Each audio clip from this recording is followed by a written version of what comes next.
Good morning, good afternoon, and good evening, everyone, wherever you're at in the world. Welcome to Last Drops Baseball's live commentary of Major League Baseball. Commentary and views are our opinions and are not affiliated with the NPB or the Major League Baseball, the American League, the National League, or their sponsors.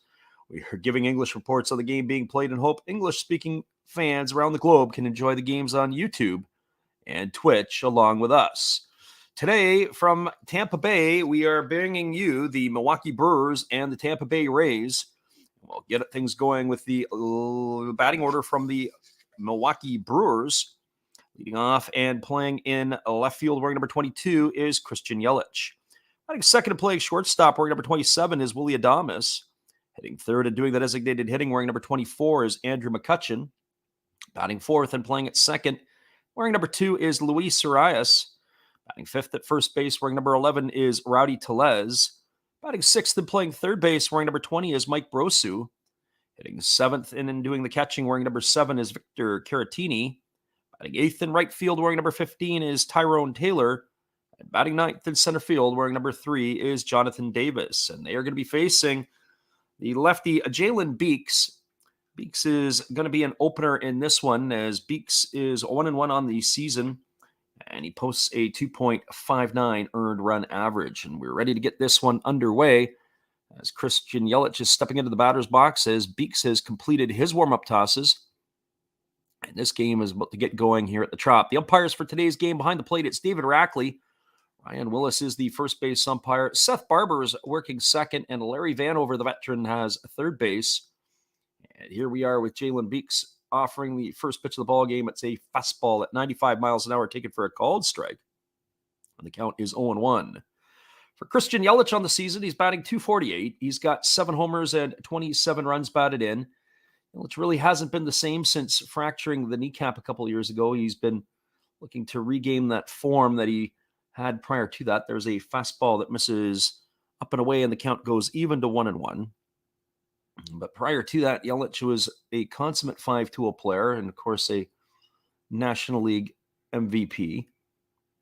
So here comes the 1-1 offering. Beeks delivers. It's a fastball. It's a check swing, grounded softly over to third.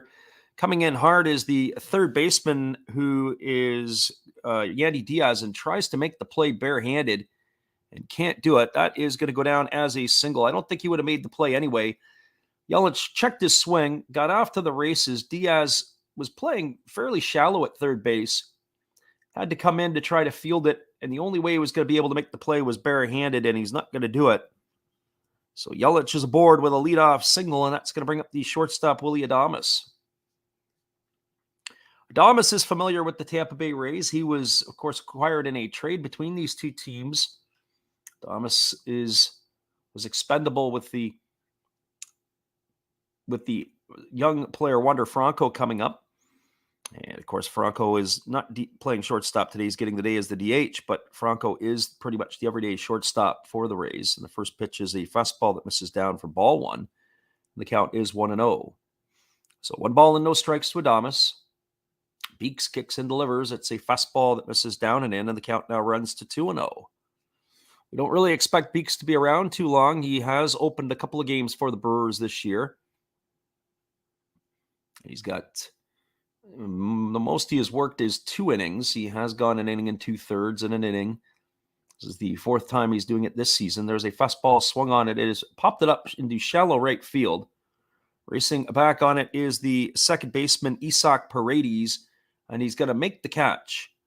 And that is going to do it for Adames. He is retired for out number 1, and that'll bring up the designated hitter, Andrew McCutchen.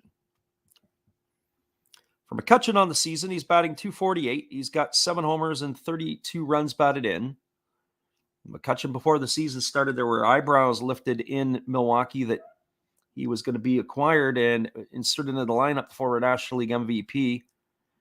But he has provided them a stabilizing presence in the middle of the batting order. He's got 7 homers and 32 RBIs on the year with that .248 batting average. There was a first pitch fastball swung on at his line to the third baseman, Diaz. And Yelich has to freeze at first base as Diaz has made the catch. So 1 pitch and McCutchen is retired. He hit that ball right on the screws, but right to the glove of Diaz. And he has been retired for the second out of the inning. And that is going to leave it up to Luis Arias. For Arias today, he's getting the nod at second base. He has played some third base for the Brewers. He's batting .222 with 7 homers and 21 runs batted in. He was acquired in a trade with the San Diego Padres a couple of years ago. The first pitch is a fastball that is swung on and missed, and the count is quickly 0-1 on Arias.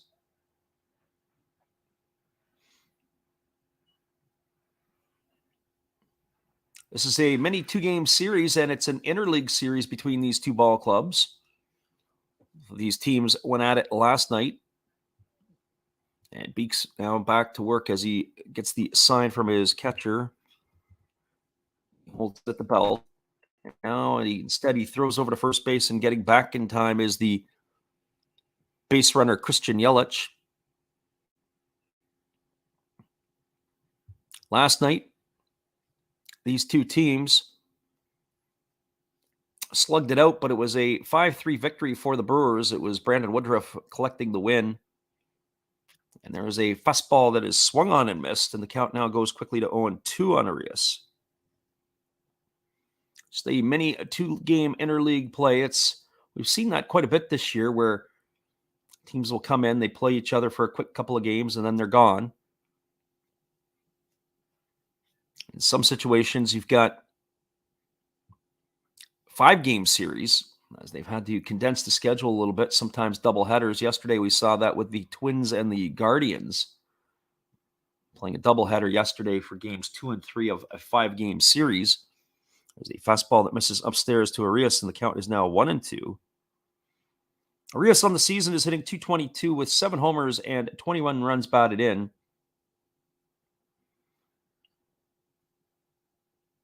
He bats from the right side against the left-handed throwing Beeks. Beeks comes set at the belt. And now he kicks, and instead he throws over to first. That looked like it was the A move that time, but not fooling Christian Yelich as he's able to get back standing up easily. Keeping Yelich close, anticipating to see if he's going to go on first movement. So Beeks holds at the belt.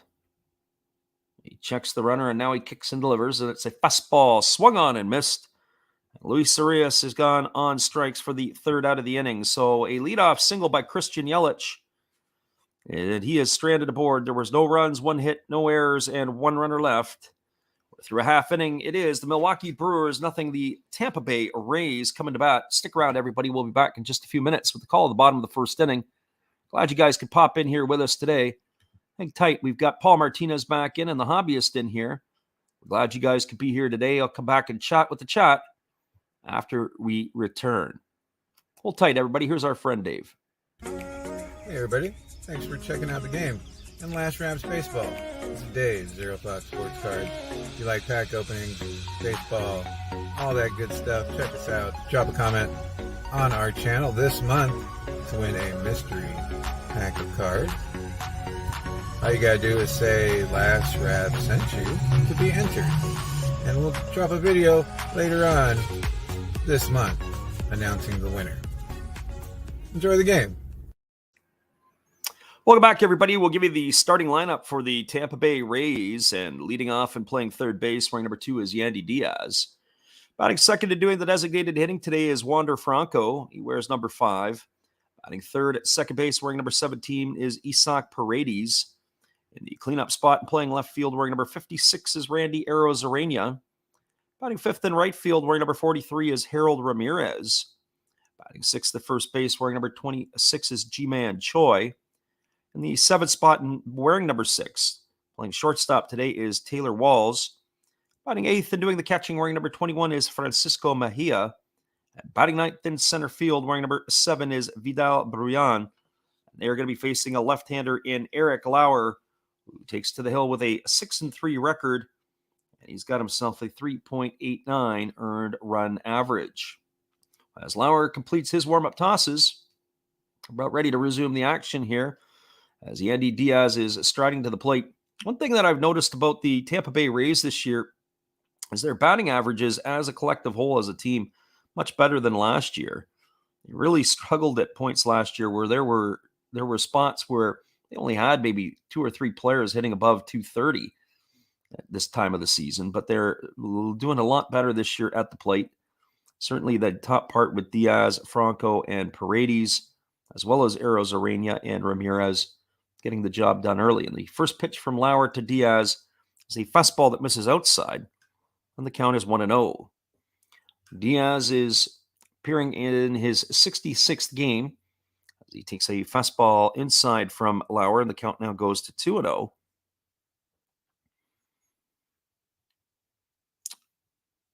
Diaz, 266 average with 3 homers and 15 RBIs, getting the start in the leadoff spot. As he swings at a fastball and fouls it away, and the count goes to 2-1 strike. Yandy Diaz, native of Segura La Grande, Cuba, is 30 years old. He made his major league debut back in 2017 with the Cleveland organization. And here's the pitch from Lauer. It's a fastball that misses inside, and the count goes to 3-1. So 3-1 strike to Diaz. He was with the Cleveland organization, and he found his way over to the Tampa Bay Rays. There's a fastball swung on. This ball is lined to left field. Drifting over to his left is Christian Yelich, and he makes the catch. And that is going to retire Diaz for the first out of the inning, and that'll bring up the designated hitter, Wander Franco. It's part of a 3-team trade that Diaz ended up in the Tampa Bay Ray camp. It was the Seattle Mariners and the Cleveland Indians at the time who negotiated those deals. One of the main combatants were the Mariners sent Carlos Santana to the Indians with cash.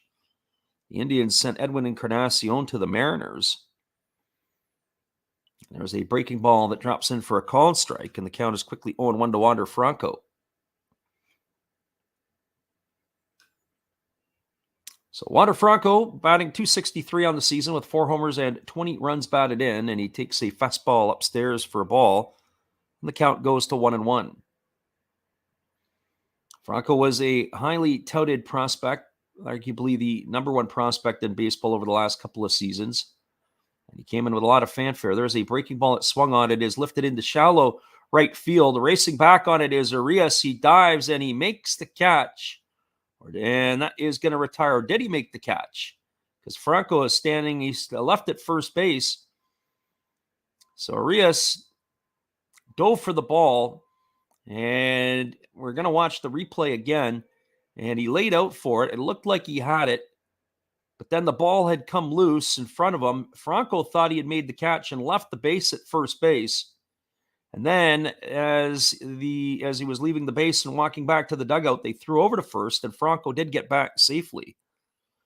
So that's going to go down as a single. That would have been pretty embarrassing if Wander Franco would have got tagged out over there. Didn't get to see the call from the umpire. Great effort by Arias.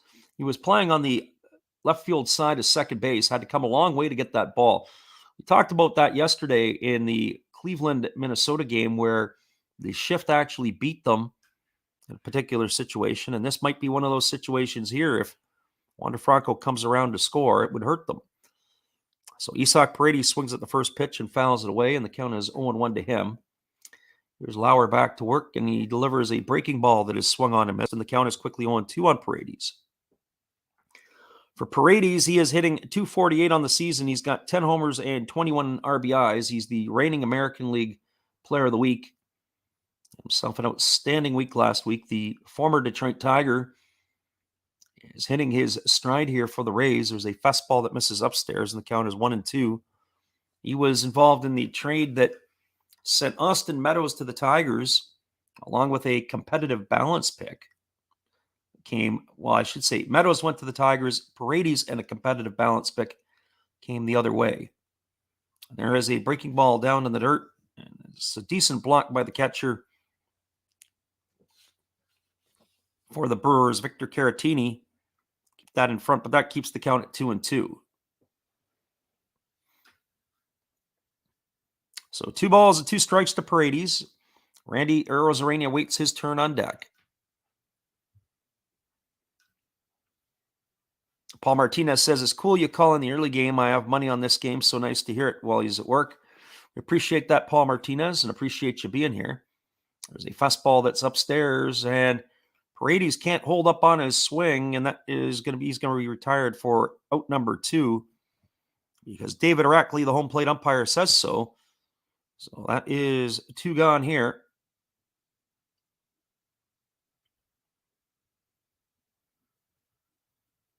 And I'm not sure what's happening here as we've just lost ourselves an out. Took my eyes off the camera for a minute, and we've got ourselves the 3rd out of the inning. I'm calling this game here. And I don't know if there's some sort of delay on the internet, but we end up with that gone. So they did rule on that Wander Franco. They went to review and they ruled that Franco was out. They showed the replay multiple times, but we never saw anything back over here to indicate differently. The camera work is absolutely atrocious. I apologize to everybody who's listening in here today. They did rule that as a pop out, but we saw clearly that the ball had been dropped. That is going to end Paredes for the inning on out number 3, and that is going to do it. So we apologize to everybody here. We'll be back in just a couple minutes with all the action, and we'll try to straighten ourselves out. But we appreciate you all for being here. Here's our friend Dave again. Hey, everybody. Thanks for checking out the game and Last Raps Baseball. This is Dave's Zero Thought Sports Card. If you like pack openings, baseball, all that good stuff, check us out. Drop a comment on our channel this month to win a mystery pack of cards. All you gotta do is say Last Rap sent you to be entered. And we'll drop a video later on this month announcing the winner. Enjoy the game.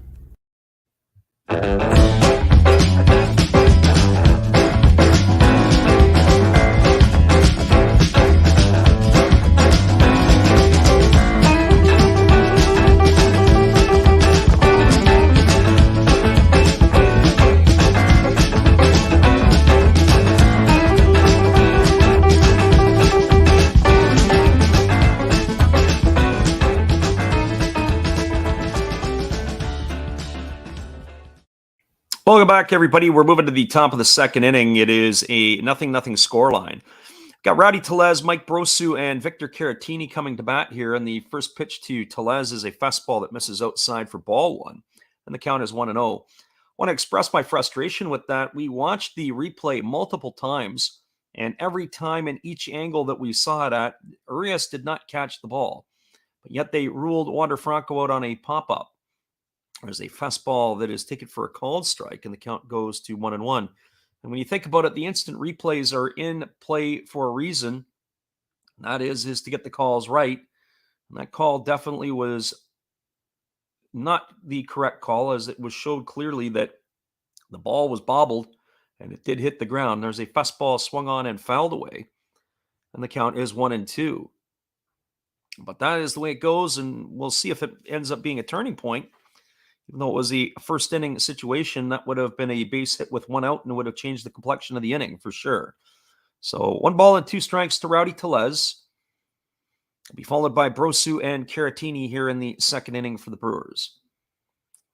Tellez waiting on the offering, and there is a fastball swung on. This ball is belted to deep center field.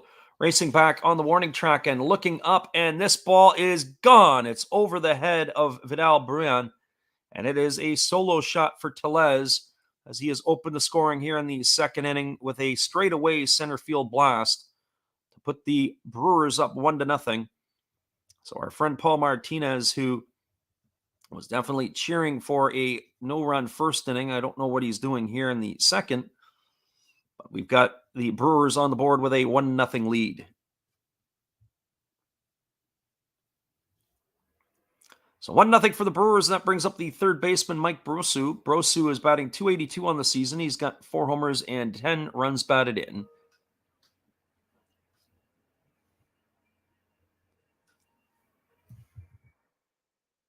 First pitch to Brosu is a fastball that's taken on the inside corner for a called strike, and the count is quickly balls and 1 strike. Brosu waiting on the offering from the lefty Beeks, and it's a fastball swung on. This is lifted down the right field line, and it's going to be trouble. It's bounced into the corner on 1 hop. Dinging for 2 is Brosu, and he's going to cruise in with a double. So yet another former Tampa Bay Ray in the lineup for the Brewers does the job as he cruises into second base with a double with nobody out. That is going to bring up the catcher, Victor Caratini.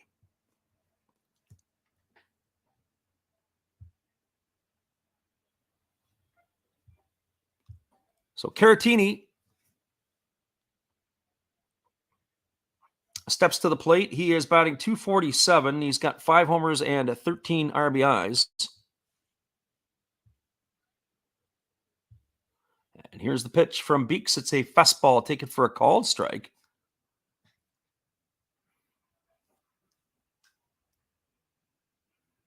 And it count is quickly 0 balls and 1 strike to Caratini.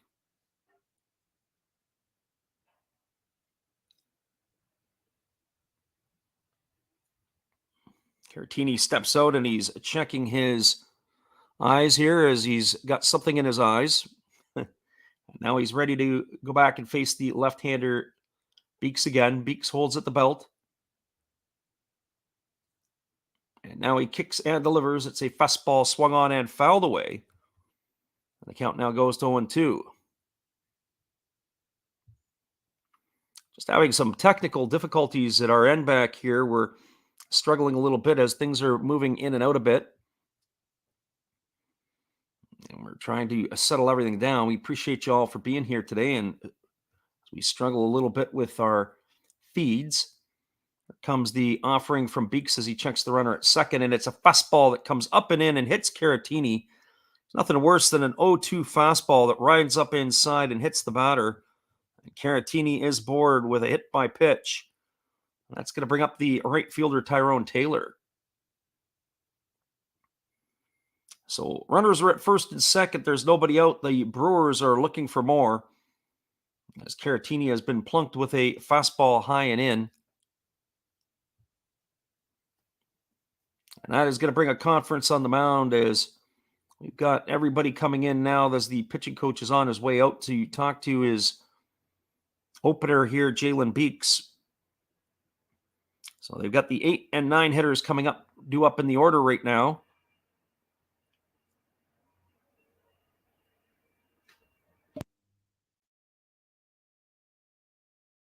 Well, we have that little pause in our action here. We can get ourselves hopefully sorted out. We've got to always carry a B feed. And I say a B feed because we're always looking at the back end of stuff.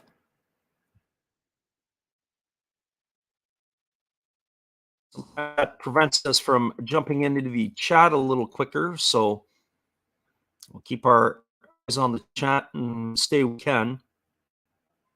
So the runner at second is Brosu. The runner at first is Caratini. Tyrone Taylor steps to the plate and he takes a first pitch fastball for a called strike.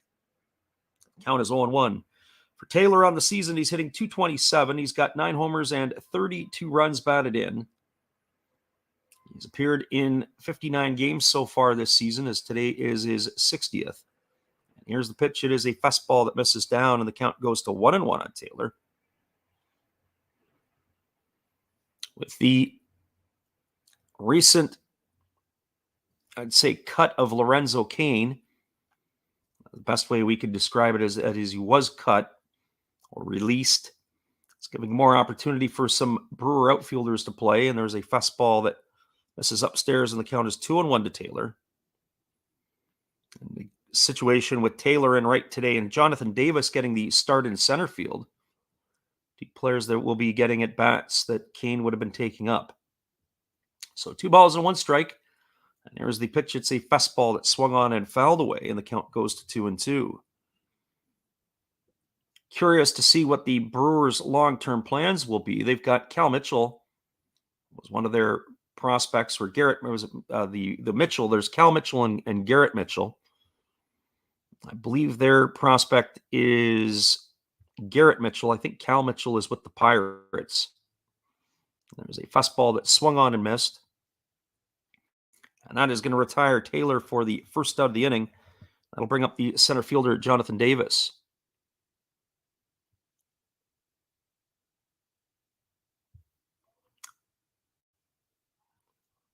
It's Garrett Mitchell, who is with the Brewers. He's in Double-A. They estimate his time of arrival to the big leagues maybe in 2023.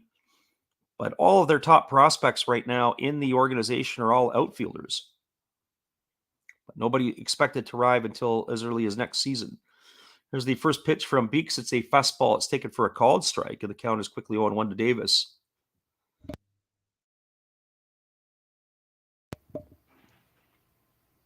Davis in 6 games is hitting .278. He's got no homers and an RBI. The former Toronto Blue Jay has caught on in Milwaukee. Beeks checks the runner at second. He delivers a fastball right down the middle, and the count is now 0-2. But just mentioning about the Brewers prospects, Sal Frelick, Joey Weimer, Jackson Chourio, and Garrett Mitchell, all the considered top 4 prospects in the Brewer organization, all outfielders, but nobody ready to step in or expected to step in until 2023. There's the pitch from Beeks. It's a fastball that swung on and missed. Davis has gone on strikes, so 2 quick strikeouts after a home run, a hit, and a hit by pitch. Beeks is now going to face the top of the order, Christian Yelich.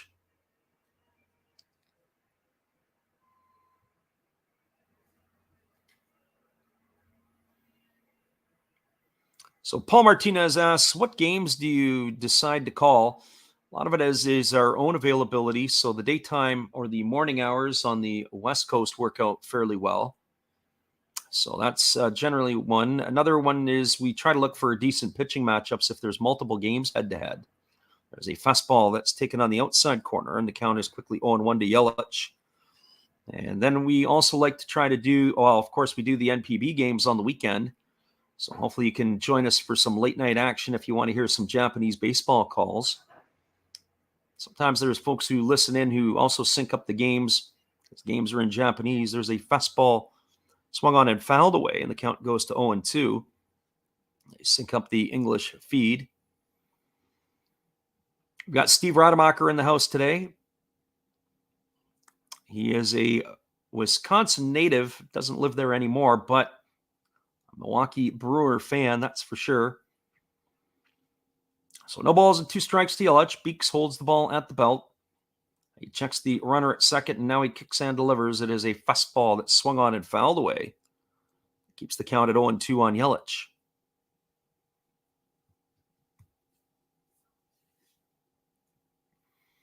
Yelich gets himself dug back in the batter's box. There's a fairly decent crowd on hand in Tampa Bay for an afternoon game. A lot of young kids in the crowd today. Of course, school is out. And a getaway game in Tampa. There's a fastball that misses upstairs, and the count goes to 1-2. We'll have to see what the Rays have in mind for the next inning. We assume that we're only going to see Beeks for a couple innings here. As we said in his previous 3 starts, he's been used predominantly as an opener, either 1 or 2 innings at the most. Here's the pitch. And that is a fastball that is swung on and missed. And Yelich has gone down on strikes, and that is going to do it here in the second inning. So for Rowdy Tellez, he homers to lead off the inning, and they got a couple more base runners, but failed to score. There was 1 run in the inning on 2 hits. There was no errors and 2 runners left aboard. We are now through 1.5. It is the Milwaukee Brewers 1, the Tampa Bay Rays nothing. Stick around, everybody. We'll be back in a few minutes with the call. The bottom of the first inning. We're glad you guys could be here with us on a beautiful day for baseball in Tampa Bay. It's always beautiful because it's indoors. Here's our friend Steve Rademacher. Hello, kids. Steve coming at you. It's Steve Rademacher, and if you like interesting stuff, if you like to laugh a little bit, and if you enjoy collecting, this channel's for you. If you like non-sport cards, we have them. You like pseudo-sport cards, we open them. Even if you like entire boxes of completely pointless stuff or other sports, we have everything here. I drop a different video every day, and there's always a theme to it, from No Filter Friday to Saturday morning cartoons, even Sunday shoutouts.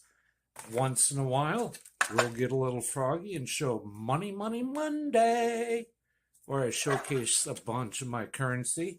We have Legos, we have Star Wars, we have a good time.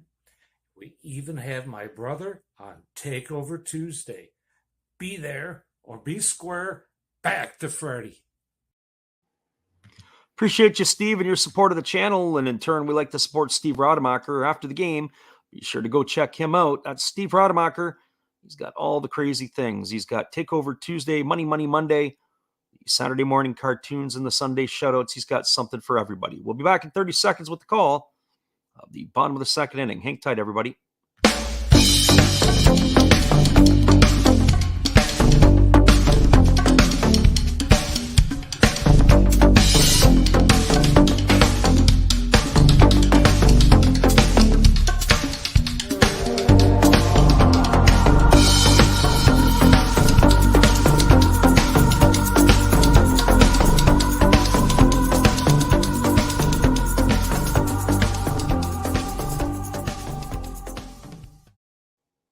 Welcome back, everybody. We've got the heart of the Tampa Bay Rays batting order. Randy Arozarena, Harold Ramirez, and G-Man Choi coming to bat.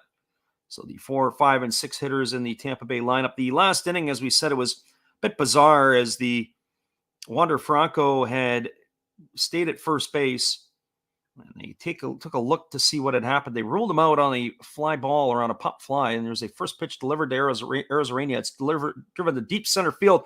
Racing back is Jonathan Davis. He leaps and makes the catch, and he goes head first into the wall, but rounding third is Arozarena as if he's going to score. And I'm pretty sure that Davis has hung on to the ball, but he made the catch, and he went head first into the wall, and he is down. All the Brewer players are around him. The trainers are on their way out to center field.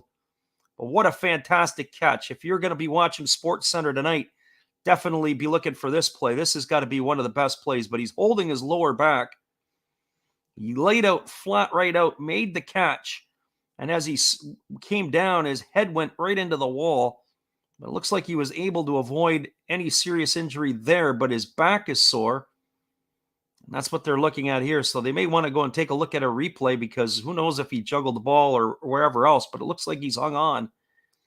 And the wall is fine. So the manager, Craig Counsell, is out there with the trainer as they're looking in on the center fielder for the Brewers. But what a phenomenal catch. Absolutely laid right out, made the grab, and then went head first into the wall. But he's down up on his 2 knees right now, and they're still checking him out. Arozarena sent that for a ride, but not deep enough as he's retired for the first out of the inning. As we said, you're going to want to get that on SportsCenter tonight. I saw Riley Green had a play of the week last week in Major League Baseball in Arizona, going into the right center field gap and diving and making a catch. Well, if that had to go head-to-head against this one here, it wouldn't even be close. This one here was absolutely fantastic. So if you're a Brewer fan, this is going to be all over their highlight reels. If Jonathan Davis doesn't do anything else this year, on that one play alone, that was a fantastic grab in center field. The trainer's putting pressure on his sides and also on his lower back, and he's complaining he's holding right in the lower back. He feels that he's got some challenges.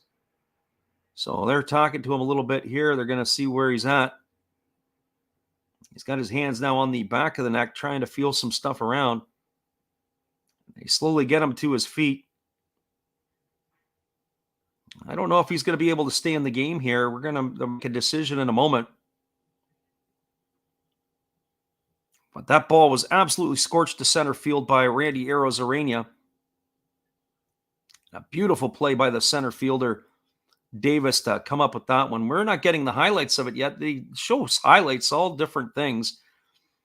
They didn't show the highlight of this one. They've got to show this one here, and it's got to be all over the place. He gets his glove back, and he's got a big smile on his face and a hug from Willy Adames. It looks like he's going to stay in the ball game. He's walking gingerly around. Now we get the replay of it finally. The ball was hit to the deepest part of the park. It's 404 and straightaway center field. He leaps and makes the catch, and as he makes the catch and comes down, he goes head first into the wall in center field. But he was lucky to be able to turn his head. He was able to brace himself a little bit with his glove and his shoulder. But he was running full speed. But as soon as he hit the wall, you could tell that he was grimacing and reaching for his back. Very awkward position to be able to make the catch. He lost his hat in the process. What a great catch by Arozarena. You could see the pitcher, Eric Lauer, and the others really excited for the play for him defensively. Fantastic play by Davis. Brings up the right fielder, Harold Ramirez. For Ramirez on the season, he's batting .306. He's got 3 homers and 25 runs batted in. As we come back to the live action, so Davis getting a couple moments still to loosen himself up.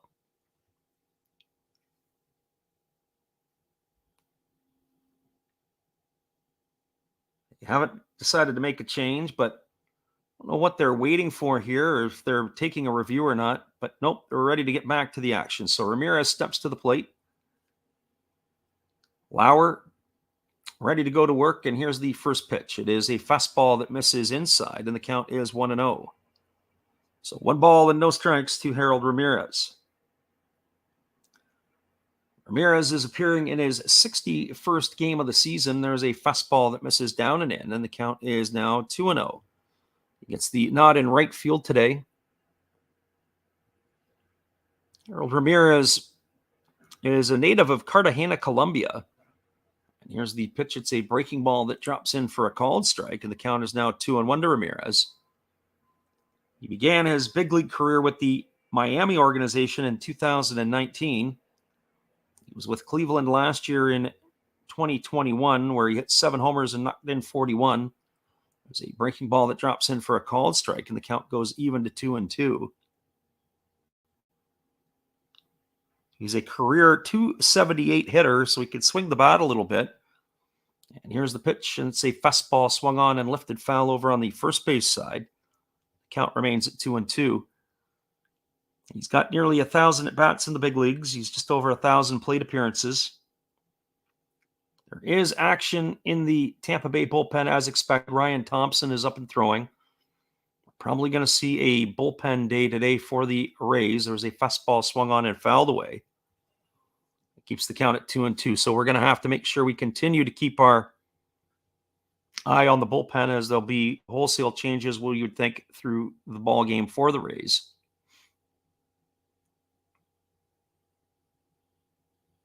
So Ramirez waits on the offering from Lauer, and here comes the pitch. He rocks and delivers.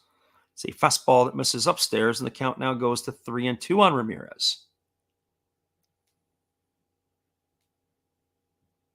Ramirez waggles the bat. And now he's waiting on the 3-2 from Lauer. Lauer gets the sign from his catcher, Caratini, and he rocks into the motion and kicks and fires. And there's a breaking ball swung on. It is grounded to the right side. Fielded by Urias. They have to hurry. They throw to first, and they say it's not in time. Ramirez, to his credit, got down the line in a hurry. We're going to see how they're going to rule it. I would think that that's going to be a base hit. We're going to see if they're going to take a look at this as well. So Lauer delivered the pitch. It was a ground ball hit to the right side. Good piece of hitting by Ramirez. Boy, he got down the line in a big-time hurry. Urias, watching where he was positioned, he was stationed a little bit closer to the bag at second base. And they threw to first base, and it was not in time. I think a couple of pieces to that. I also think that Urias fielded the ball, and Tellez was slow getting to the bag. It's going to be ruled as a hit. That's the first one of the game for the Rays. And here comes the first offering to Ji-Man Choi. It's a fastball off the outside corner for ball 1. The count is 1-0. Choi enters the game today hitting .287 with 6 homers and 35 runs batted in. Lauer gets the sign from his catcher, Caratini, and he's ready to go back to work. He kicks and delivers. It's a fastball that misses upstairs, and the count is now 2-0.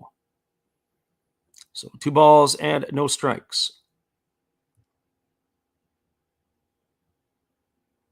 Watching that one again, Ramirez gets down the line in a big-time hurry. And again, where the players are positioned, again, that is Milwaukee, not putting their guy in a traditional spot, playing the shift. There's a fastball swung on and fouled away, and the count now goes to 2-1 on Choi. So we can point to 2 situations today where potentially there are plays with the shift that could come back to hurt teams. One for the Rays and one for the Brewers. Of course, the one for the Rays did not hurt them. There's a fastball ticket for a called strike, and the count is 2-2. They say next year that the shift is going to be outlawed. I saw some talk the other day about Joey Gallo of the New York Yankees is not changing his approach at the plate this year. Of course, next year he keeps his same approach. He might start to have some more success because they're not playing 5 guys to the right side of the infield on him, including outfielders. He may have some hits that were not hits this year be taken away. And there's a fastball in the dirt. Gets away from the catcher Caratini, and Ramirez goes to second base. Going to have to wait to see how the official score will rule that. It was a ball down in the dirt to Choi. Not sure if that was going to be ruled as a pass ball or a wild pitch. And for the scorer on that one, and the scorer has come down and says that was a wild pitch charge to the pitcher, Eric Lauer. So Ramirez has moved to second. Here comes the 3-2 offering on Choi. He kicks and delivers. It's a fastball that swung on and missed. And Choi is retired on strikes for the second out of the inning. That is going to bring up the shortstop, Taylor Walls. Taylor Walls is getting the nod at short today. He's one of those players who was also a top prospect in the organization for the Tampa Bay Rays. Originally a 3rd-round pick out of Florida State University back in the 2017 draft. Walls is in his 2nd season with the Rays. He bats from the right side and asks for time and steps out before he gets back at it. They list Walls at 5'10", 185 pounds. 5'10" part might be a little bit generous. Here comes the pitch from Lauer. It's a fastball that misses inside. Count is quickly 1-0. I think if Eric Lauer is going to run into trouble today, it's because he's falling behind in the hitters. He's been able to get the hitters up, but he's going to have to clean that up if he's going to want to stay in this game long enough. And here comes the 1-0 offering. It's a fastball that just misses off the inside corner, and the count is now 2-0. Twice in this inning, he's gone to full counts on the Rays hitters. We watched the Twins and the Guardians yesterday. It was something that the starter for the Twins did very well, only went to a couple of full counts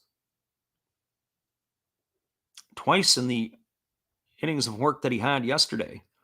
There's the pitch from Lauer. It's a breaking ball that misses, and that's now going to run the count to 3-0 on Walls. There's nothing worse than walking guys that are in the lower third of the batting order, and for the Tampa Bay Rays, they're there for a reason. We've got Walls hitting 165, Mejia batting 223, and Brouillon batting 160. They're not there for their bats. So here comes the 2-1 offering. Lauer checks the runner at second, and he delivers. It's a fastball that misses upstairs. The count is now 3-1. So 3 balls and 1 strike. I think this is the first time we've used the Tampa feed on any of our games. We don't call Tampa too often. They're not a glamour team. They're a good team, but not a glamour team. Not one of the ones where people have interest. The Brewers are a team that is not really a glamour team either, but they do have a following. There's a breaking ball swung on it. Is grounded to short. It's backhanded by the shortstop Adames. He throws to first. And that is going to retire Walls on a ground out 6-3. for out number 3. That is going to do it here for the Rays in their half of the second inning. So there were no runs. There was 1 hit. There were no errors and 1 runner left the board. We're now through 2 complete. It is the Milwaukee Brewers 1, Tampa Bay Rays nothing. Be sure to check out that catch on SportsCenter, or if you're looking at Instagram, the Major League Baseball, that is a heck of a catch by Jonathan Davis in this last half inning. You got to see it on the replay tonight. Hang tight, everybody. We'll be back in just a couple moments after this.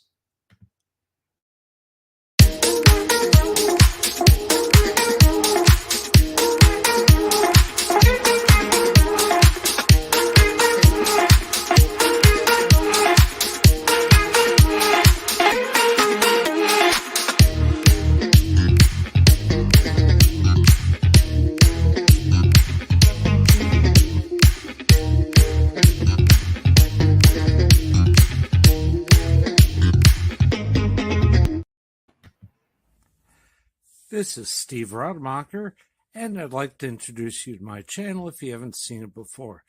These are all the things I enjoy: sports, autographs, relics, non-sports Hall of Famers, pseudo-sports, Star Wars. That's my channel name and my name, and I would really appreciate it if you would come check me out and maybe even subscribe if you like it. Thank you for that for now, and back to your ball game. Appreciate you there, Steve. That's Steve Rademacher. He's a supporter of our channel, and in turn, we like to support Steve. And he's got everything for your needs. He's got No Filter Friday, Saturday morning cartoons, the Sunday shoutouts. Don't forget the Money Monday. That's Steve Rademacher. Be sure to check out his channel after the game. We've got the top of the third inning coming up here. Is going to be Willie Adames, Andrew McCutchen, and Luis Urias. That is the 2, 3, and 4 hitters in the Brewers lineup. Talking a little bit about some feeds when you watch some of the stuff online. One of the feeds that drives us absolutely crackers is the Chicago Cubs feed. The Chicago Cubs, for whatever in their wisdom, they like to put the commentators online before they do their actual stuff. So the commentators are the ones that are sitting there and talking, and they don't run a feed of the game on the offshoot. So the game is going on, and you got the commentators that are doing something, or they feel that it's there. But I guess if you watch Chicago Cub baseball this year, you can really understand why they keep the cameras on the crew rather than maybe the game that's going on the field. That might be one of the reasons. So we do have a pitching change. It is going to be a right-hander. Number 81, Ryan Thompson, is entering the game. It's going to be his 29th appearance of the season. He's got a fluffed-up ERA of 5.79. And he is taking over here for Jalen Beeks, who completes his job as the 2-inning opener. And the first pitch from Thompson is a fastball that comes inside for ball 1. The count is 1-0. Thompson is a sidewinder. He's a tall, lanky right-hander. And here he is ready to go back to work again against Willie Adames. And Thompson holds at the belt. He works from the stretch with nobody on base, and he delivers. It's a fastball that swung on and grounded foul over by the third base bag. Everything is all going strangely here. The pitch to Adames, he fouled it off. He got it on the fists, fouled it off his foot. And the next thing you know is he's hopping around. The ball goes down to third base. The third baseman, Diaz, even in foul territory, doesn't field it properly. Just some weird things going on in this ball game so far. So here comes the 1-1 offering now to Adames. Thompson holds at the chest. And he kicks and delivers. It's a fastball that misses inside, and the count is 2-1. So 2 balls and 1 strike.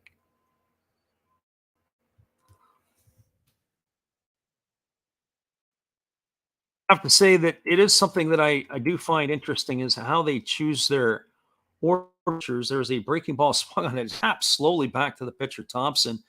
Thompson throws a lollipop to first base, and Choi hauls it in. It's going to go down as a ground out 1-3 for out number 1 here in the third inning. That's going to bring up Andrew McCutchen to the plate. Just looking at this pitcher, Thompson, they list him at 6'5", 210. It's probably a favorable number. He was originally, or favorable specs for him. He's been at the major league career with the Rays his entire career. This is his 3rd season at the big league level. But he originally was a draft choice of the Houston Astros back in the 2014 draft. Out of Campbell University, the Campbell Camels, I think it is, and they are in North Carolina. Here comes the pitch. It's the fastball that's taken for a called strike, and the count is 0-1 to Andrew McCutchen. McCutchen today is 0 for 1. He lined to third his first time up. Hit the ball right on the screws, but right to the glove of Yandy Diaz. So McCutchen waggles the bat, and he's waiting on the offering from Thompson. As Thompson holds at the belt, and he kicks and delivers. That's a fastball swung on his chop back to the pitcher. Thompson has to hurry. He throws to first, and he throws it wild. And that is going to be an error on the pitcher as Andrew McCutchen has reached base safely. It was very awkward play. Thompson had to come off the back of the mound as he had to go over the hump of the mound. He stumbled a little bit. He's able to come back. He just avoided the rosin bag. He caught the ball, and as he planted his feet, he had to hurry, and he throws that pitch down, and Ji-Man Choi had to stretch. He was unable to stop the ball. That will be an error on the pitcher. McCutchen is aboard at first base, and that is going to bring up Luis Arias. So I'm not sure if it's a full moon today or not, but the way this game is going, it sure looks like there's a full moon in effect. And Paul Martinez says the first 5 under 3.5 with his fingers crossed.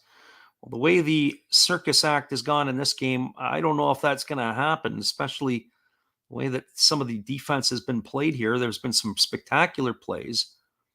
And there's been that play right there that was an error that has allowed Andrew McCutchen to reach first base. You ever think of things the way it's gone, of the drop ball in the first inning that ended up ruled as a out, or was ruled as a hit and then it became an out, or an out that was a hit that was an out? Now you've got the error here. You've got Jonathan Davis with that spectacular catch, slamming headfirst into the wall. There's a fastball that misses inside to Arias. Count is 1-0. So all kinds of weird things happening so far.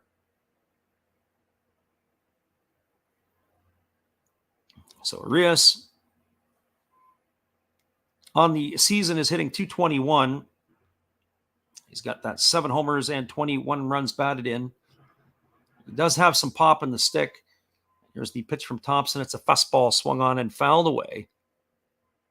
Arias was originally a San Diego Padre who came over to the Brewers back after the 2019 season. The best year of his career last year as he hit 23 homers, knocking in 75 runs. Originally was brought in as a shortstop. They thought he would have been the shortstop of the future, as he was expendable in San Diego with the emergence of Fernando Tatis Jr.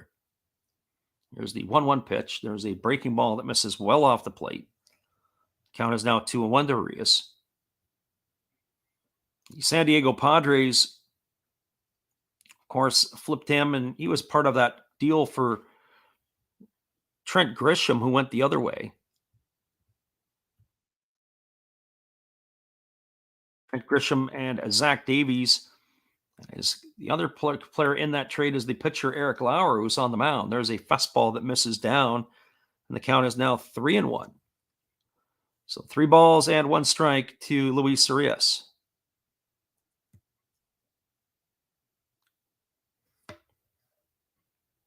Arias will be followed by Rowdy Tellez with that home run back in the second inning to break the deadlock at 0 here. So Thompson gets the sign from his catcher, and now he comes set. He kicks and delivers. There's a fastball that swung on. It is lifted down the right field line, racing hard and making the catch over the shoulder is Ji-Man Choi. Choi had to go a long way for that one. He does a great job. He loses his hat, keeps the bandana on, though, and he was able to come up with that. I would have to say I would have thought that might have been a little bit out of his range for sure. But a great play over the shoulder catch by Choi. We have seen a couple of nice plays in this game, and this would be one of them. Over the shoulder catch as he is about to run up the bullpen mound. Choi sharing a laugh with Andrew McCutchen at first base. That brings up Rowdy Tellez. For Tellez on the ball game, he is 1-for-1 today. He homered in his first at bat to straightaway center. He's homered in 4 of his last 7 games. Tellez has got 14 homers on the season now. There's a first pitch changeup that swung on and missed, and the count is quickly 0-1. Tellez getting an opportunity to play every day in Milwaukee. The former Toronto Blue Jay was caught in a numbers game in Toronto. He wasn't going to get the opportunity because Vladimir Guerrero moved over to first base. They got Thompson throwing over to first and getting back in time as the runner McCutcheon. The ball in the first inning was hit to the deepest part of the ballpark. 404 to straightaway center field. They listed his home run at 400 or estimated 413 feet.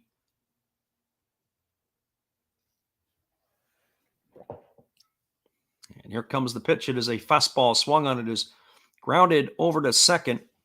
Ball is fielded neatly by the second baseman, Paredes. He throws to first, and that is going to retire Tellez on a ground out 4-3. And that will do it here for the Brewers in their top of the third inning. So for the Brewers, they go quietly. There was no runs, no hits. There was an error, and there was one runner left on base. We're now through 2.5. It is the Brewers 1, the Rays nothing. Stick around, everybody. We'll be back in just a couple minutes. The call of the bottom of the third inning. We're glad you guys could be in here with us today.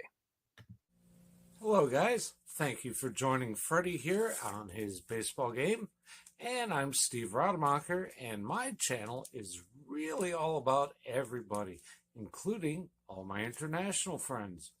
We have such stuff as non-sport packs from Canada, the OP Cheese. We have the Greek Freak. We have money from around the world. We have lira. We have yen.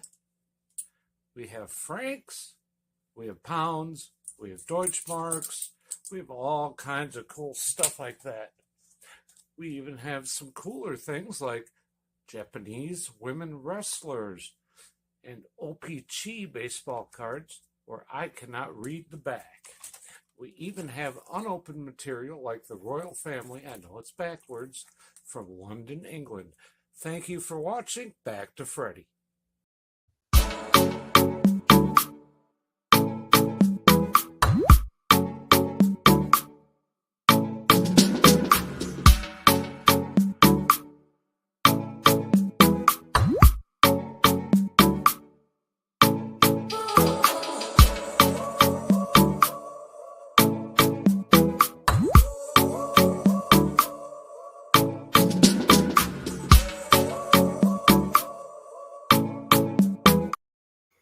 Welcome back, everybody. It is going to be the 8, 9, and 1 hitters in the Tampa Bay batting order. It'll be Francisco Mejia, Vidal Brian, and Yandy Diaz to come to bat to face Eric Lauer, who is going to be starting his third inning of work.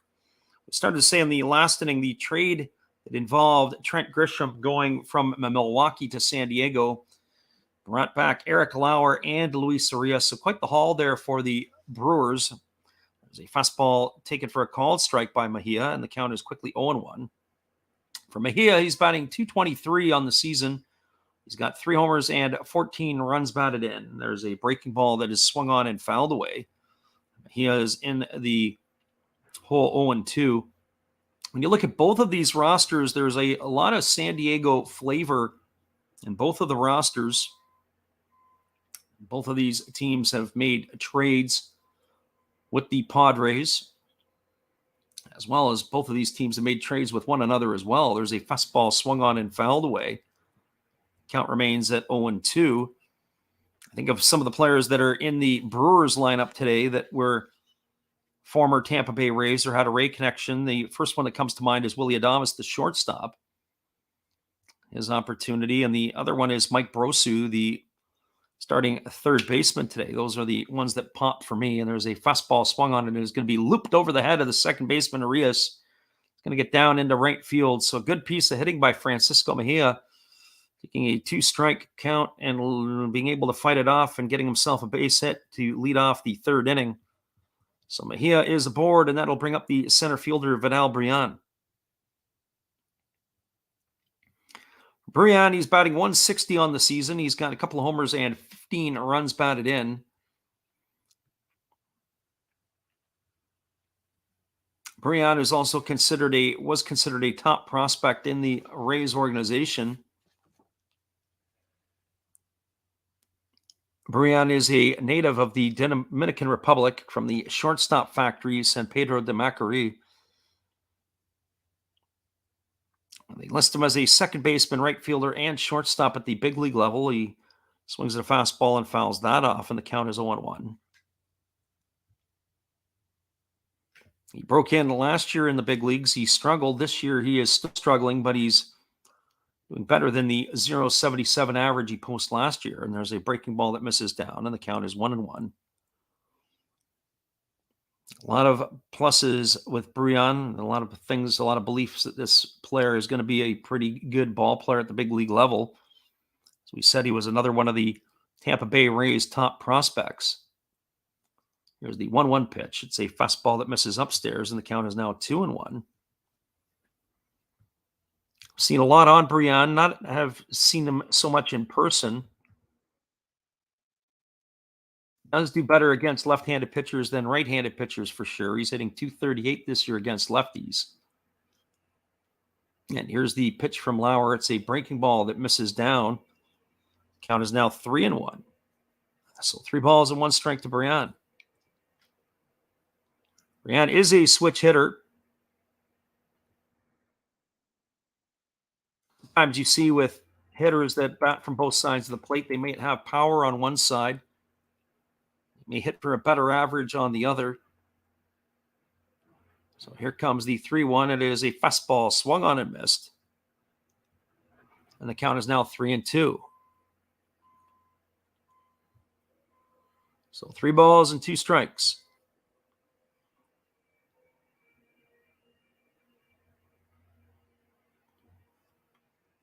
Lauer gets the sign from his catcher, Caratini.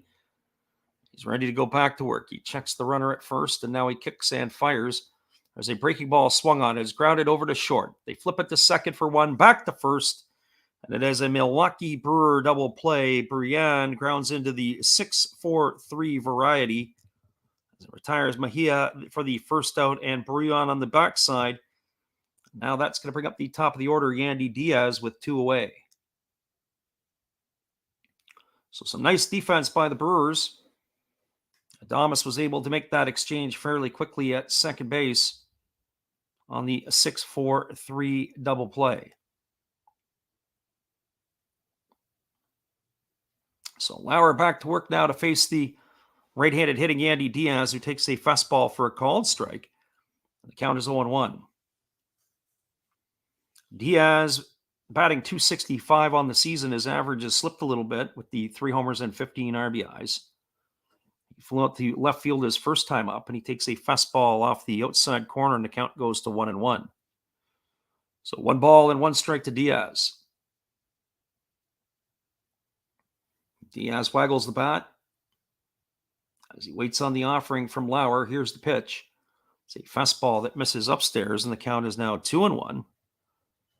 So 2 balls and 1 strike to Diaz. Just a reminder, tomorrow we'll be back on the airwaves again. We're going to do the Guardians and the Twins again. We'll go back to Cleveland to see the 5th and final game of that series. There's a breaking ball that drops in that catches the corner for a called strike, and the count is now even to Diaz at 2-2. Diaz, who steps out of the bat, kind of shakes his head a little bit. We go back and watch that on the replay. May have been a little bit off of the plate, but didn't miss by much, that's for sure. There's a fastball swung on it. It's lifted down the right field line. If it stays fair, it's going to be trouble. It gets down, and it gets away from the right fielder for the Brewers, Tyrone Taylor. But that is going to be a foul ball just by inches. I'm not sure why Taylor or what he was doing there. He kind of pulls up on the ball. Say it was Taylor. It looks like we have a change in the outfield. The Brewers do have a substitution, a defensive change. To get you that in a second. It was the right fielder Tyrone Taylor, but looks like he is done for the day. We didn't get some of that. That's part of the things with some of the feed. It is Jonathan Davis who's left. It's Jace Peterson who's out in right field. Taylor has moved over to center. There's a fastball swung on. This ball is lined into left field. It's going to get down for a base hit. Diaz is digging for two. He is going to get in there safely as Yelich pulls that ball out of the corner. So Diaz has a 2-out double. That's going to bring Wander Franco to the plate.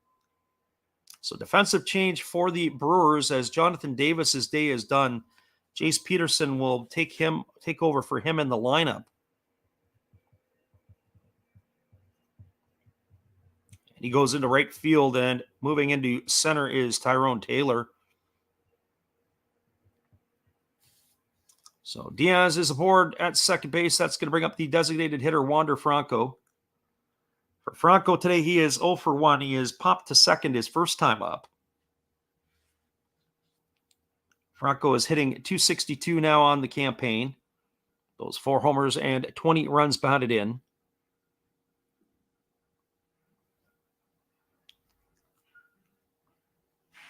Paul Martinez says they took out Beeks earlier on. Yeah, they took out Beeks and they took out Davis, and there's been substitutions all over the place. So it's going to be a tough one. This is where you're going to keep the eraser handy and keep your eyes peeled. There's a fastball swung on and it's fouled straight back. Count is quickly 0-1 to Wander Franco.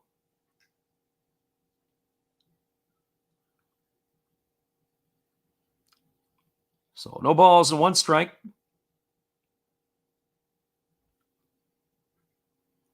Lefty Lauer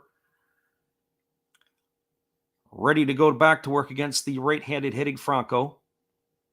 And here's the offering. It is a breaking ball that misses down and in, and the count is now 1-1. So 1 ball and 1 strike.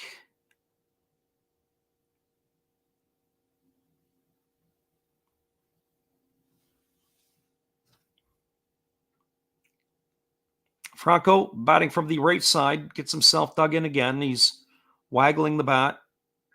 Got himself a huge extension in the offseason.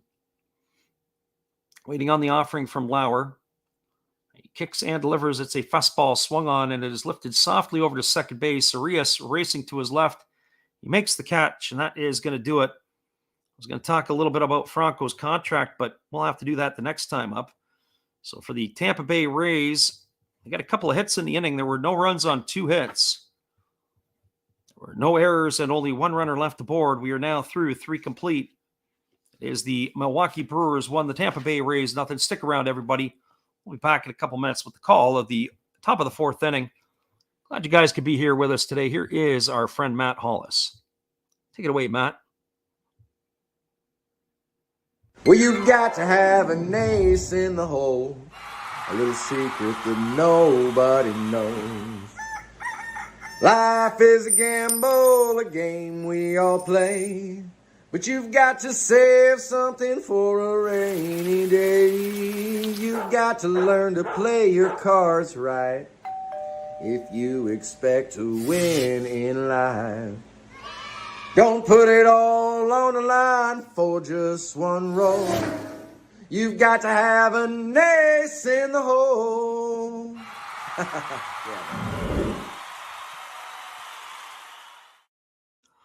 That's right, everybody. After the game, be sure to check out Matt Hollis and another Hollis build. He is a supporter of our channel, and in turn, we like to support Matt. That is another Hollis build. He's from San Diego, but we don't hold it against him. He is a Padre fan and Friar faithful for sure. We'll be back in 30 seconds, everybody, with the call of the top of the 4th.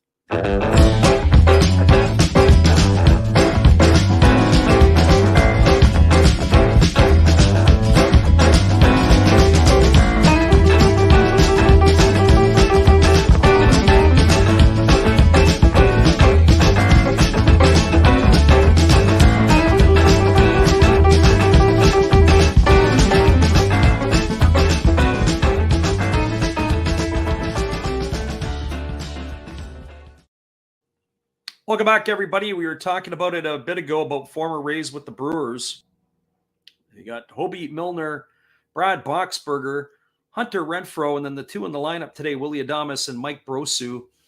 That's what we were talking about. And on top of it, you've got the hitting coach of the Brewers, Ozzie Timmons, was also with a Tampa Bay connection. So kind of strange as we have quite a few Brewers that have Tampa Bay connections, and of course, Tampa Bay players with Brewer connections as well. There's a first pitch fastball delivered to Mike Brosu, who takes it for a called strike, and the count is 0-1. It's going to be Brosu, Caratini, and Tyrone Taylor here in the fourth inning to face the right-hander, which is Ryan Thompson for the Tampa Bay Rays. Thompson, of course, came on in relief for Jalen Beeks. There's a fastball that misses outside, and the count is 1-1. Brosu, batting from the right side, he's hitting .292 on the season after that double in the first inning. He's 1 for 1 tonight. There's a fastball swung on and missed, and the count is now 1-2. I know a few things about Ryan Brosu. I don't know a ton about the player, but some of the things that I can remember about him is that Brosu went to Oakland University. That's in Rochester, Michigan. That's north of Detroit. He was a Golden Grizzly. There's not a whole lot of Golden Grizzlies that have made their way to the big leagues. He is one of those players. The only one was somebody way back in 1974. His name was Don Kirkland, who spent 5 years at the big league level. There's a fastball swung on and fouled away. You ever get to the campus at Oakland University? It's a beautiful campus. The baseball field is sort of sunken down.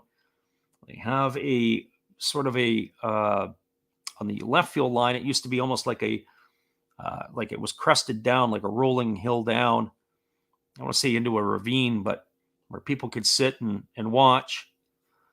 Many moons ago, had an opportunity to play there. I don't know if it's changed or how it's changed. Kind of cool. Some of these college campuses where they got ball fields. There's a fastball swung on and missed. Brosu is retired on strikes for the first out of the inning. The thing I do remember about Brosu in particular, though, is his season. He hit a very important home run in the playoffs of Aroldis Chapman to win a ball game for the Tampa Bay Rays. So he was acquired by the Milwaukee Brewers as we wrap it up with him. And we've got Victor Caratini stepping up to the plate. Was traded by the Brewers for Evan Reifert. Was a minor leaguer at the time. So he continues his play in Milwaukee. There's a first pitch fastball, take it for a called strike, and the count is quickly 0-1 to Caratini. Caratini is 0 for 0 today because he was hit by a pitch his first time up. He was stranded at first base. So here comes the 0-1 offering from Thompson. Thompson holds at the belt and he kicks and delivers. It is a fastball that misses inside, and the count is 1-1. You know, if I'm the catcher for the Rays, Francisco Mejia, you got to catch a bullpen day where you got to catch everybody. There are some players that you probably circle and you say, I can't wait to catch this guy. He's all around the zone. Ryan Thompson, he is all over the place. Whether he throws strikes or whether he throws whatever he throws, it's just everywhere is everywhere. There's a breaking ball that comes in for a called strike. The count is 1-2, and that's a perfect example of that. Where the catcher was set up, he didn't hit his spot, but he did get the call. If we actually graded pitchers out on where they hit their spots with the catchers setting up, I don't think Ryan Thompson has hit too many spots tonight, but he has been effective. Only a couple of one batter has reached base against him. There's a fastball that is taken for a ball. They appeal down to Larry Vanover, the third base umpire, but they said that Caratini went around, and he is retired for the second out of the inning. We're going to look at that one on the replay and let you know our decision. First, I didn't think he went, but of course, Larry Vanover's got the best view, and he ruled him with that he went around, but looks like we're not going to get the view on that. So whoever's producing the Tampa Bay Rays, we'll make a reminder to ourselves not to use that feed ever again. So here comes Tyrone Taylor to the plate. He is 0 for 1 today. He struck out against the opener, Jalen Beeks, his first time up. Takes a breaking ball down and away for a ball, and the count is 1-0. So 1 ball and no strikes. Taylor's average has dipped to 226 on the season. He's got the 9 homers and 32 RBIs. Thompson holds set at the belt. And now he kicks and delivers. It's a fastball that misses off the inside corner, and the count is now 2-0 to Tyrone Taylor. So 2 balls and no strikes.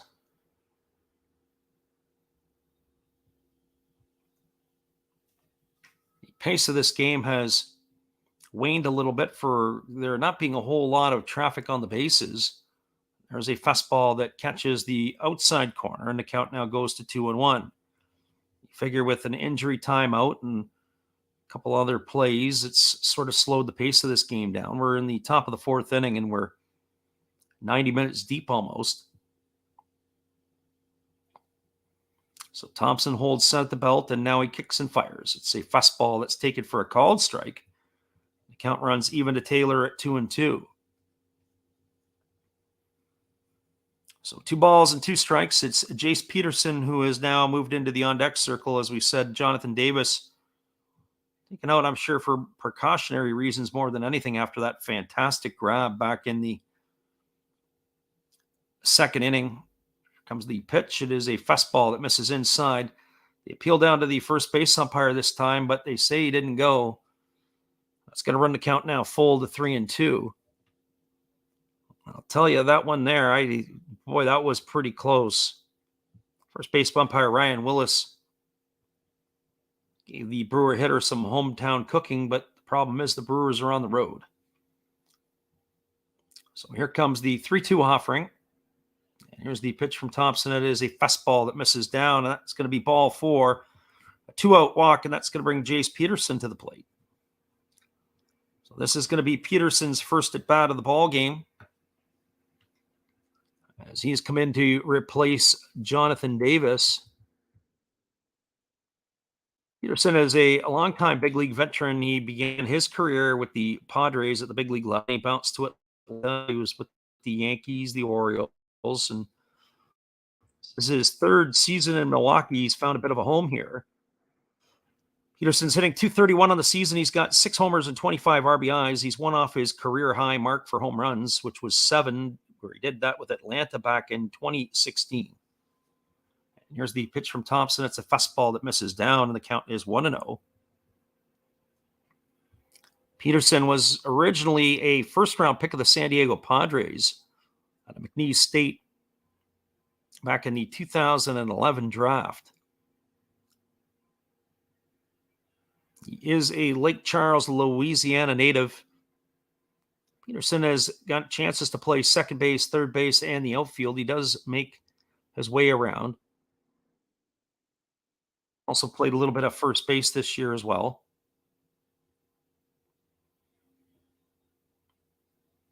And here comes the offering from Thompson, who holds at the belt, and it's a 1-0 pitch. And he kicks and delivers. It is a fastball that misses outside.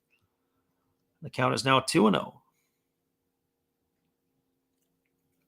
One thing I find with relievers is they work at a different pace, or sometimes a slower pace than the starters do. And sometimes the starters in the lineups work at much quicker tempo and pace as they go. There's a breaking ball that slides in for a called strike, and the count is 2-1.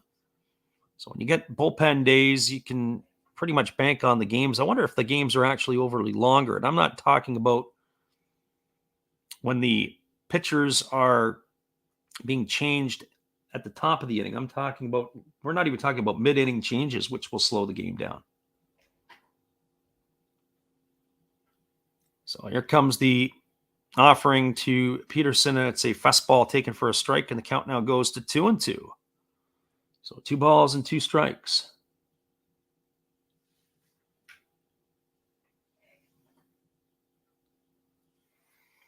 Peterson waggles the bat. He digs himself in. The runner at first is Taylor. There's 2 away here in the 4th inning.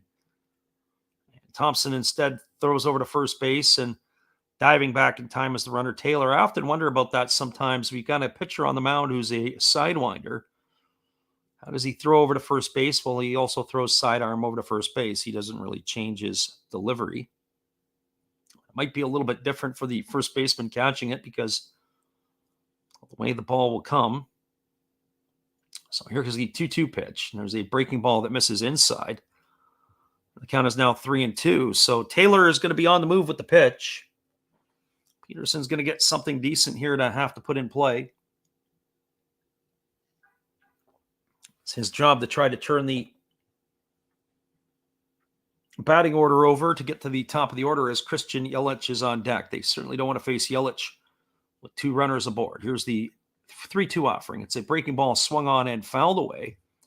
It's going to reach the seats behind the third base side of home plate. Taylor had a big jump, and he was on the move for sure. So 3 balls and 2 strikes.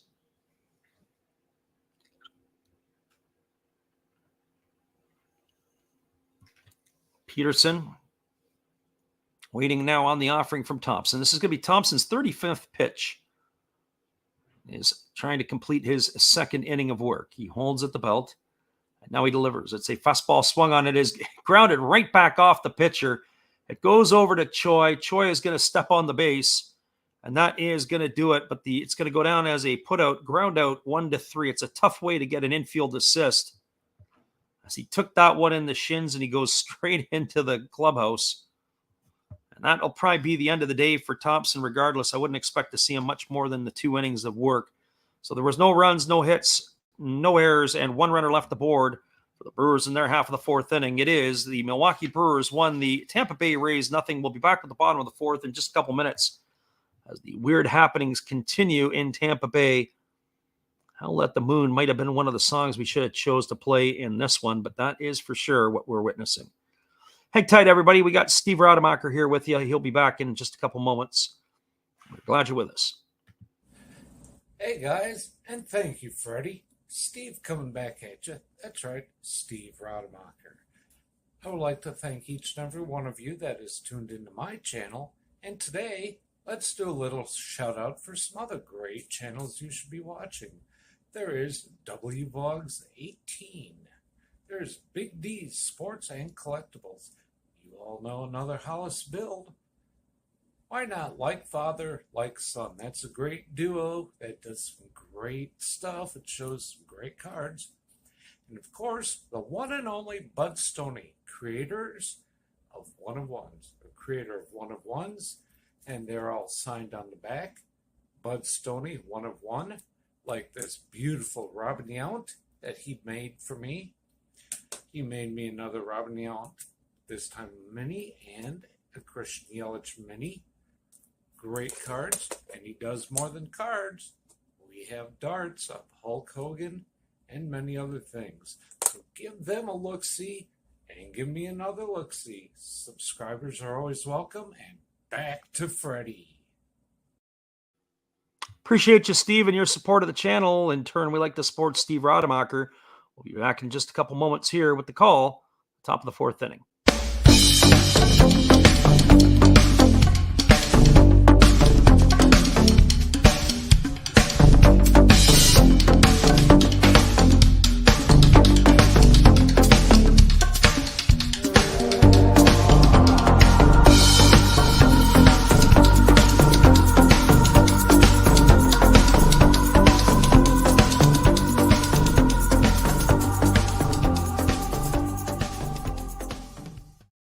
Welcome back, everybody. We're back underway as Eric Lauer has delivered his first couple of pitches to Isak Paredes.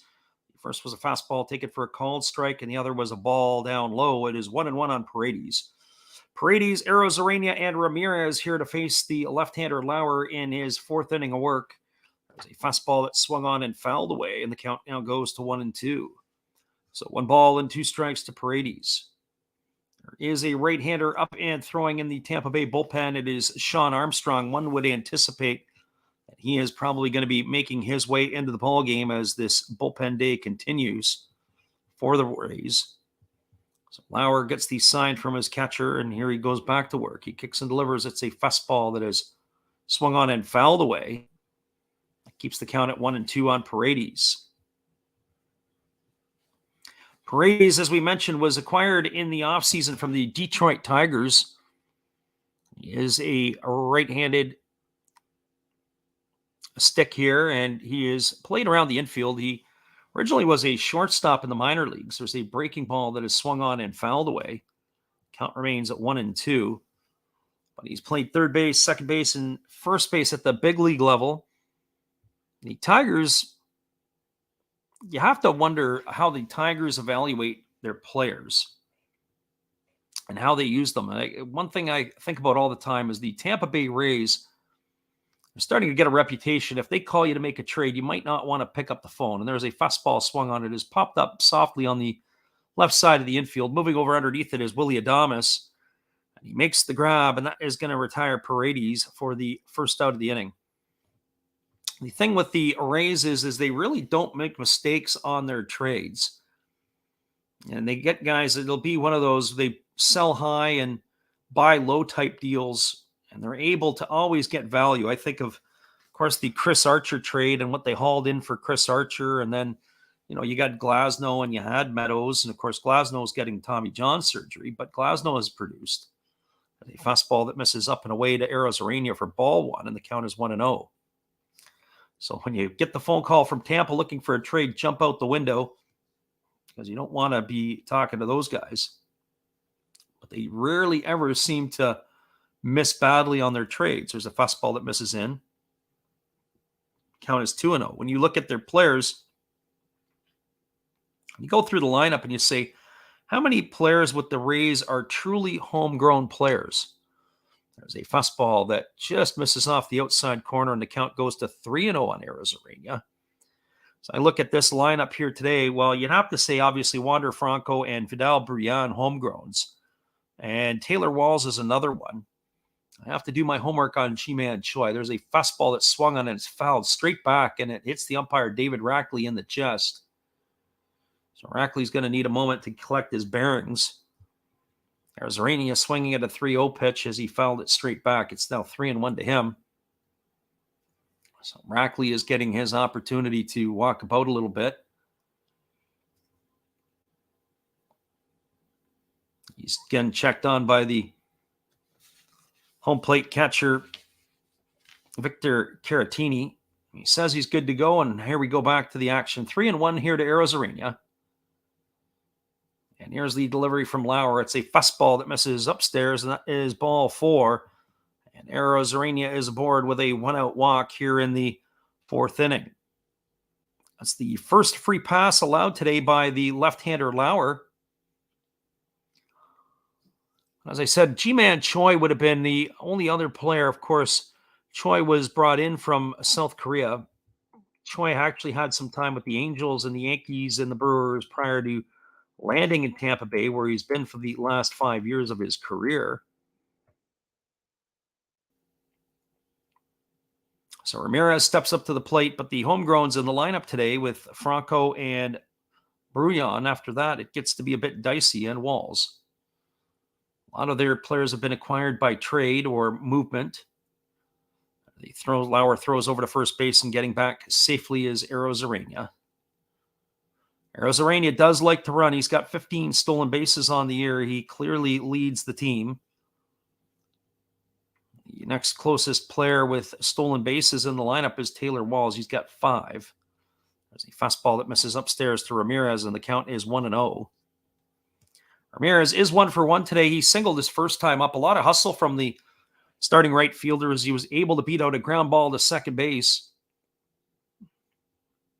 for an infield hit his first time up. It was definitely a hustle hit. So here comes the 1-0 offering. It's a fastball swung on and fouled away, and the count goes to 1-1. So 1 ball and 1 strike. Ramirez is in the midst of a 6-game hitting streak as we extended that in the 2nd inning with that infield hit to the second baseman. He's lifted his average up to .310 on the season. It's the only player in the lineup today hitting north of 300.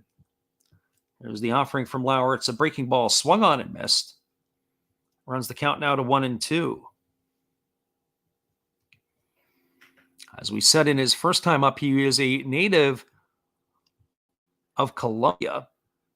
There have been some more Colombian big leaguers finding their way into the major leagues in a few years.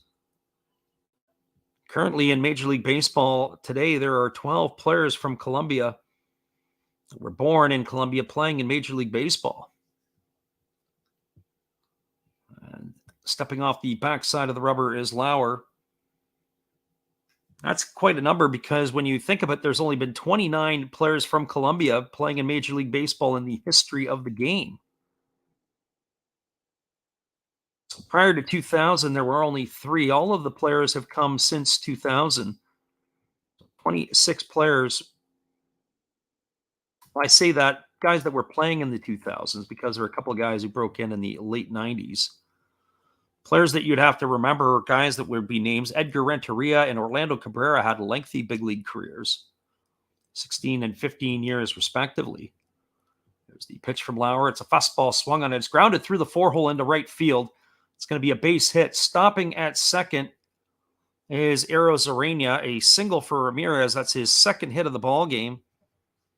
The Rays have something brewing here in the 4th inning against the Milwaukee Ball Club with runners at first and second and 1 out. That's going to bring the first baseman Ji-Man Choi to the plate. Other Colombian players that people would recognize, Jose Quintana, who had a lengthy career with the Cubs and then the White Sox, or with the White Sox and the Cubs, and now he is in Pittsburgh. And Julio Teheran had been around quite a bit. Most of the players that have been coming out of Colombia have come from Cartagena. So Cartagena seems to be a bit of a baseball hotbed in the Colombia area. Probably, I would say, almost 3/4 of the players that made it to the big leagues from Colombia are from Cartagena. So here comes the offering to Ji-Man Choi. It's a breaking ball that is swung on and missed. The count is 0-1 to Choi. Well, Choi is definitely a double play candidate here. He doesn't run particularly fast. So if Lauer can keep something on the ground, that'll give an opportunity for the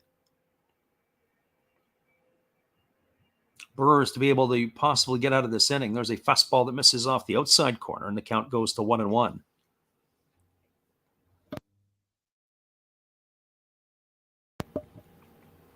But other players that are in the big leagues right now from Colombia and some other names that people may recognize would be Gio Urshela. Urshela, of course, was with the Yankees and now with the Minnesota Twins. He bounced around a little bit. There's a fastball swung on off to third, goes Arozarena, and the throw is not in time. And that ball looks like it may have hit him in the side of the head, in the face. Again, another crazy play. The ball bounced, came up. The fielder, Brosu, couldn't come up with it, and it skipped up and has hit Arozarena in the side of the head. So he is laying face first on the ground. We'll get the replay of this one. He goes head first into the base. Nope, actually it wasn't. It was the face went into the side of Brosu. Brosu was trying to block the bag. He couldn't come up with the ball. Had Brosu come up with the ball, he probably would have been able to have retired Arozarena. And also it advances Ramirez to second, so that takes away the double play possibility. We got a double steal. So Ji-Man Choi has got a 2-1 count on him here, and Taylor Walls waiting on deck. Walls does run pretty good, so the double play possibility would be removed maybe from him as well, just because of the basis of his speed. So Ji-Man Choi waiting on the offering from Lauer. It's 2-1. The runner at third is Arozarena. The runner at second is Ramirez. And here's the pitch. It's a fastball that misses off the outside corner, and the count now goes to 3-1 on Choi. So 3-1. And Choi batting from the left side against the left-hander Lauer. It is the lefty-lefty matchup. Lauer gets the sign from his catcher, Caratini. He's trying to find a way out of this jam. There's one out here in the bottom of the 4th. And Lauer kicks and fires. It is a fastball swung on and missed. It's going to run the count now to 3-2 on Choi.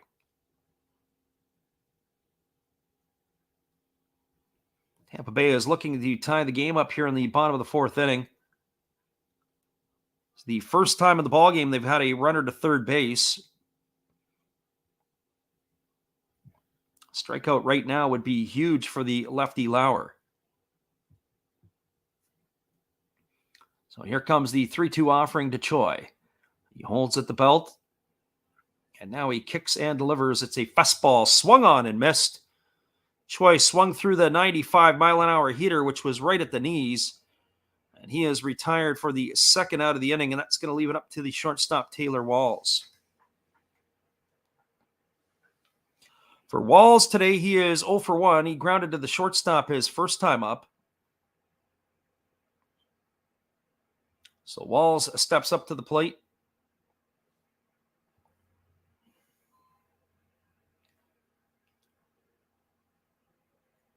Oh for 1, he grounded to short.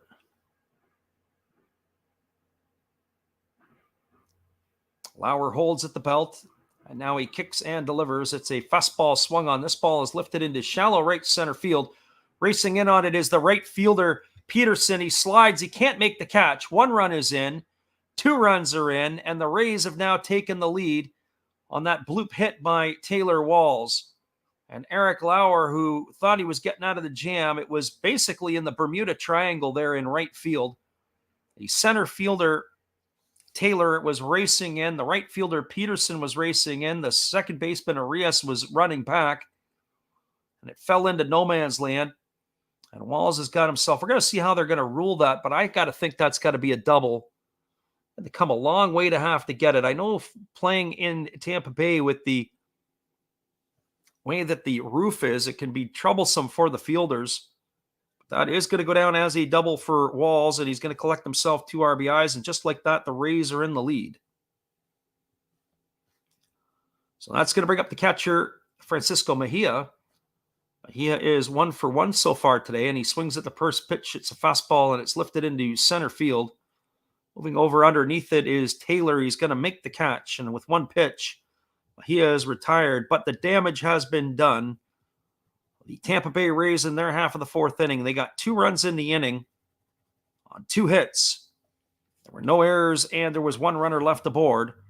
We are now through 4 complete. It is the Tampa Bay Rays 2, the Milwaukee Brewers 1, and we'll be back in just a few minutes with the call at the top of the 5th inning. Thank you all for being here. It has been a bit of an odd ball game so far today.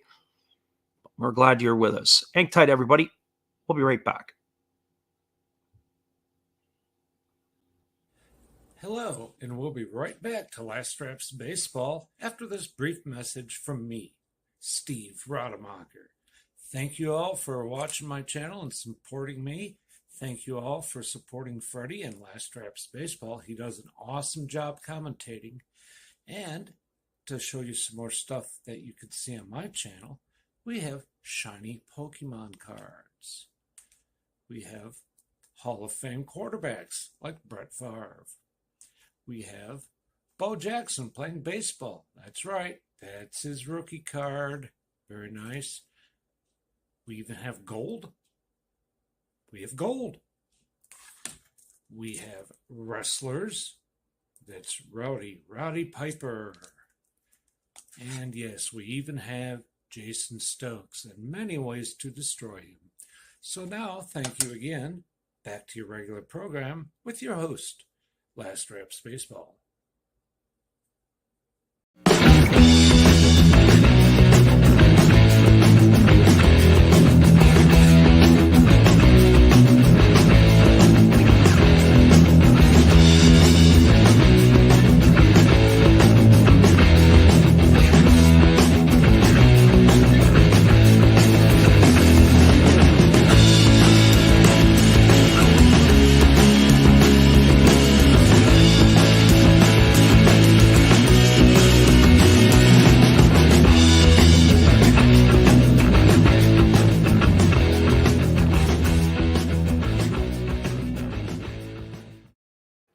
Welcome back, everybody. We've got Sean Armstrong on the mound for the Rays. This is going to be his 12th appearance of the year. He's got a 1-on-1 record with a 1.54 ERA. He takes over. He is the 3rd pitcher of the day for the Rays. And the first pitch is a fastball that misses down to Christian Yelich for ball 1, and the count is 1-0. It's the top of the order. It'll be Yelich, Adames, and McCutchen to face the right-hander Armstrong here in the top of the 5th inning. It's a 2-1 lead for the Tampa Bay Rays. There's a fastball that misses outside, and the count is now 2-1. So 2 balls and 1 strike. We do have some games out of town that are now underway, and we'll get you to some of those scores in a little bit. There are 3 other games underway in Major League Baseball. There's a fastball swung on and fouled away. The count is 2-1. Yesterday, when we were calling the game, there was only the one and only game in town, and that was the Twins and the Guardians. Today, this was the earliest of the starts. This was a noon or 12:10 first pitch. We looked at the matchups of what there were. One of our friends in the chat, Paul Martinez, says, how do you determine what game to call? There's a fastball swung on and fouled away. Well, I took a look at the Pirates and the Nationals. If that was the only game at this time, I would have called that, but try to stay away from teams that are what I would call the non-competitive games. The Astros and the Mets would have been a good game to call as well. That was a little later start. And of course, the Athletics and the Yankees are underway, and that would have been entertaining, although the Athletics have got to be one of the worst teams in baseball this year. There's a fastball taken for a called third strike. Yelich has gone on strikes for out number 1 here in the 5th inning. So 1 up and 1 away, and that's going to bring up the shortstop, Willy Adames. For Adames, he is 0 for 2 today. He has popped to the second baseman, and he is grounded to first. His average has slipped to 215 on the season as he steps up to the plate. And Armstrong is ready to go back to work again. Armstrong working from the stretch with nobody on. He kicks and delivers. It's a fastball that catches the outside corner for a called strike, and the count is 0-1. So we try to do some of the early games where we can, and that's what we're going to do, or some of the late night games. We are going to do a full slate of games next week, so hopefully you can join us. There's a fastball swung on. It is grounded to short. Walls backhands it across the diamond, and that is going to retire his opposite number, and Willy Adames on a ground out 6-3 for out number 2. That is going to leave it up to the designated hitter, Andrew McCutchen. For McCutchen today, he is officially 0 for 2. He lined to the third baseman his first time up, and he reached base last time on an error by the pitcher, but officially in the books at 0 for 2. McCutchen is batting on the season now, 246. He's got those 7 homers and 32 runs batted in. So Armstrong holds at the belt. Now he kicks and delivers. It's a fastball that misses off the outside corner, and the count is 1-0. So 1 ball and no strikes to McCutchen. Armstrong gets the sign from his catcher Mejia, and he's ready to go to work. Here comes the 1-0 offering to Kutch. He kicks and delivers. It's a fastball swung on and missed, and the count is now 1-1. McCutchen is definitely one of the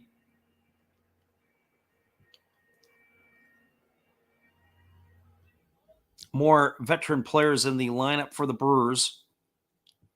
As we said, he was a former MVP with the Pirates back in the day. There was a fastball swung on and fouled away.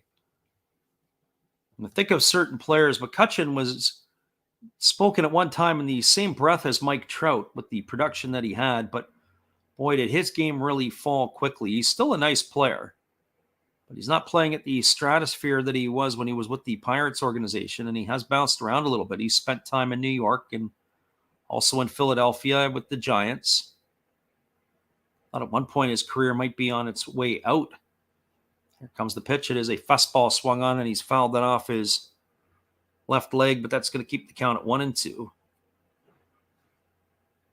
There is a reliever up in the bullpen. It is Brooks Rowley who is throwing now for the Tampa Bay Rays.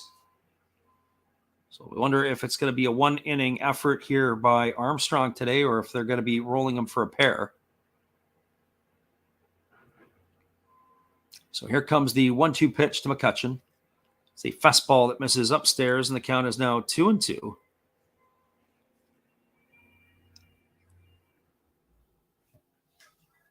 So 2 balls and 2 strikes.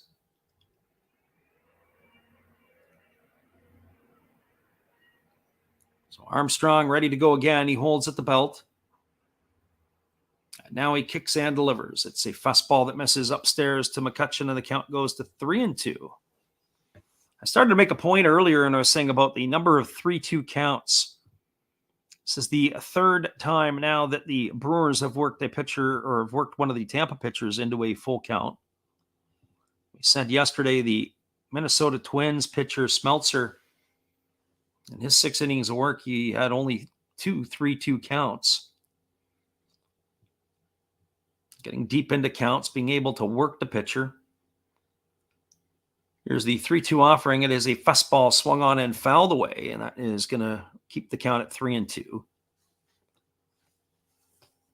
So when I look today and I flip over to the Tampa Bay Rays and you say, how many times has Eric Lauer been taken to full count?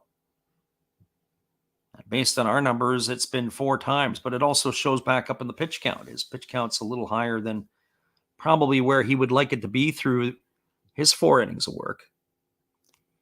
And here's the pitch. It is a fastball swung on. This ball is lifted into left field. Coming over to the stands is Randy Arozarena, but he's going to watch it sail in. That ball was hit, and you can see Arozarena is looking up. It makes you wonder if it may have hit something on the way. McCutcheon absolutely scorched that, but did he hit it in fair territory or foul territory? The Brewers are all looking up.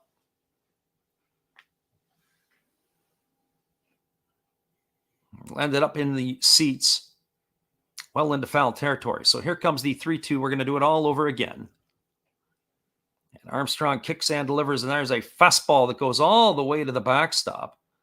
That's going to be ball 4, and McCutcheon is aboard with a 2-out walk, and that's going to bring up Luis Arias. Not sure if leadoff walks or 2-out walks are the ones that bug me more, but certainly the leadoff walks get the opportunity to score. I forget what the percentage is, but I want to say it's almost like 50% of leadoff walks come around to score. It depends on the team and who you're with, but over the course of a season, there is a statistic that is out there. So here comes Luis Arias to the plate. He is 0 for 2. He has struck out and popped out to first, and he takes a first pitch fastball for a called strike, and the count is 0-1. On the flip side, if you get those 2 quick outs and then you walk the next guy, just extends the inning.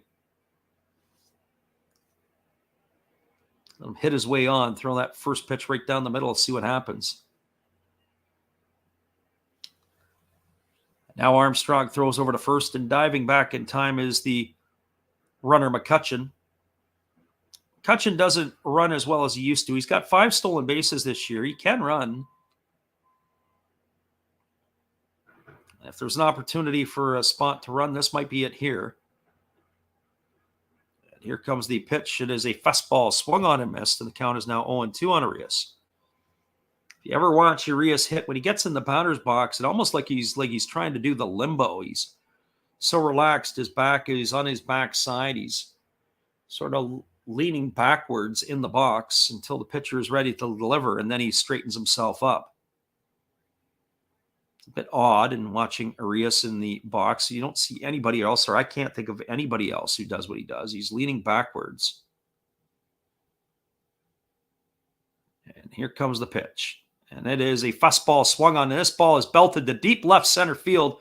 Moving back onto the warning track and watching it go is Arozarena, but I don't even know if it made it all the way. It again took another shot. They're listing it as a 2-run homer, but I don't know what's going on in this bandbox. Arias is rounding the bases. It didn't even reach the seats.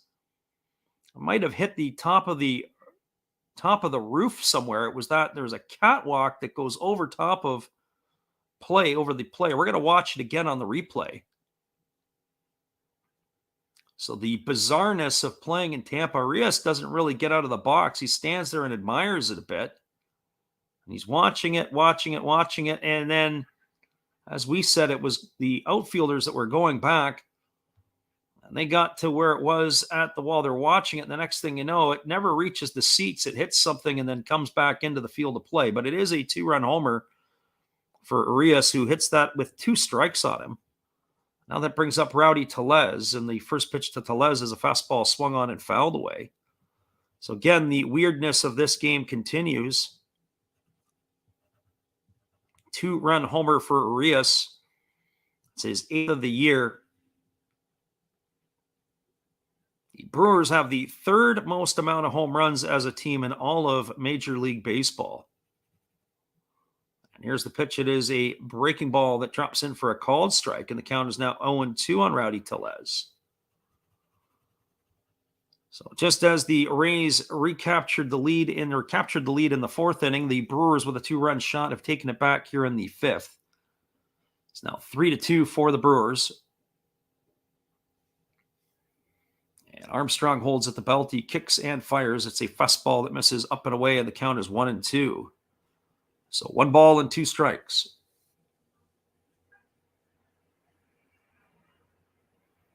So I have to make a special note to self when the Tampa Bay Rays are playing at home, maybe want to stay off their games. Park is a bandbox for sure. Here's the 1-2 offering to Tellez. It's a fastball that misses up and away, and the count is now 2-2. So 2 balls and 2 strikes.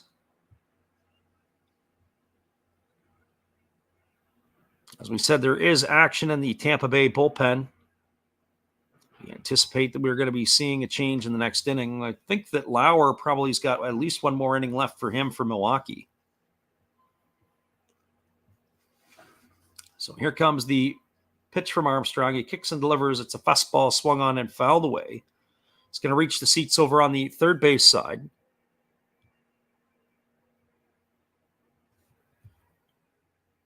Keeps the count at 2 balls and 2 strikes on Tellez. Tellez is homer back in the 2nd inning. That gives him 14 on the year now. One would think he's probably going to be north of 20 homers.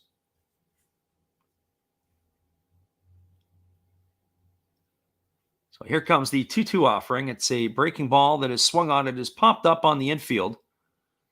Fighting the roof is Taylor Walls. He's going to make the catch. And that is going to do it here for the Brewers in their half of the 5th inning. But there's been damage done. There was 2 runs in the inning on the home run by Luis Urias. All of that came with 2 out. There was 1 hit. There were no errors and nobody left aboard. We are now through 4.5. It is the Milwaukee Brewers 3, the Tampa Bay Rays 2. Stick around, everybody. We'll be back at the call just a couple minutes. We're glad you guys are with us today. It's been a weird one in Tampa Bay. Hey, everybody. Thanks for checking out the game and Last Raps Baseball. This is Dave's Zero Thought Sports Card. If you like pack openings, baseball, all that good stuff, check us out. Drop a comment on our channel this month to win a mystery pack of cards. All you gotta do is say Last Rap sent you to be entered. And we'll drop a video later on this month announcing the winner. Enjoy the game.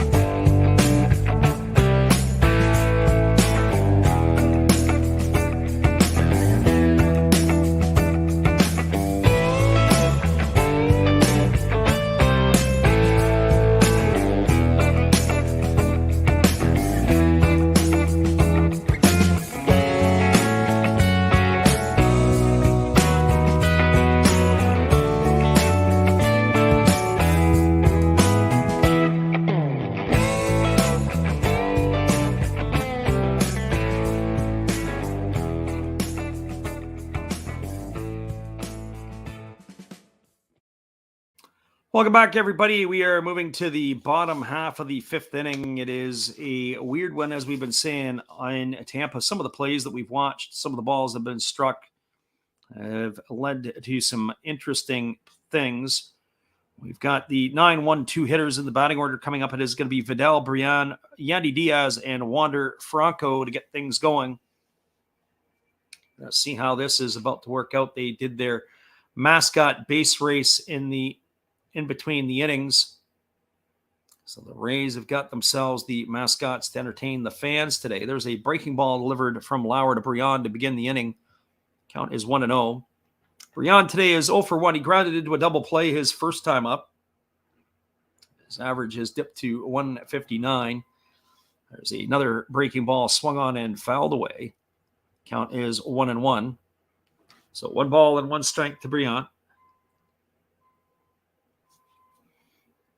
Left-hander against the right-hander, and Lauer delivers a fastball that comes in for a called strike at the knees, and the count is now 1-2. So 1 ball and 2 strikes to Brian.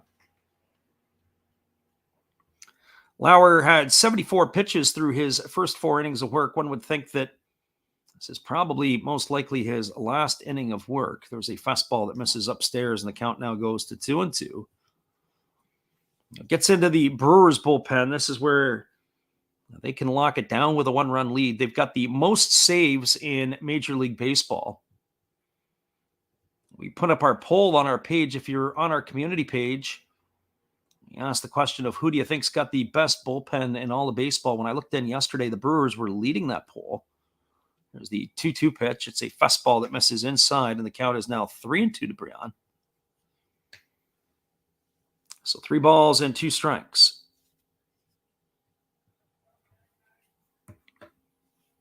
Lauer gets the side from his catcher, Caratini, and here's the offering. It is a fastball swung on, and this one is fouled back. And the count remains at 3-2.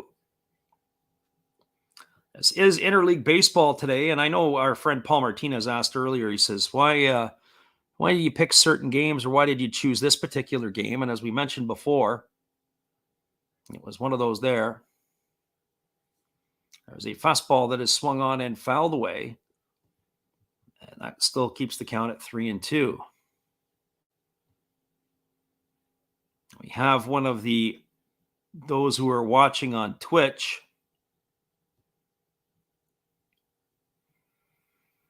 And we get some of the bots that come into the stream. Certainly more so on Twitch than we do on YouTube. And there's a fastball that misses up and away, and that's going to be ball 4. Brian, that was a pretty good at bat by Brian. He took Lauer to 9 pitches.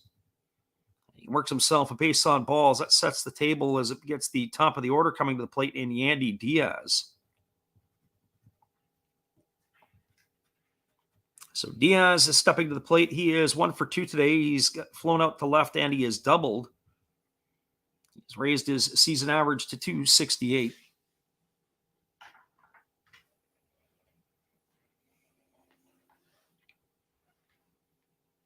There's a lot of bats on the bench for the Rays if they have to go and start looking for some pinch hitters.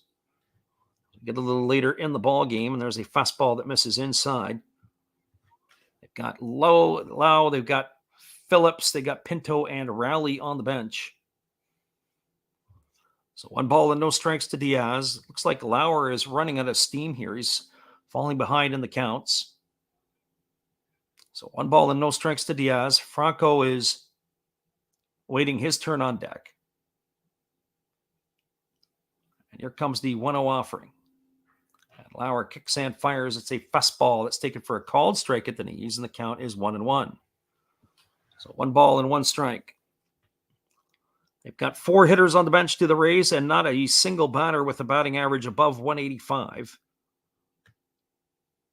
The bullpen, they've got a pile of guys in the pen.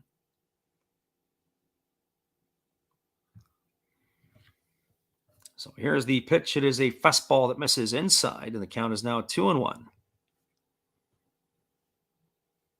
One would think that they probably are going to be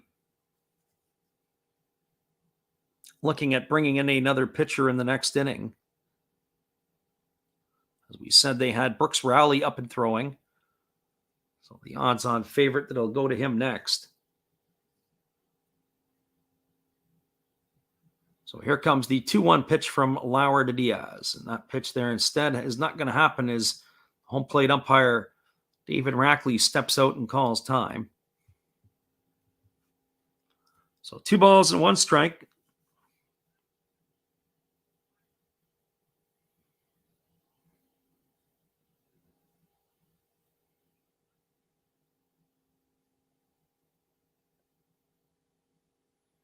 And here comes the offering to Diaz. It is a fastball that misses off the outside corner, and the count now goes to 3-1. So 3 balls and 1 strike to Diaz.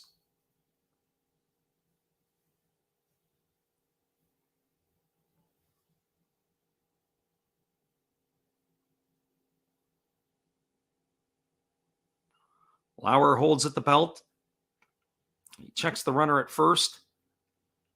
And now he kicks and delivers. It's a fastball taken right down the middle, and now the count goes to 3-2 on Diaz. This game here, for whatever reason, seems to have hit a bit of a rut. For a 3-2 ball game, you'd think that would be on a good pace. It is, as we said, some strange and weird things happening in the game, and the players battling the roof. There's a fastball swung on it, has popped up over on the first base side. Drifting into foul territory is Rowdy Tellez. He's got room, and he's going to make the catch.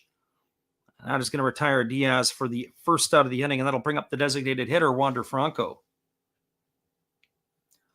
For Franco today, he is 0 for 2. He's been retired the same way twice. He has popped out to the second baseman both his times up. The first one, it was a play in the first inning that started off the weirdness. Ball was a ball hit over the second baseman's head where Arias had to run out and make the catch. They ruled it as an out, but he had dropped the ball. They looked at it, and they still ruled it as an out. The ball, I don't think he ever had control of the ball. So here comes Franco to the plate, and instead they throw over to first, and Brian scampers back to the bag.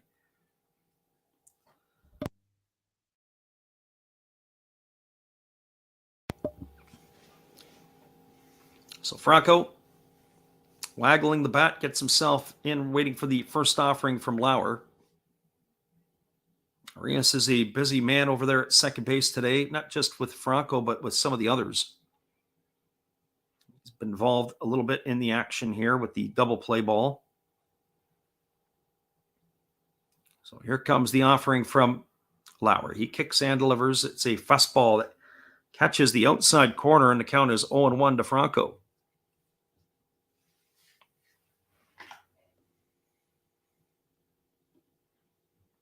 There is action in the Milwaukee bullpen. They've got a reliever up and going. The bullpen here is on the field. It is Yandel Gustav who is getting loose, the big 6'3" right-hander. There's a fastball that swung on and fouled away. Brian was off to the races. That is all for naught, as he's going to have to come back. That runs the count to 0-2 on Franco.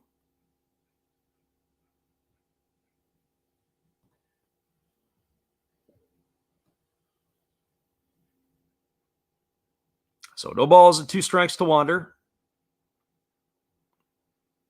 The lefty Lauer ready to go back to work here.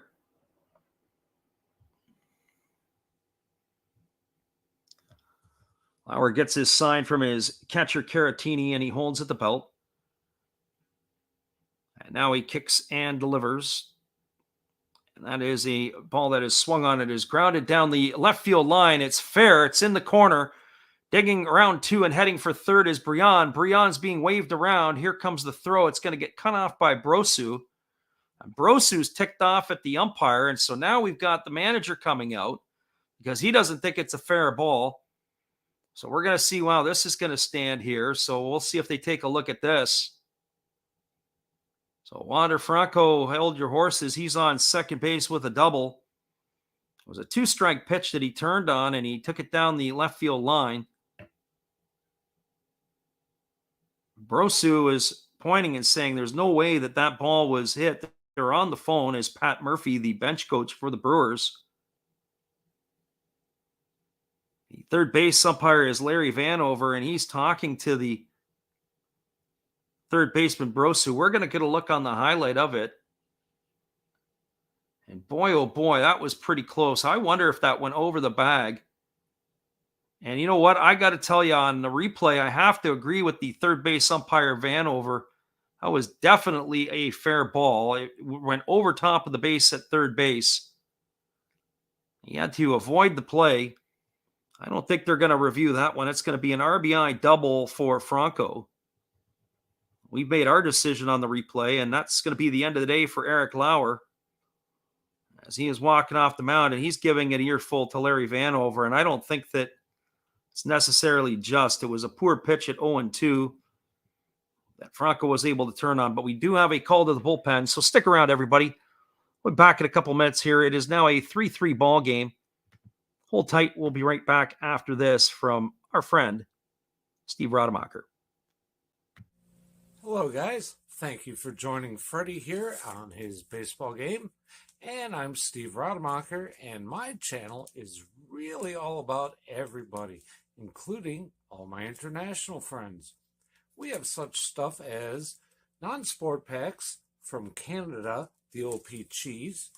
We have the Greek Freak. We have money from around the world. We have lira. We have yen. We have francs. We have pounds. We have Deutschmarks. We have all kinds of cool stuff like that. We even have some cooler things like Japanese women wrestlers and OP-Chi baseball cards where I cannot read the back. We even have unopened material like the royal family, I know it's backwards, from London, England. Thank you for watching. Back to Freddie.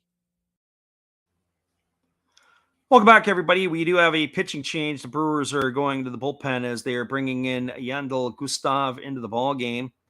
He's going to be taking over for the lefty Eric Lauer. Lauer leaves the ball game after serving up that double to Wander Franco. So he is taking over here is Yandel Gustav. He's been in the big league since 2016. This will be his 15th appearance for the Brewers.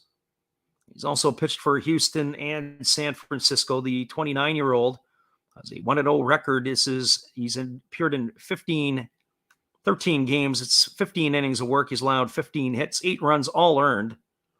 And he has walked 5 and struck out 15. So he is going to be coming up, and he's going to be facing a pinch hitter here. And it's going to be Mike Lowe coming to bat. Josh Lowe coming to bat. So Lowe is coming to hit for Isaac Paredes. So Paredes' day is done. The runner at second is Franco. There is 1 away. And Brouillon had crossed the plate after getting that leadoff walk. And the first pitch is a fastball taken for a called strike. Count is 0-1. So Josh Lowe in the ball game for Paredes. So runner at second, 1 away. Then it's 1 strike to the pinch hitter Lowe. Holding at the belt is Gustav. He checks the runner at second, which is Franco, and he kicks and delivers. It is a fastball swung on and missed.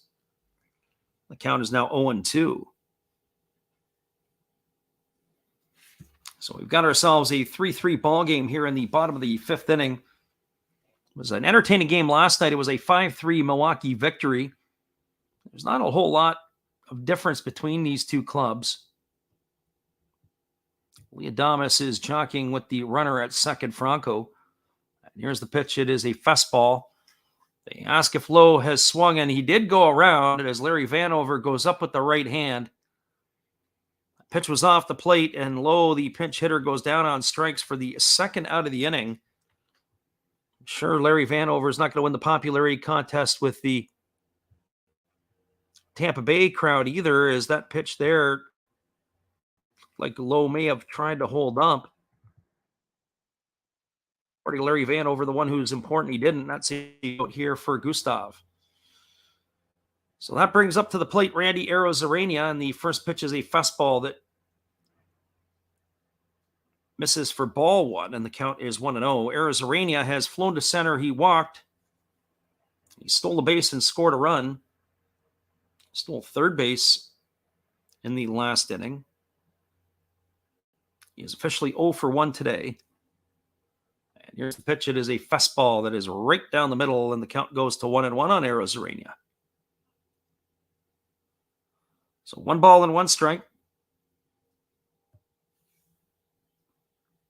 Gustav leans in. He gets the signs from his catcher, and now he comes set at the chest. He kicks and fires. There's a ball that misses down and away. The count is now 2-1 to Randy Arozarena. There is a left-hander up and throwing. It's Hobie Milner. It's a left-hander, but he's also a sidewinder. Brewers definitely have some different looks coming out of their bullpen. So here comes the 2-1 offering. There's a fastball that swung on it, is popped up over on the left side of the infield. Moving over underneath it is Willie Adames. He's going to make the catch. And that is going to retire Arozarena for the third out of the inning. But there's been damage done again here by the Tampa Bay Rays. They had a run in the inning on one hit. There were no errors and one runner left aboard. We're now through 5 complete. It is the Tampa Bay Rays 3, the Milwaukee Brewers 3. Stick around, everybody. We'll be back with the call. Just a few minutes of the top of the 6th inning. Glad you guys could bounce in here with us today. Here's our friend Matt. Good evening, ladies and gentlemen. Namaste. Hey, I hope you guys have been enjoying the game. My name is Hollis. I've got a YouTube channel called Another Hollis Build. I love baseball cards. I open up brand new product for you guys. I open up old stuff. I do breaks. I do auctions. All kinds of stuff concerning baseball. I'm Friars faithful, Padres to the end. I also love Garbage Pail Kids and my animals. I have a ton of animals. It's like a mini petting zoo here around my house. I also love my city. San Diego, baby. I'll take you all around the city and show you what's up. If you guys dig stuff like that, cruise on over and check it out. It's Another Hollis Build. If you dig it, subscribe. I'd really appreciate to have more follow me along on the journey. Hey, either way, you guys have a wonderful day or a beautiful, beautiful evening. No matter which one it is, make sure that you make it great, my friends. Big up Last Raps Baseball. Yeah, Freddie, let's go. One love and peace. Yeah, man.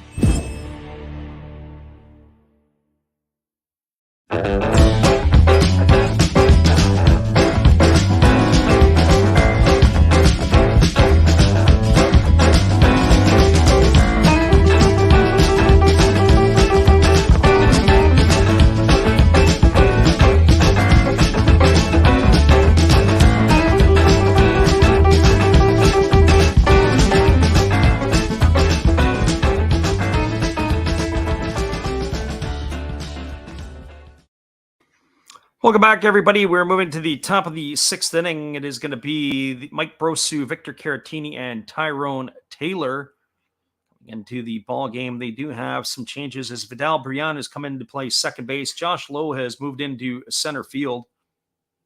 So some defensive changes for the Tampa Bay Rays.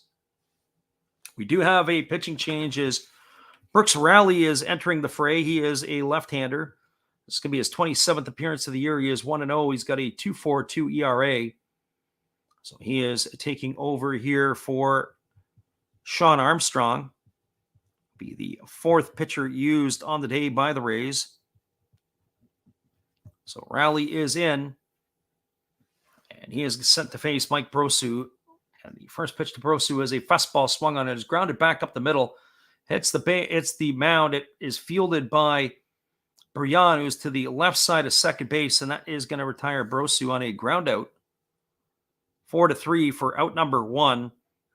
Again, it was a bit odd. It was a comebacker right through the mound, past the side of the pitcher on his throwing arm side. It hit the front of the mound. That slowed it down a little bit, and it took a weird in-between hop by Brian. He does a good job to field it, but he was able to retire Brosu. So 1 pitch and 1 away, and that'll bring up the catcher, Victor Caratini. For Caratini today, he is 0 for 1. He struck out in the 4th. He was hit by a pitch in the 2nd. And here's the pitch. It is a fastball taken for a called strike, and the count is quickly 0-1. So no balls and 1 strike to Caratini.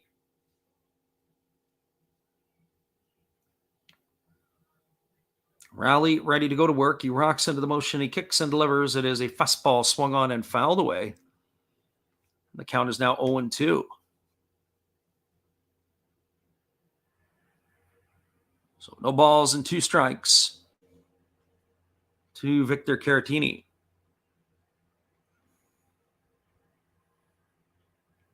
Rowley gets the sign from his catcher Mejia, and he goes to work. He kicks and delivers. It's a fastball that misses down, and the count now goes to 1-2.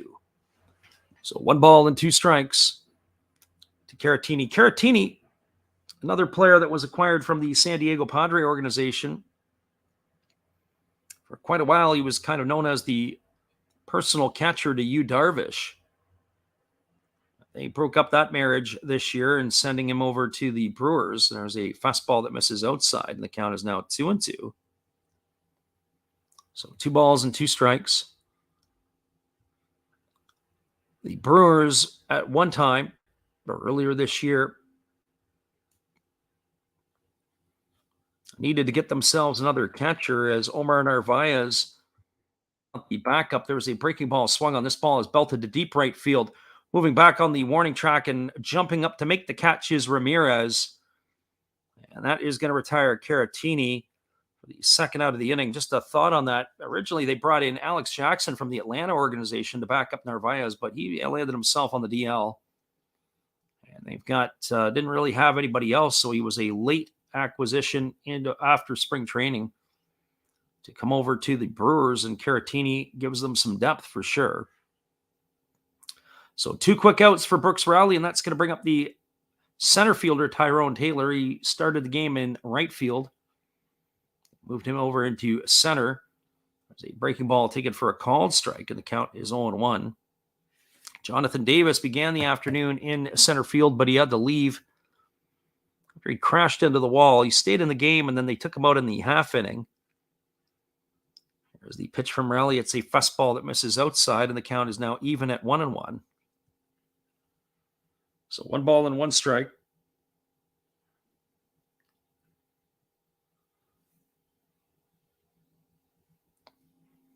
So Rowley rocks into the motion. He kicks and delivers, and it is a changeup that is swung on and missed. The count now goes to 1-2 on Taylor. Jace Peterson, who came into the ballgame to replace Davis, is waiting his turn on deck. So here comes the 1-2 offering. Rowley ready to go to work. Gets the sign from his catcher, Mejia, and now he rocks into the motion. He kicks and delivers. It's a fastball swung on and fouled away, and the count remains at 1-2 to Taylor.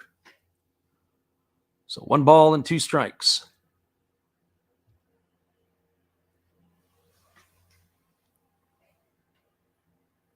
And Rowley has asked for time, and he wants to get himself a new baseball. He didn't like the one that he had to work with.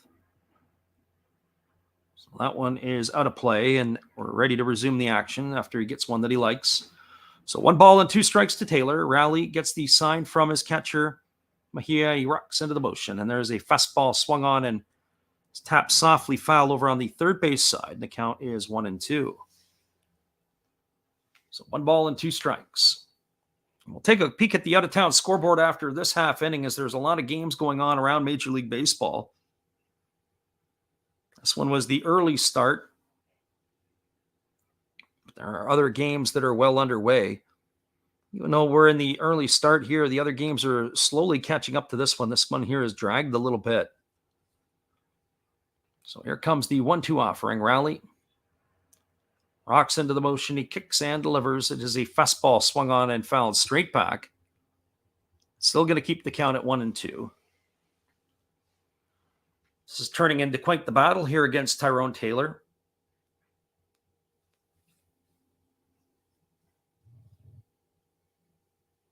Taylor being able to work the pitcher, Rowley over here with 2 away. Rowley gets his sign, and now he's ready to go to work again. He takes a breath, and now he rocks into the windup, but nope, he steps off the backside of the rubber. He asks for the signs all over again. It's the frustration I have. There's nobody on. How can you be having to cycle through a set of signs? There's a fastball that misses down and away. Count is now 2-2. You got nobody on base. You've got 2 quick outs. Flash a number down. Let's get the show on the road here, and it's just taking forever for these 2 to get their signs together. So here we go, back to the work. And again, rocking into the motion is Rowley. He kicks and delivers. There's a breaking ball that misses down and in, and the count is now 3-2. This is going to be the 9th pitch of the at-bat coming up for Tyrone Taylor. He's been able to work the count full.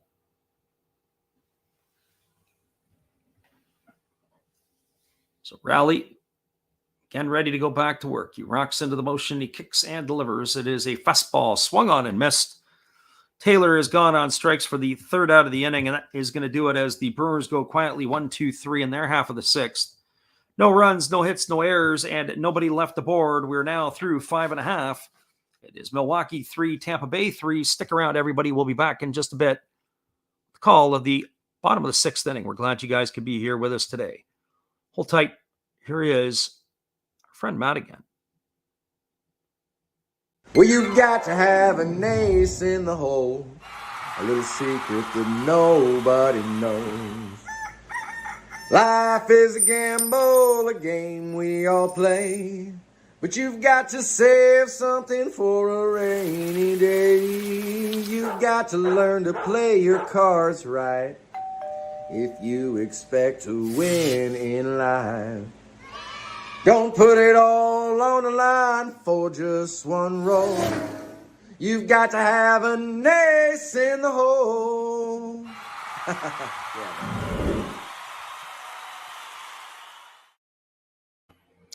Welcome back, everybody. We're just going to take a quick look at the out-of-town scoreboard as there's action in other games across Major League Baseball today. It is in the fifth inning between the Pirates and the Washington Nationals.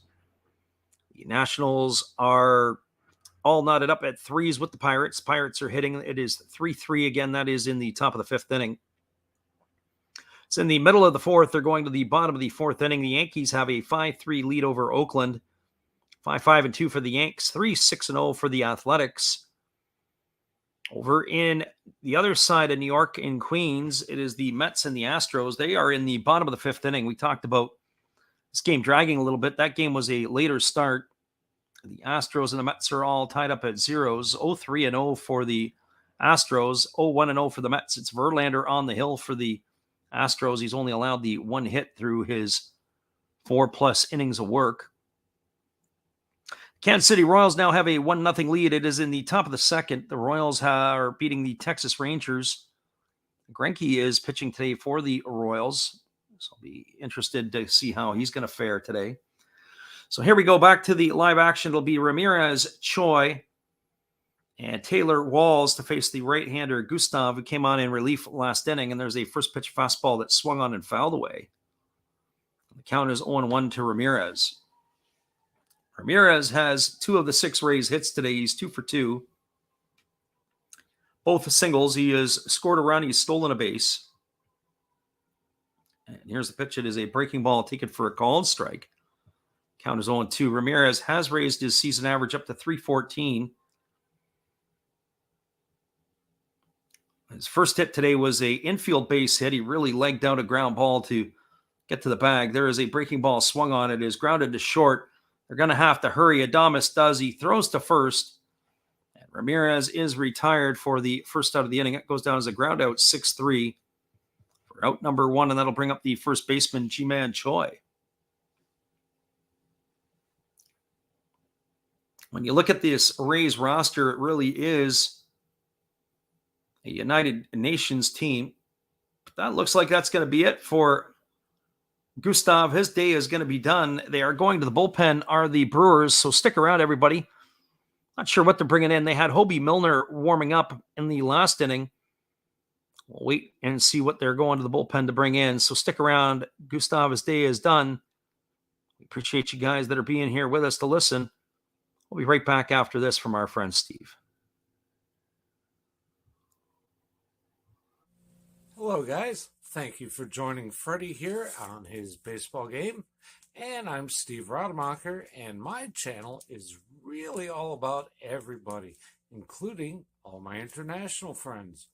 We have such stuff as non-sport packs from Canada, the OP Cheese. We have the Greek Freak. We have money from around the world. We have lira. We have yen. We have francs, we have pounds, we have Deutschmarks, we have all kinds of cool stuff like that. We even have some cooler things like Japanese women wrestlers and OPC baseball cards where I cannot read the back. We even have unopened material like the royal family, I know it's backwards, from London, England. Thank you for watching. Back to Freddie. Appreciate you there, Steve. We do have a pitching change, and it is going to be Hobie Milner coming in. The often traveled Milner is in his second season with the Brewers. He's a veteran of 6 years of the big leagues. This has been by far his most useful year since his rookie year back in 2017. In 2017, he broke in with the Philadelphia Phillies. And then he was flipped from the Phillies to the Rays for a couple of seasons. Then he ended up in the Angels camp. And now he is a Milwaukee Brewer. And the first pitch that he offers to G-Man Choi is a breaking ball down in the dirt. The count is 1-0. Milner's 3-1 on the season. He's got an ERA of 2.10. He's worked in 31 games. He's pitched 30 innings. Another breaking ball down and away, and the count is now 2-0 to Choi. He's got himself 26 strikeouts in those 30 innings. He's pretty much a one strikeout a game guy. Here's the pitch. It is a fastball swung on and missed. That pitch was down. It would have been 3-0. Choi must have been guessing on the pitch because that pitch wasn't even close. So 3 balls and no strikes it is to Choi. Choi is 0 for 2 on the afternoon. He takes a fastball for a called strike, and the count goes to 2-2. And he has been retired the same way twice on strikeouts. So leaning in and getting the sign is Milner. Now he steps off and going to do this all over again. And here comes the pitch from Milner. It's a fastball swung on and fouled away. That's going to keep the count at 2-2. This is the first time I've seen Hobie Milner pitch. We have done Brewers in the past. Of course, you got Suter and Hader and Williams and that back end of the bullpen. I haven't really seen a whole lot of this left-hander. Comes the 2-2. There's a changeup that is swung on. It is lifted softly into center field. Coming in is Taylor. He's going to make the catch. That is going to retire Choi. Ball hung up just enough. Choi kind of threw his bat at the pitch. It looked like he was way out in front. He is going to be retired for the second out of the inning. He lost control of his bat as well. Just almost like he threw the bat at the ball. Lost control of his bat. That's going to bring up the shortstop, Taylor Walls. So 2 quick outs here in the bottom of the 6th. And the first pitch to Walls is a fastball that misses low for ball 1, and the count is 1-0. It's kind of hard to tell the difference between the fastballs and the changeup for Milner. Either one are eye-popping.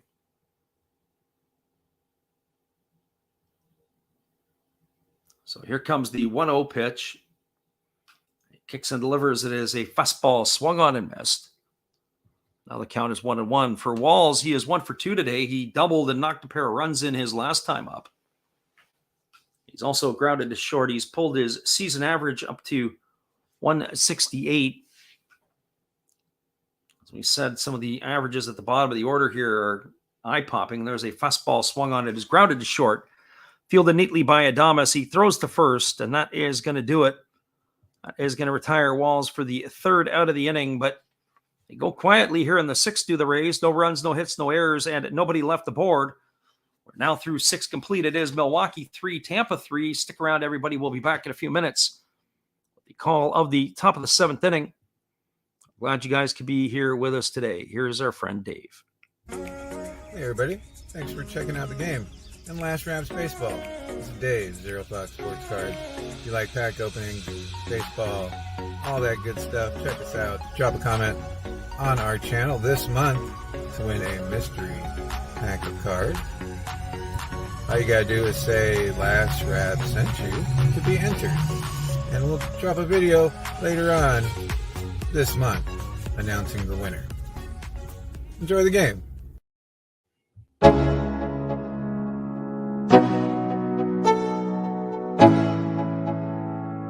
Let's go. Yeah.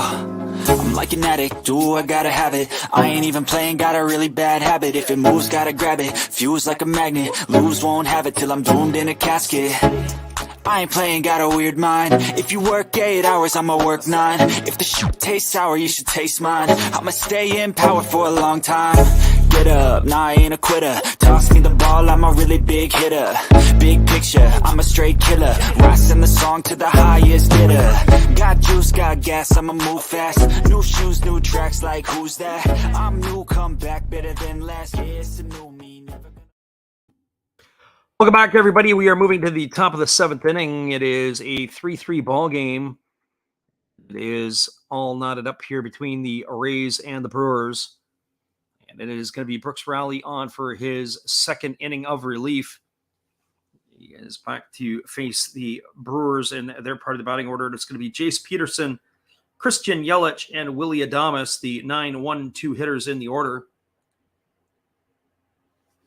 So they have an interesting stat.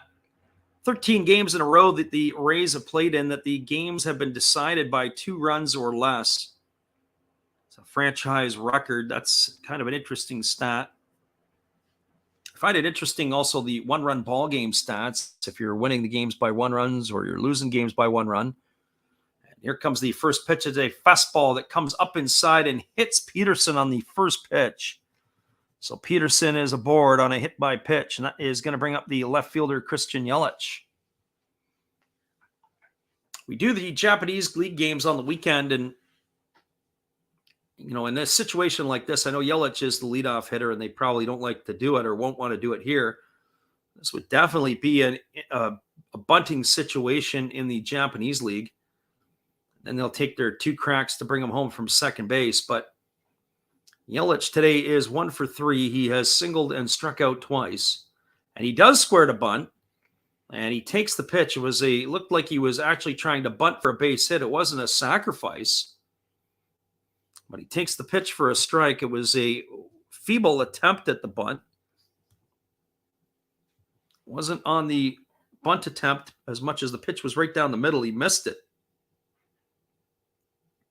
So no balls and 1 strike to Yelich. Rowley gets the sign from his catcher, Caratini. Yelich waggles the bat, and now he's ready to face the offering from the left-hander, Rowley, who kicks and delivers. He does square to bunt, and he does get it down, and it's a good one. And they are going to move that runner over into second base. That is something you don't see very often, and a former MVP to do it. It's going to have as a sacrifice 1-3. Yelich is gone for the first out of the inning. It advances Peterson over to second. And now it's going to bring up the shortstop, Willie Adames. Had a little bit of run on it. He didn't get it where he wanted to on the bat, but he was able to get it down maybe a little harder than he wanted. Rowley, being the left-hander, came off the mound to field it. And now we've got a conference on the mound here as Taylor Walls has come in to talk to his shortstop, but the pitching coach is on his way out as well. So the runner is at second. Adames is at the plate. Probably want to talk a little bit about how they want to handle this situation. And then you got McCutchen standing on deck.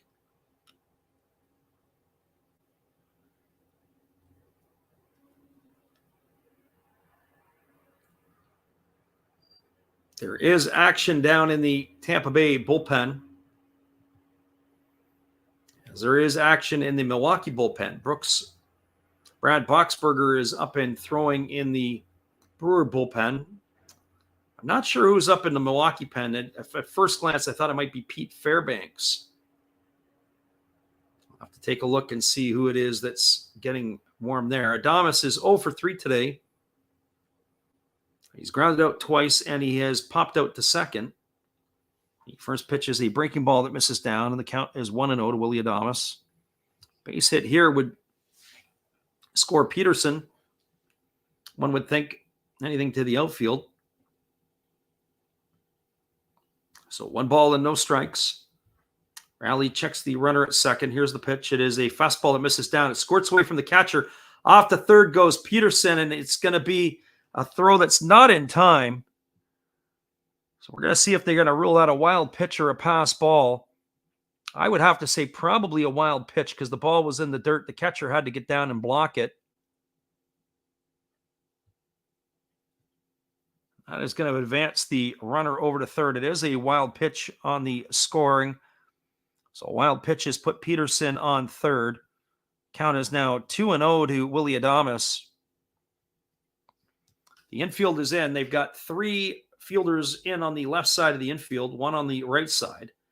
And here's the pitch. It is a changeup that is swung on and missed. And the count now goes to 2-1 on Adames.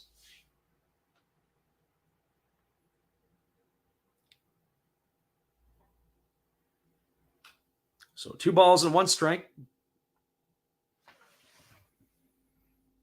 Rowley holds at the chest. And here's the 2-1 offering. It is a breaking ball that is swung on and missed. That count now goes to 2-2 to Adames. And, we talk about approaches sometimes at the plate.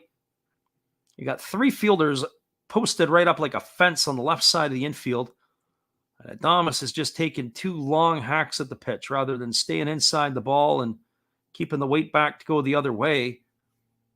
This long swing, he just swung right over top of those pitches. And there they came back with the same breaking ball in the same location.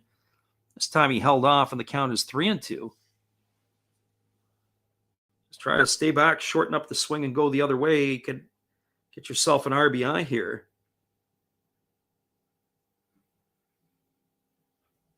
So here comes the 3-2 pitch. A kick and deliver. It is a changeup that is swung on and missed. And Adames has gone on strikes for the second out of the inning. That's going to leave it up to Andrew McCutchen. For McCutchen, he's been on base twice tonight. He lined out in the first inning. He reached on an error back in the third. And he walked in, came around, and scored a run on the home run by Luis Arias in the 5th inning. So McCutchen looking to find a way on base here. The runner at third is Peterson with 2 away.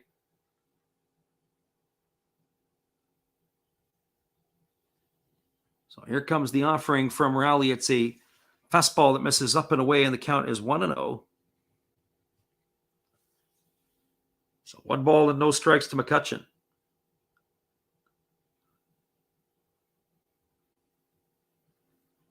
Rowley gets the sign from his catcher, Mejia.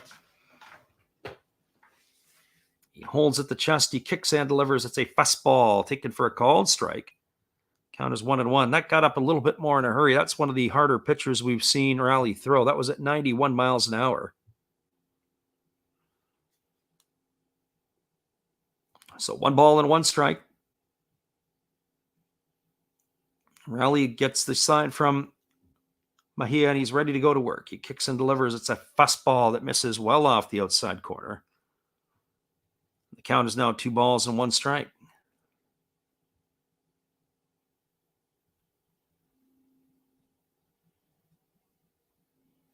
So 2 balls and 1 strike to McCutchen.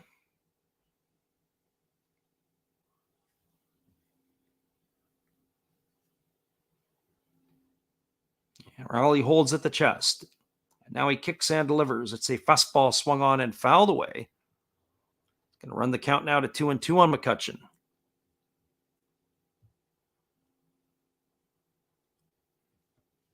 So 2 balls and 2 strikes.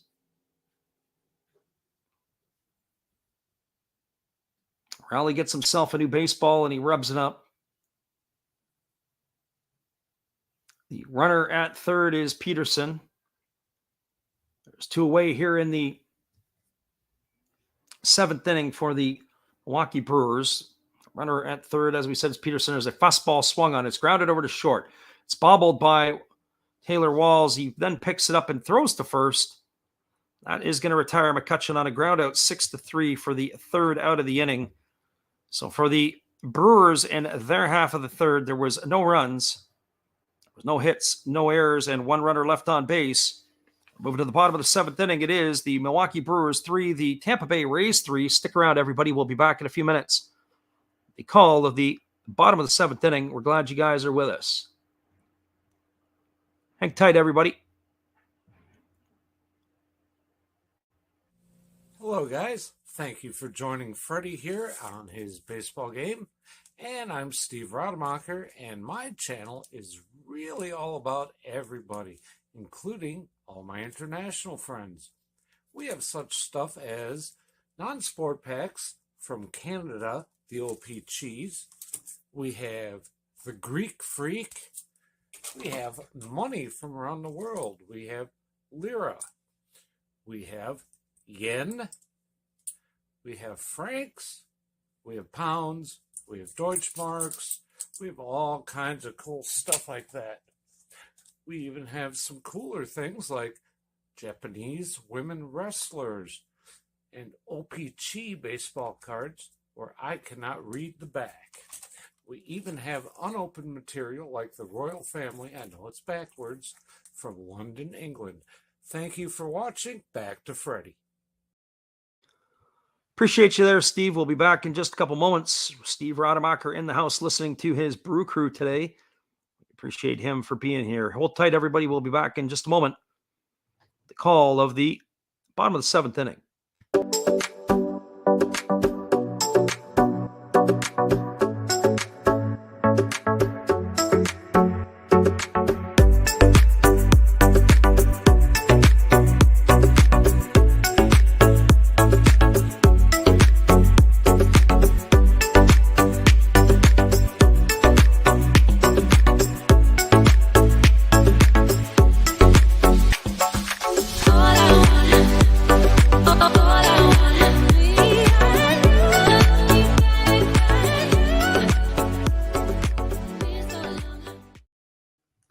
Welcome back, everybody. We are moving to the bottom of the seventh inning. It is going to be the 8, 9, and 1 hitters in the batting order for the Rays, and there is a pitching change as Brad Boxberger is coming on in relief. He is going to be the fourth pitcher used by the Brewers.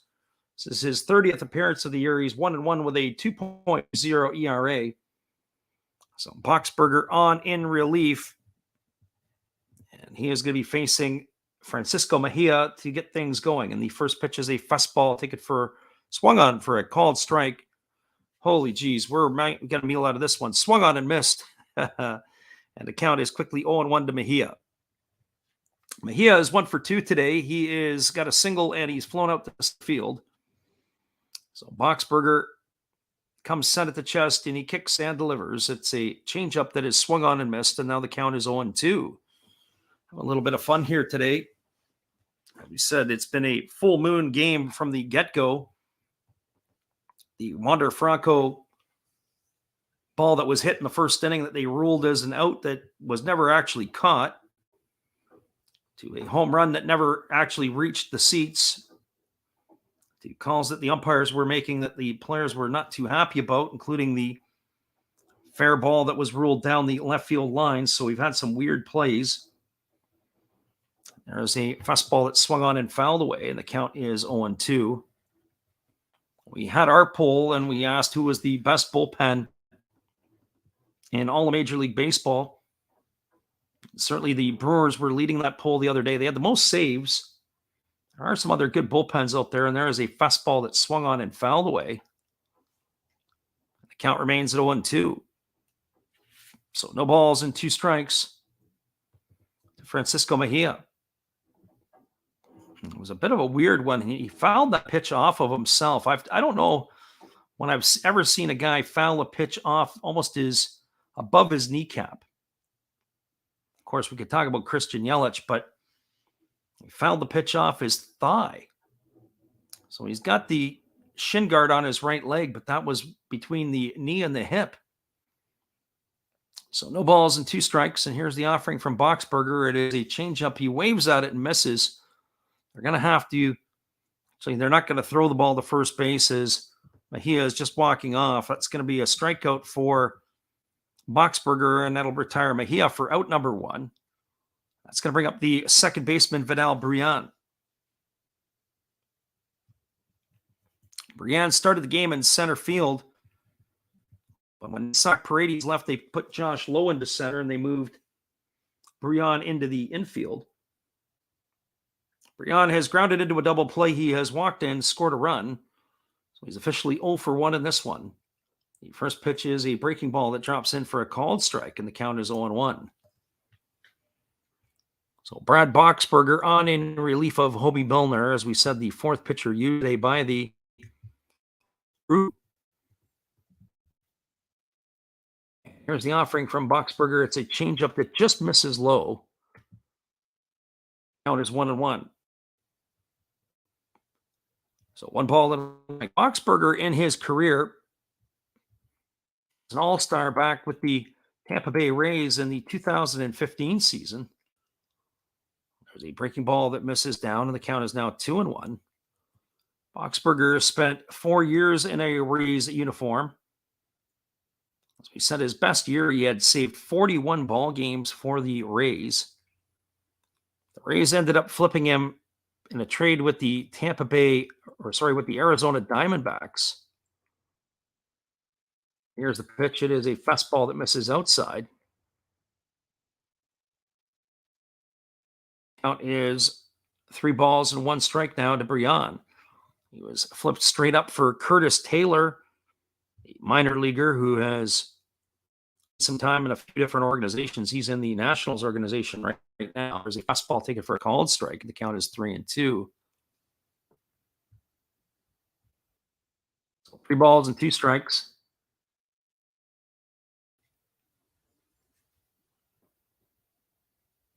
And here comes the offering. It is a fastball that's taken for a called third strike. Brian stood there like the house by the side of the road and watched it go by for out number 2. He's shaking his head as he walks back to the dugout. That pitch was too close to take. We get a look at it on the highlights. It probably clipped the bottom part of the zone. Far too close to take, whether or not Brian thought it was a strike or not. It's a pitch you got to be able to flick your wrists at and get rid of. So that's going to bring up the top of the order, Yandy Diaz, who is 1 for 3 today. Diaz has a double and a fly out and a pop out.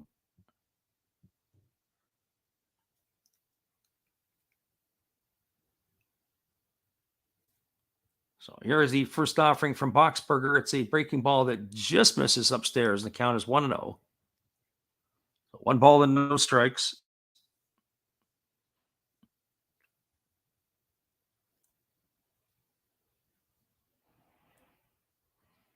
And Boxberger delivers. It's a changeup that misses down and in, and the count is now 2-0. So 2 balls and no strikes to Yandy Diaz. Diaz waggles the bat. He got the start at third base today to Diaz.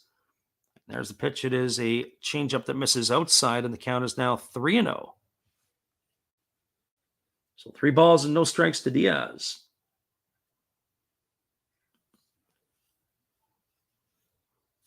As we mentioned, this game here is a rather slow affair. We're going to be coming up on the 3-hour mark here in a little bit. When you think all things considered, the pace of yesterday's game that we saw between the Twins and the Guardians, that moved fairly quickly. So here's the 3-0 pitch. It's a fastball taken for a called strike. The count is now 3-1 to Diaz.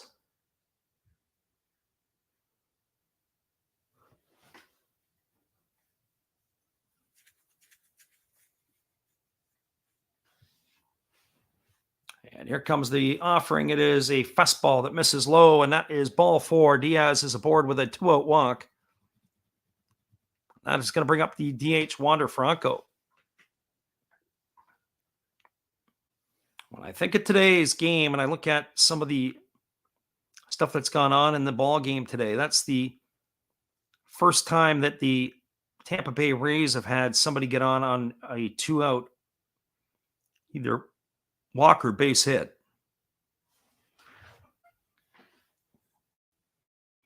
So Franco steps to the plate. He had an RBI double in the 5th inning. He's 1 for 3 today. He's raised his season average up to 263, or 65, I should say. There's a first pitch breaking ball swung on. This ball is lifted into left field. Camping out underneath it is Christian Yelich. He's going to make the catch. And that is going to do it for the Rays here in their half of the 7th inning. So for Tampa Bay, there was no runs, no hits, no errors, and 1 runner left aboard. We're now through 7 complete. It is the Milwaukee Brewers 3, the Tampa Bay Rays 3. Stick around, everybody. We'll be back with the call of the top of the 8th inning after this when we return. We thank you guys for being here. Our living room is in the house today. We thank you for being here. He says he didn't think he'd make it here. His vehicle broke down, but we're glad you're with us. We'll bring you home for the last couple innings. Hang tight, everybody. We'll be right back in just a few. Good evening, ladies and gentlemen. Namaste. Hey, I hope you guys have been enjoying the game. My name is Hollis. I've got a YouTube channel called Another Hollis Build. I love baseball cards. I open up brand new product for you guys. I open up old stuff. I do breaks. I do auctions. All kinds of stuff concerning baseball. I'm Friars faithful, Padres to the end. I also love Garbage Pail Kids and my animals. I have a ton of animals. It's like a mini petting zoo here around my house. I also love my city. San Diego, baby. I'll take you all around the city and show you what's up. If you guys dig stuff like that, cruise on over and check it out. It's Another Hollis Build. If you dig it, subscribe. I'd really appreciate to have more follow me along on the journey. Hey, either way, you guys have a wonderful day or a beautiful, beautiful evening. No matter which one it is, make sure that you make it great, my friends. Big up Last Raps Baseball. Yeah, Freddie, let's go. One love and peace. Yeah, man.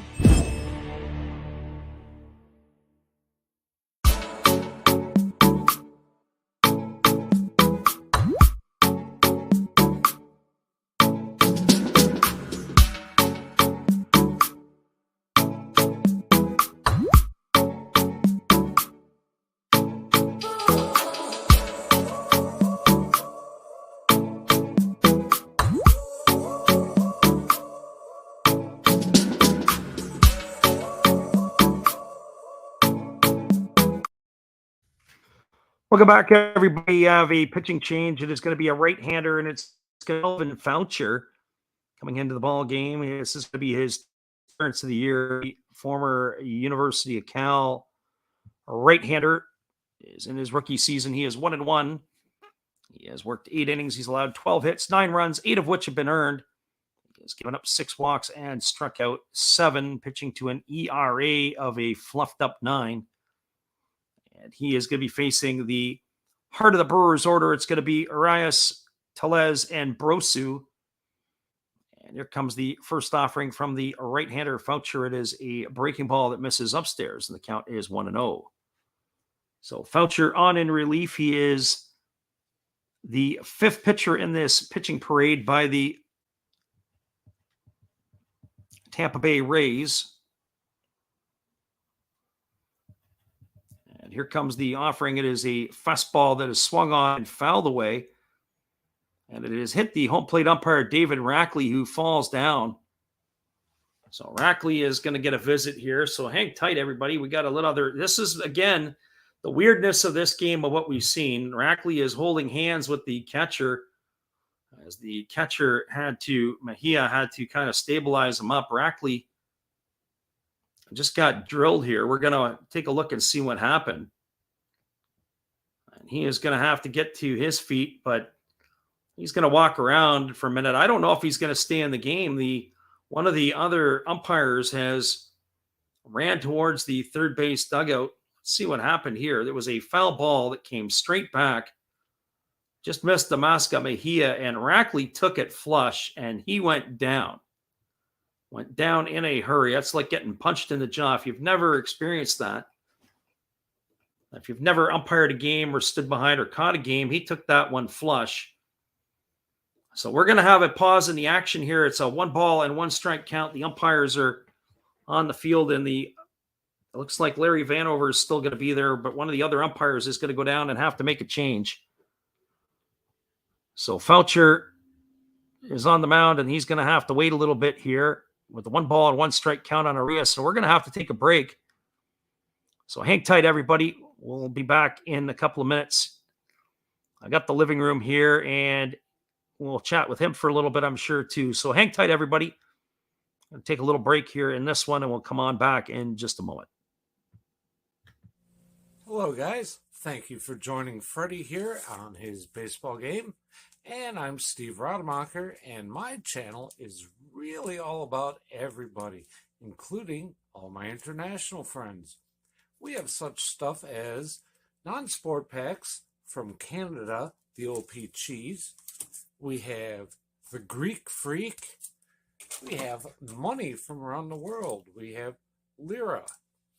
We have yen, we have francs, we have pounds, we have Deutschmarks, we have all kinds of cool stuff like that. We even have some cooler things like Japanese women wrestlers and OPC baseball cards where I cannot read the back. We even have unopened material like the royal family, I know it's backwards, from London, England. Thank you for watching. Back to Freddie. Welcome back, everybody. We got a little time out here. The living room is offering to suit up and go and umpire because David Rackley is leaving the ball game, taking him out for precautionary reasons as he took a foul tip in the mask. This game has had its weirdness, and we'll give you a little bit of recap of what we're talking about. Back in the first inning, it was the Wander Franco pop fly behind second base, and the second baseman, Luis Urias, went out on it, and they ruled it as a catch, but upon replays, you could see he never actually had control of the ball. They had ruled him as an out. So the other umpires are heading down. They're going to check on Rackley, but as of right now, it looks like we're going to be still waiting here for the change of the umpire crew. Then we also had the Jonathan Davis play in center field. The center fielder for the Milwaukee Brewers had gone straight back, and he had laid out to make a beautiful catch, but he went head first into the wall. Instead of his head, he was grabbing for his back. He was able to finish the inning, but they took him out of the ball game. So that was the second one. And then the third issue that they had was, well, amongst others, is the ball that was grounded over the third base bag. And the Brewers thought it was not a fair ball. Upon replay, it did do it. The home run that was hit by Luis Urias never actually reached the seats. It was hit one of the either the catwalk or something above and never actually made it down. It was ruled a home run. Of course, now we've got the umpire taking a foul tip in the mask, and now he's going to be done for the ball game. That's where we stand. So we've got a game that was an early start today. Of course, this one now is going to be fading away a little bit. So we're in the top of the eighth inning. The other games are definitely catching up as we're going to have the delay in this one. Just taking a look at the out-of-town scoreboard, the Astros and the Mets are all locked up at zeros, 0-4-0 for the Astros, 0-2-0 for the Mets. Game's now in the bottom of the seventh inning. It started almost an hour after our game. The Pirates and the Nationals have a 5-4 lead over the Pirates. That's in the bottom of the fifth inning. 5-11-0 for the Nats, 4-5-1 for the Pirates. The Yankees are holding on to a 5-3 lead against the Oakland Athletics. That's in the top of the sixth inning. 5-5-2 for the Yankees, 3-7-0 for the Athletics. And the Kansas City Royals in Kansas City have a 1-0 lead over the Texas Rangers. 1-4-0 for the Royals, 0-2-0 for the Rangers. That is where they stand. The other games are all later starts. It is a 3:40 start for the Padres and the Diamondbacks Eastern time. That game will be getting underway in about a half hour's time.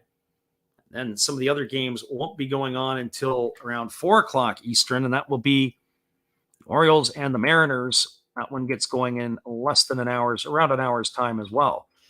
All the rest of the games are later starts. It'll be Phillies, Braves, Red Sox, Blue Jays, Twins and Guardians, Marlins, Cardinals, Reds, Cubs, Rockies, Dodgers, Rockies, White Sox, and Angels. If you're on the West Coast, it's the Tigers and the Giants. That game is actually going to be a 3:45 Eastern start as well, so that's also coming up the next 45 minutes. So as we're waiting for the umpires to change their stuff up here, we're going to take just another little break.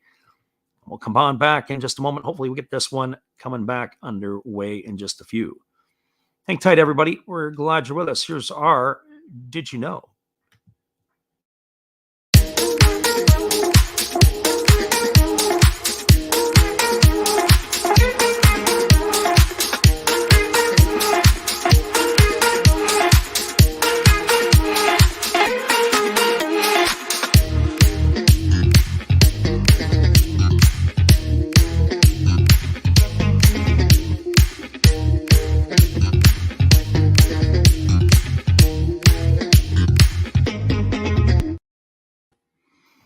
Welcome back, everybody. It is a delay in the game here as the umpires are getting changed.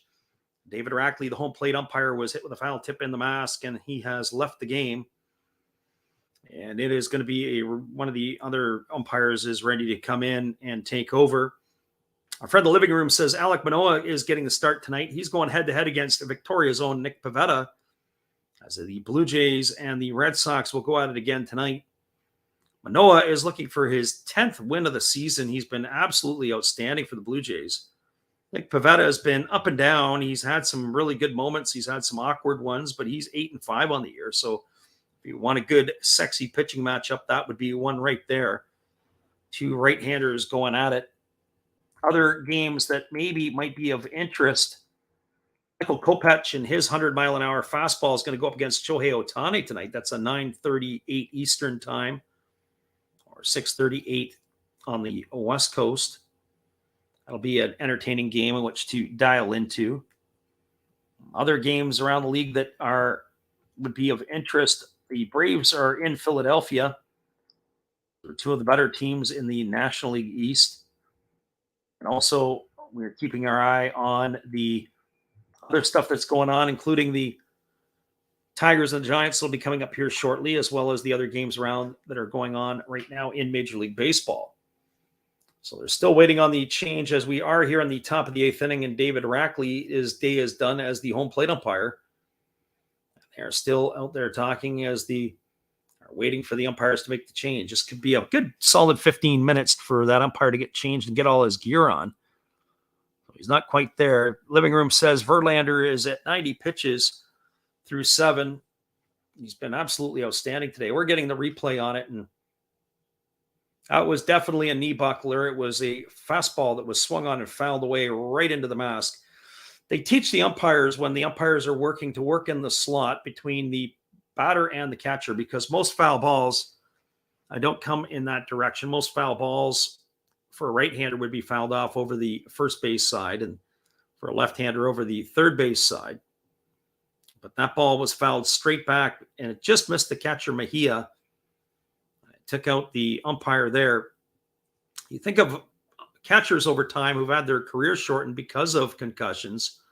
One of them in particular was Mike Matheny, the manager of the Kansas City Royals. His career was cut short due to concussions. That was the first one that comes to my mind. He packed it in and so on and so forth. It's a tough position to play. And certainly getting foul balls and those type of things, it's not easy. And of course, that one definitely stood up the home plate umpire and buckled his knees. Sent him reeling there. As we do have the timeout, the Tampa Bay Rays players, some of them are socializing with the Brewers players.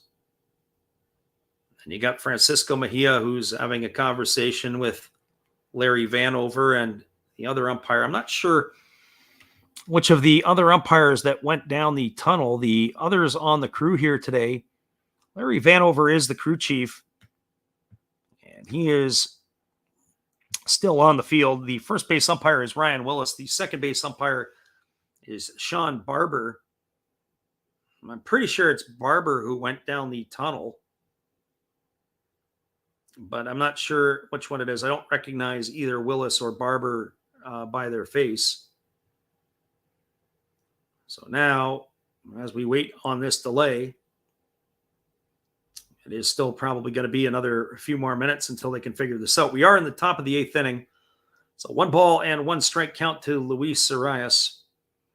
Kelvin Foucher is on the mound for the Rays, and he is the 5th pitcher used by Tampa today. So as we said, we've got the delay here with the umpire. It is going to be Ryan Willis who is going to go behind the plate. So the first base umpire is the one that's getting changed. And we're still waiting for that to happen as the home plate umpire Rackley is done for the day.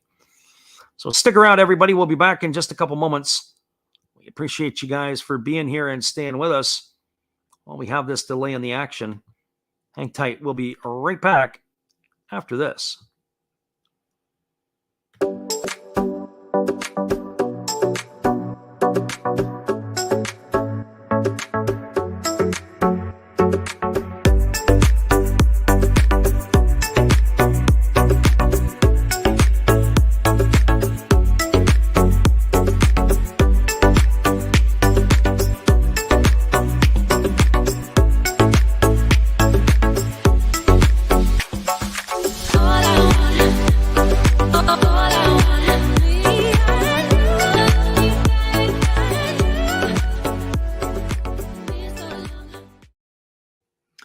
Welcome back, everybody. We are still waiting on the change of the umpires as David Rackley has gone down. I can give my thoughts on David Rackley. I remember know David Rackley, and he was an instructor at the Wendelstadt School a number of years ago when he was a young umpire and had made it to the major leagues himself.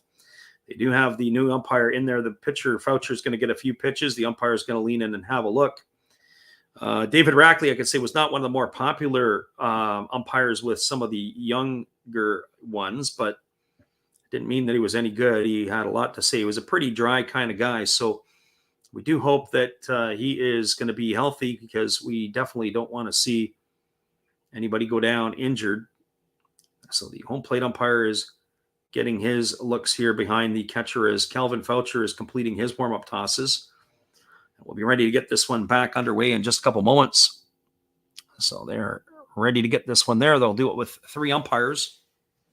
Living Room says Walker is at through 7 1/3. He's at 93 pitches. So quite the pitcher's duel. I assume that's Taiwan Walker, because I didn't look in tightly. So that would be Walker versus Verlander. This game here, I have a feeling, is going to touch the 4-hour mark. I can just see it going over top of that. So this game here is ready to get going here as Foucher's just completing his tosses. We're ready to resume action in just a couple of moments. So he's completing his stuff here. And the home plate umpire has stepped away, and so Brad Boxberger, who came on in relief, is still the one who is supposed to be in the game for the Brewers. I wonder if that's going to affect his status as well, because he's had to sit there for quite a while. Obviously, you're going to have a big inning here like this. They are going to go to a 3-man crew, so that's going to adjust the umpires. So Luis Arias steps to the plate with a 1-1 count. He's 1 for 3 today. He homered in the 5th inning. So we're ready to resume action. So Foucher comes set. Nobody on. He pitches from the stretch, and here's the 1-1 pitch. It's a breaking ball that just misses inside, and the count is now 2-1. It's also hard for the umpires to come in, because the players have been used to seeing the home plate umpire call a certain way. Sometimes guys' zones are a little bit different.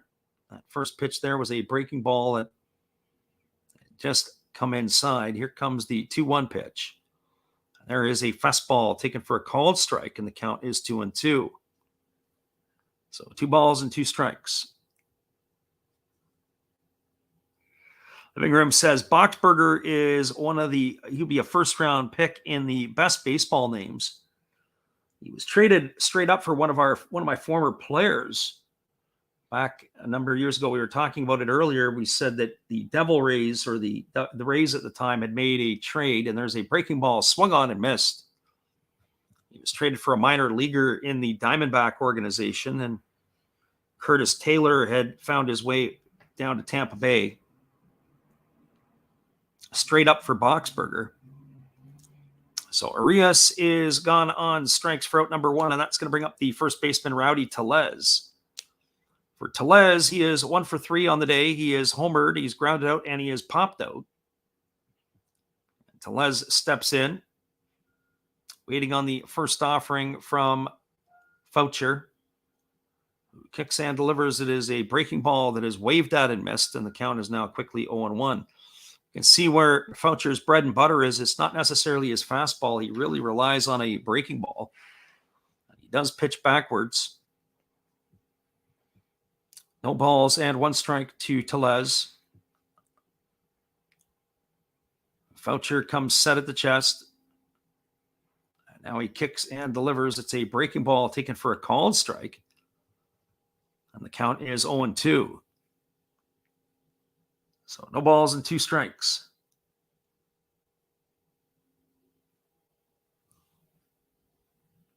Tellez waggles the bat.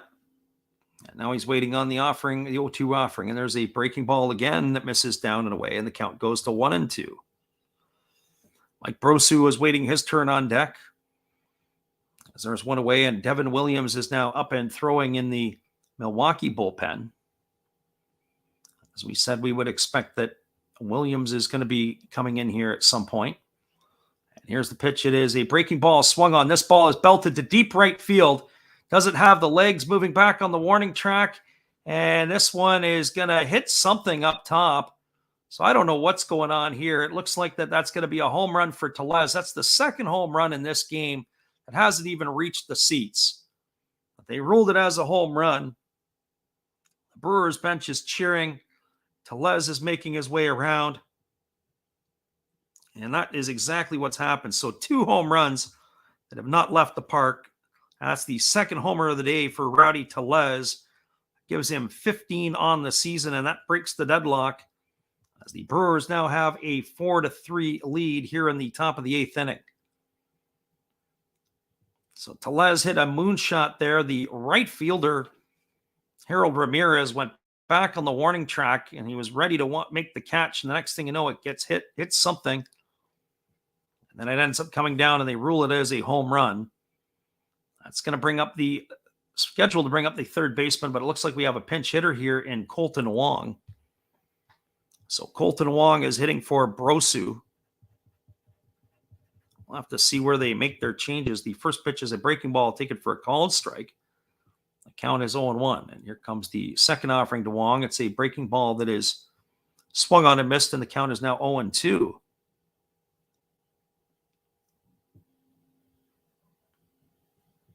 Our friend in the living room says, Rowdy Tellez is the bane of his betting history. The guy is such an unimportant player, but it seems to rise up and crush his parlays. Well, he's a lot more important these days for the Milwaukee Brewers as he's their everyday first baseman. There's a fastball that misses outside, and the count is 1-2. I think Tellez is not going away anytime soon in Milwaukee. As he's 2 for 4 today, he's having himself quite the afternoon. There's a breaking ball swung on. This ball is lifted down the left field line. I have to stay with it because I just don't know if the ball is going to hit something on the way down the line. Maybe be ruled a home run or something. So 1 ball and 2 strikes it is to Wong. So quite the afternoon so far here today.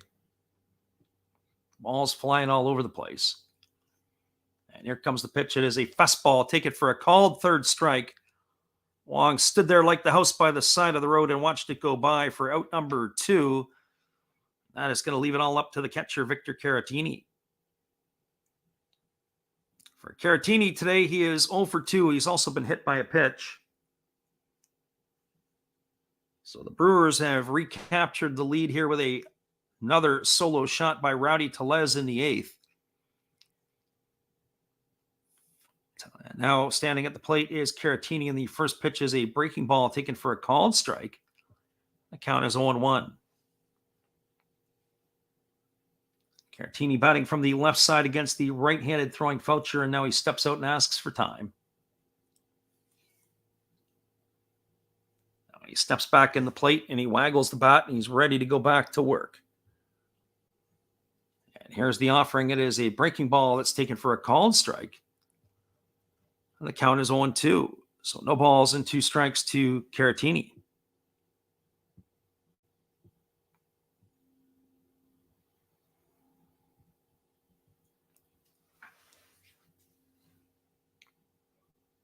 So the right-hander, Foucher, comes set at the chest.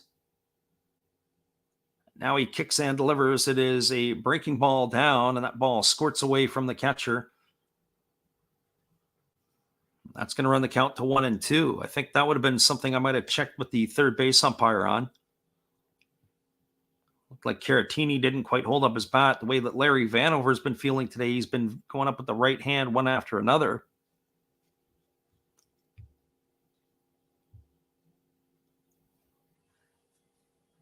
So 1 ball and 2 strikes to Caratini. Foucher working from the stretch.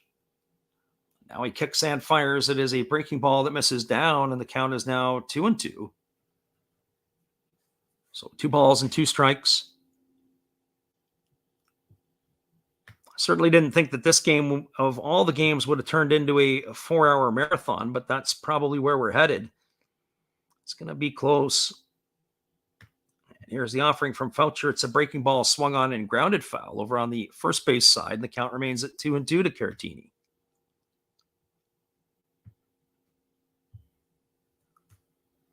So 2 balls and 2 strikes.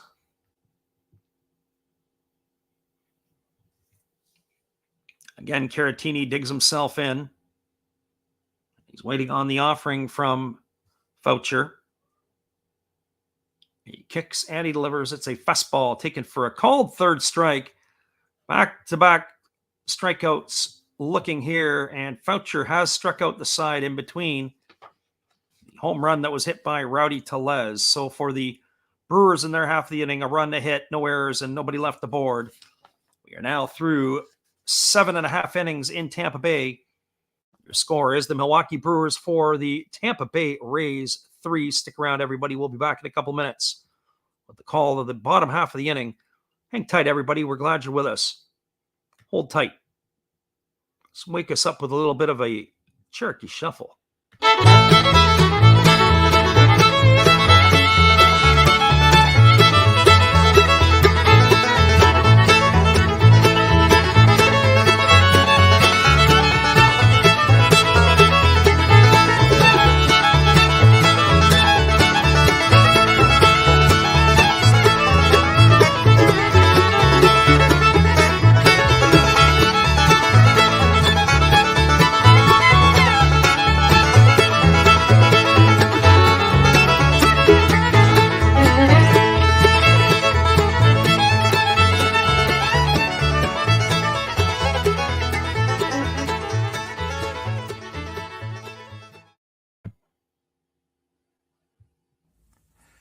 This is Steve Rademacher, and I'd like to introduce you to my channel if you haven't seen it before.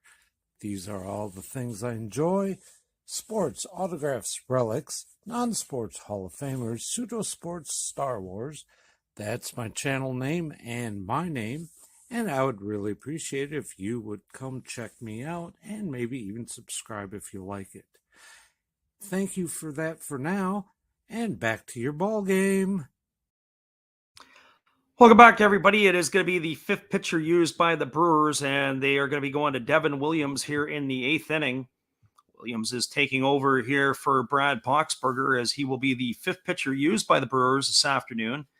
It's only going to get harder from here on out, as one would have to think that Josh Hader will be next up out of the bullpen if Williams can do his job.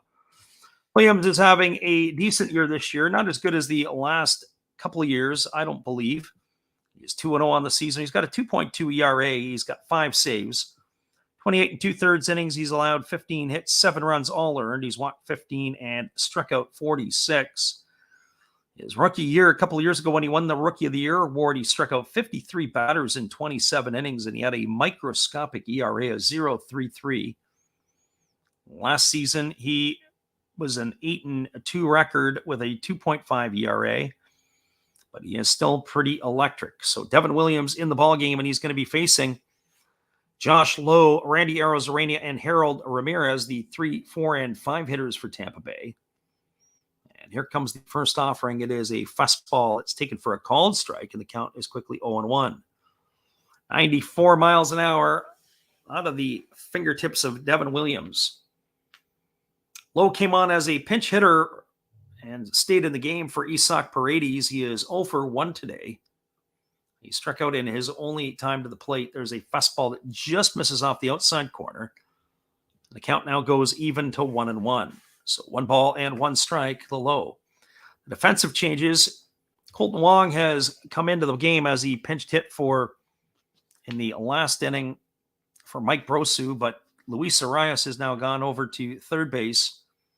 And Wong has slotted himself in at second. There's a fastball that misses down.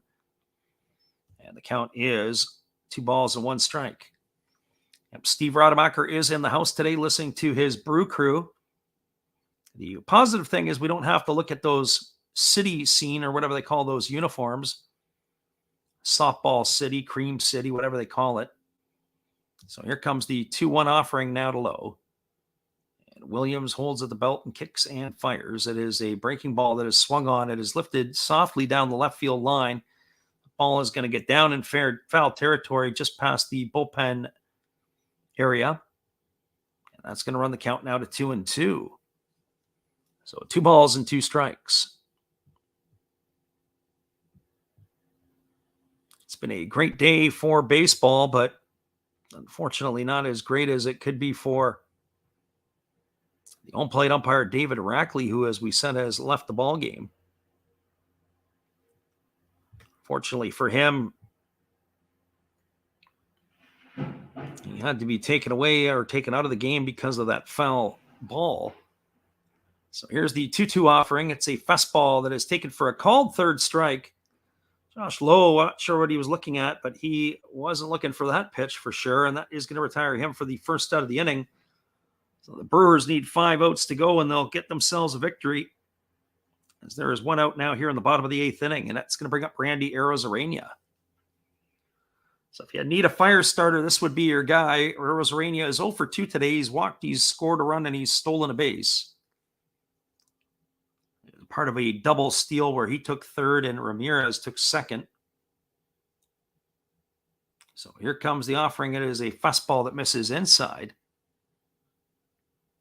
The count is 1 ball and no strikes.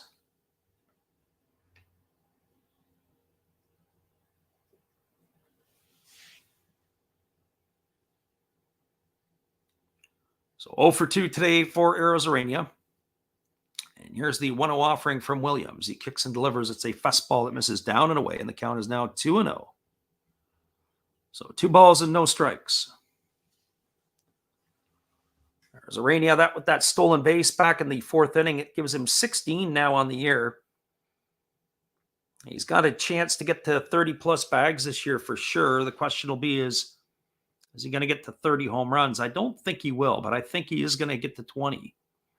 He'll pick up the pace as the weather gets warmer in the United States throughout the summertime. And there's a fastball that misses in, and the count is 3-0. Of course, playing in the Trop right now, he's got his chances there as well. The Trop is a favorable park. Balls do leave the park. In fact, you get home runs when balls don't leave the yard. We've seen that twice today with Tellez and Arias hitting balls that never actually reached the seats. So here comes the 3-0 offering to Arozarena, and it's a fastball swung on and missed. That's the second time today Arozarena has swung at a 3-0 fastball, and the second time today he's been unproductive. So 3-1 is now the count. Williams leans in. He gets the sign from his catcher, Caratini. And now he's ready to deliver. He kicks and fires. It is a fastball swung on and fouled away. It's going to reach the seats over on the first base line. The count is now 3-2.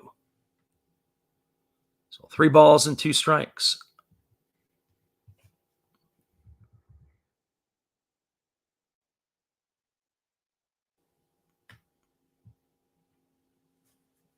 As we said earlier, be sure after the game to go check out Jonathan Davis and the catch that he made earlier today. It's going to be all over SportsCenter. That's my pick for play of the week. I don't know if anything's going to be better than that. I remember last week's play of the week by Riley Green is nothing like the one that Davis had. He's going to have to get that one for sure. And there's a breaking ball that misses outside, and Arozarena is aboard with a 1-out walk here in the 8th inning. Neither of these two teams are really, what I would say, make it easy on themselves. They get an out. They put a guy on base. So here's Harold Ramirez. He steps to the plate. He's 2 for 3 today. He's got a couple of singles, a stolen base. He scored a run.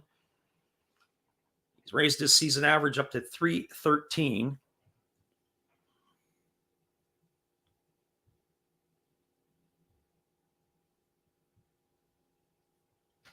So Williams leans in. He gets the sign from his catcher, Caratini. He comes set at the chest. The runner at first is Arozarena, and here comes the offering from Williams. It's a breaking ball swung on, and it's fouled off into the feet of Ramirez, and the count is 0-1. So no balls and 1 strike. Got to keep your eye on Arozarena. He may try to take the bag at second base, as he's already got 1 stolen base today. So with that long hold from Williams, I want to see if he's going to go short this time to the plate. Arozarena establishes his lead. Keep an eye on the runner. Here comes the 0-1 offering. It might be off speed that they're anticipating to Ramirez at this point. Here's the pitch. It is a fastball swung on. It is grounded softly foul. Fielded by Arias over on the third base side, but that runs the count now to 0-2.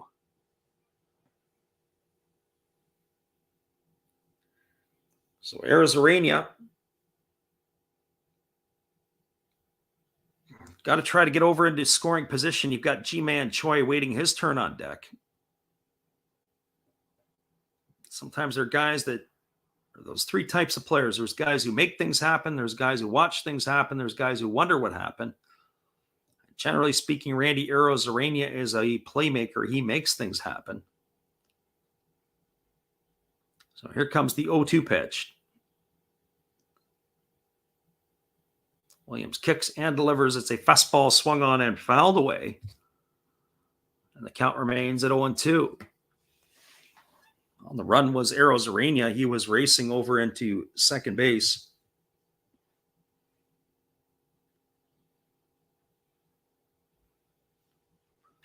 So no balls and 2 strikes to Ramirez.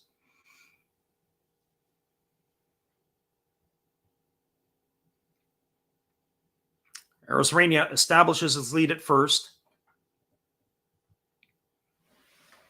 This game here has really come to a grind.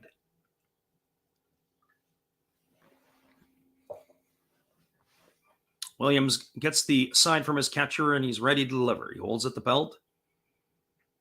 And instead, he throws over to first, and getting back easily is Arozarena. Arozarena slow to get to his feet. Only 2 players in the American League have more stolen bases than Arozarena this year, Julio Rodriguez and Jorge Mateo of the Orioles. J-Rod, of course, is with the Mariners. Each have 19. Here comes the 0-2 offering. It is a breaking ball that is swung on and tap foul over on the first base side. It keeps the count at 0-2.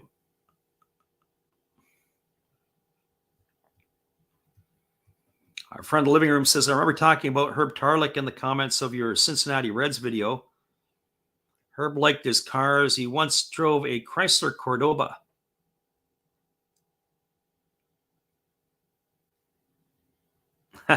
He says, I can't say Chrysler Cordoba normally. I have to do it with an accent like Ricardo Montalban did in the commercial Rich Corinthian Leather. There you go.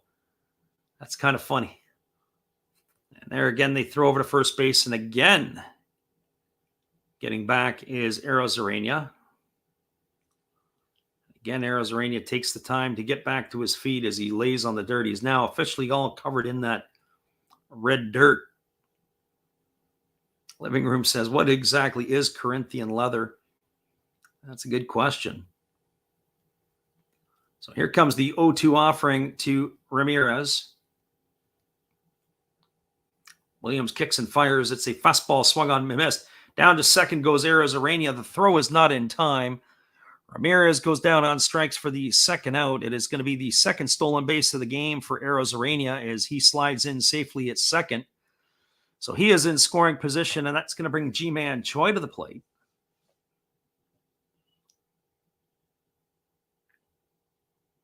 Could not hold up on the pitch, did Ramirez, as that pitch was up and in. Nice play by the second baseman, Wong, to have to... Was that Wong or was that... I have to go back and take a look. No, it was Willie Adames who took the throw at second. So Arozarena is the runner at second. Ji-Man Choi is coming to the plate, and we have a stoppage in play right now as we have a visit to the mound.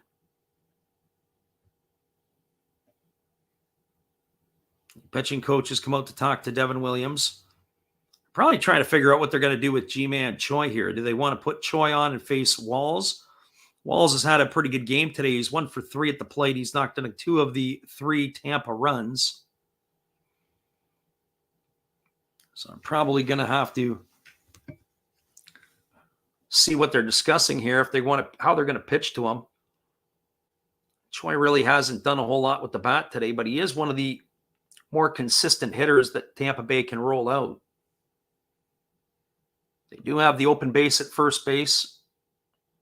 Walls, on the other hand, is only hitting $168. He would be a candidate to bring to the plate against Devin Williams.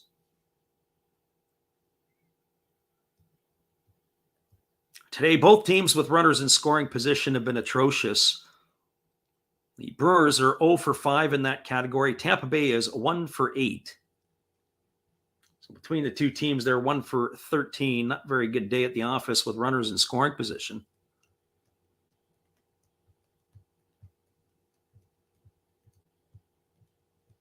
So here we go back to the live action. The batter, Choi, waggles the bat, waiting on the offering from the right-hander, Williams, who checks the runner at second.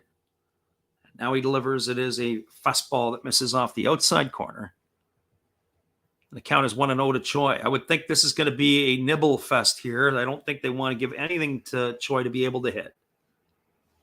I have a feeling they're going to want to take their chances with Walls. The problem is that with Arozarena on the base paths, he could probably take third on you if you're not careful with him, just as he did in the fourth inning when he took third off of the starter Lauer. There's a fastball that misses down and in. And they peel over to the umpire, Larry Vanover, who is working behind the pitcher on the shortstop side because they've only got 3 umpires on the crew now. And he says Choi didn't go, and the count is now 2-0. That's a tough call for Larry Vanover. You can't really see the check swings in that position like you can when you're over at third.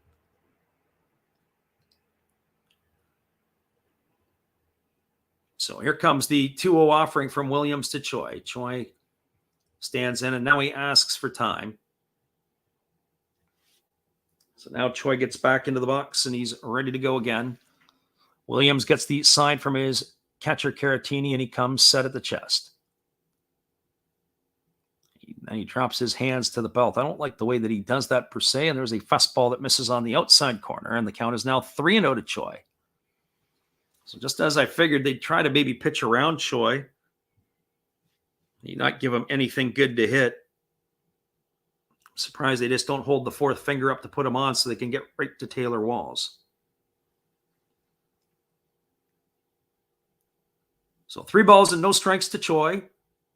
The runner at second is Arozarena. There's 2 outs here in the bottom of the 8th inning. The Tampa Bay Rays are trailing the Brewers 4-3. Williams checks the runner at second. He's holds set at the belt, and now he kicks and fires. It's a fastball that just misses up and away. That's going to be ball 4. It's the second walk issued in the inning by right-hander Williams, and that's going to bring up the shortstop, Taylor Walls. So for Walls today, he is 1 for 3. He's doubled home a couple of runs back in the 4th inning. He's raised his season average to 168 on the afternoon. It was a 2-run double in the 4th that brought home Arozarena and Ramirez, all with 2 out. So some clutch hitting by Walls at that point. So Walls is ready to face the offering from the right-hander Williams. As we wait on this game here, it just continues to be at a slow pace. This is one of those games that they need to put, they need to circle when they're explaining about what it is about slow pace of play. So Arozarena establishes his lead at second. Choi's got the lead at first. Williams holds at the belt. And here's the first pitch to Walls. It is a changeup that misses down and away, and the count is 1-0. Walls is a switch hitter. He's getting the opportunity to bat from the left side against the right-handed throwing Williams. So Williams leans in, he gets his sign, and he's ready to go back to work. He comes set at the belt, and now he kicks and delivers. That pitch is a changeup that drops in for a called strike, and the count is 1-1. So nothing special about either of those first 2 pitches, 83 and 84 mile-an-hour change pieces. So one would have to think he's going to speed this one up. He leans in, he gets the sign.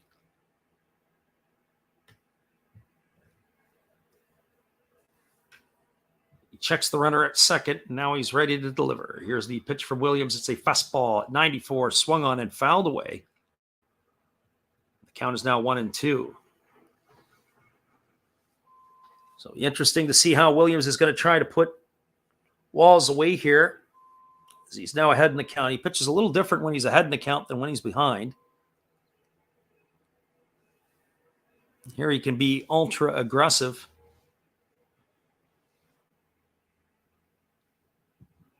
So Arizarena gets his lead over at second. Choi is the runner at first. Williams leans in, gets the sign from Caratini. Here comes the 1-2 offering as Williams comes set. He checks the runner.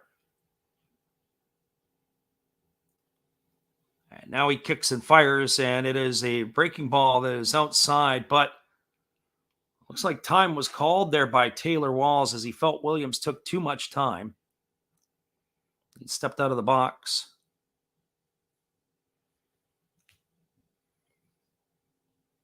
So 1 ball and 2 strikes, Taylor Walls.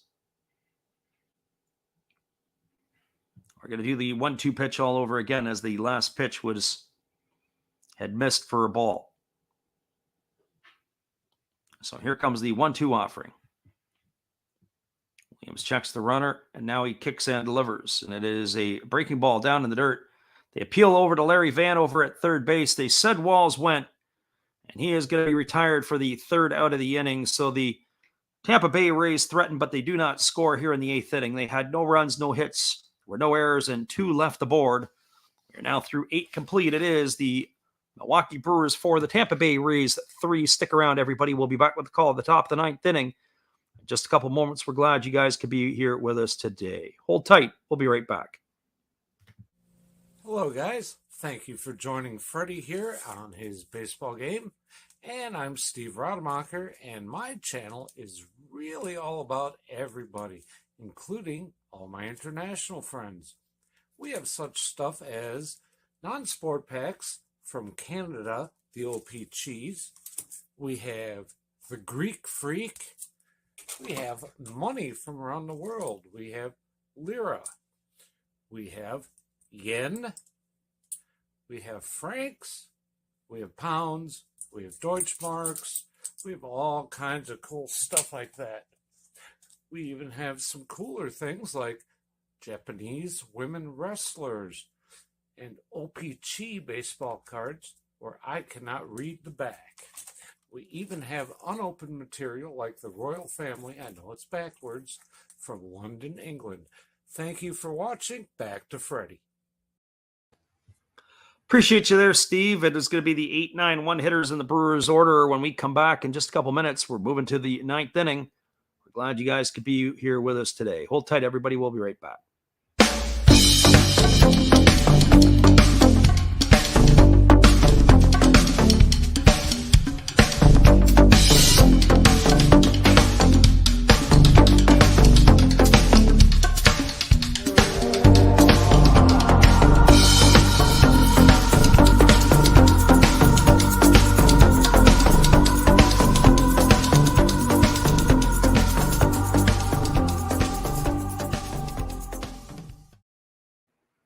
Welcome back, everybody. We are moving to the top of the 9th inning. It is going to be Tyrone Taylor, Jace Peterson, and Christian Yelich scheduled to come to bat to face the Tampa Bay Rays here in the bottom of the 8th inning. You do have a pitching change as it is going to be Garza now taking it over, and this is Ralph Garza Jr. He's appearing in his 15th game. He's 1-2. He's got a 3.54 ERA. So Ralph Garza Jr. is the 6th pitcher on the mound today used by the Rays, and the first pitch is a fastball swung on and fouled away. And the count is quickly no balls and 1 strike to Ralph Garza.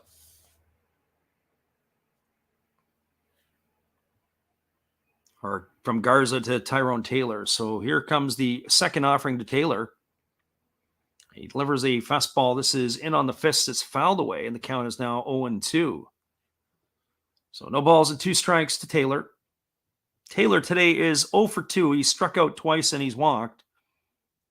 His season average has dipped to 225. It is going to be Hader time in the 9th inning if you're a Brewer fan, and that means that it's going to be Josh Hader coming in to close it out. And there is a breaking ball that is swung on and missed. And Taylor is retired for the third time today on strikes. He's gone for out number 1. And that is going to bring up the right fielder, Jace Peterson. Peterson came in to replace Jonathan Davis. We mentioned earlier in the game, if you want to see one of the best catches of the year, in my opinion, make sure you go and check out SportsCenter tonight. It's Jonathan Davis. It's actually right now up on the MLB website. If you go to the MLB site, he made an over-the-shoulder Superman catch, and he went headfirst into the wall. There's a fastball swung on. This ball is driven into deep right field, moving back onto the warning track, and this one is gone. A home run for Peterson. He's going to extend the Brewers' lead to 5-3. This one is one of the first home runs in a while for the Brewers to actually reach the seats. The other ones have hit something in the ceiling and were ruled home runs, but this one does reach the seats in right center field. A solo shot for Peterson, and that extends the Brewers' lead to 5-3. So high fives all around for Peterson as he returns to the dugout, and that's going to bring up the left fielder, Christian Yelich.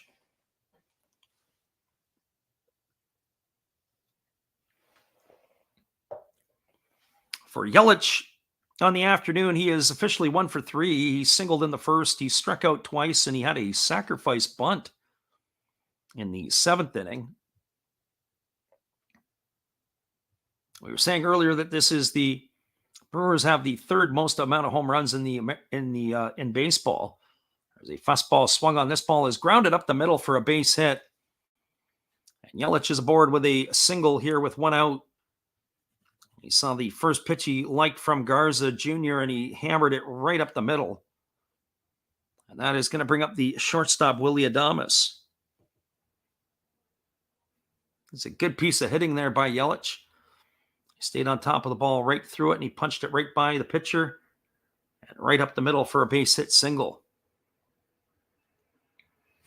So Adames today is 0 for 4. He has struck out, he's grounded out twice, and he has popped out to second. And here's the first pitch to Adames. It is a fastball swung on and fouled away, and the count is quickly 0-1. Adames steps out of the batter's box. He gives a kiss to his bat. Now he's ready to go back to work. So Garza holds at the chest, and he throws over to first, and diving back in time is the base runner, Yelich. So one thing, Adames has struggled at the plate this year. He's only batting .213 at the moment. He does have some juice. He's got 15 homers. And here's the pitch. It is a fastball swung on. It is looped softly up the middle. It is fielded by the second baseman, Brian. They had a chance to turn 2. He had a bit of a juggle with the ball, but he was able to flip it over to the shortstop Walls covering. It's going to be a fielder's choice, 4-6 to erase Yelich. He is going to be gone for the second out of the inning. Ball was kind of hit softly, but they still had a chance. It may have actually hit the bag. And then on the exchange, the shortstop Brian was having a hard time pulling it out of his glove. So Adames is aboard. That brings up Andrew McCutchen to the plate. So here comes the first offering to McCutchen. It is a breaking ball that cuts in for a called strike. The count is 0-1. You really have to stay with the pitcher, Garza, here, as his breaking ball really breaks late. So Kutch today is 0 for 3. He's been on base twice, though. There's a fastball swung on. It is grounded softly to short. Fielded by Walls. He flips it to second. And that is going to do it. It's going to be a fielder's choice. It's going to go down as a fielder's choice, 6-4 for the third out of the inning. And that will retire Adames at second base. So for the Milwaukee Brewers in their half of the 9th inning, they got a solo shot from Jace Peterson. So they had 1 run on 2 hits. There was no errors and 1 runner left aboard. We're now moving to the bottom of the 9th inning. It is the Tampa Bay Rays trailing the Milwaukee Brewers 5-3. Stick around, everybody. We'll be back in just a couple minutes.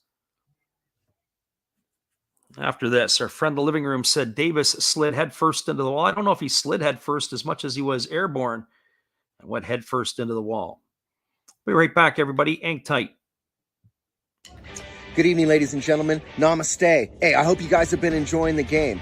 My name is Hollis. I've got a YouTube channel called Another Hollis Build. I love baseball cards. I open up brand new product for you guys. I open up old stuff. I do breaks. I do auctions. All kinds of stuff concerning baseball. I'm Friars faithful, Padres to the end. I also love Garbage Pail Kids and my animals. I have a ton of animals. It's like a mini petting zoo here around my house.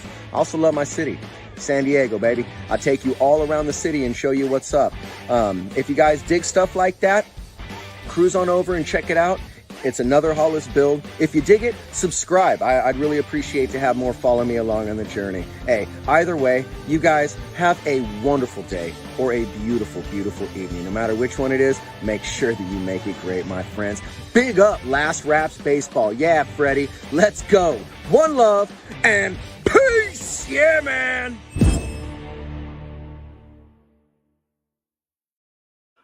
Welcome back, everybody. We are moving to the bottom of the ninth inning. It is scheduled to be the 8, 9, and 1 hitters in the batting order. It is Hader time. So you either love him or you hate him.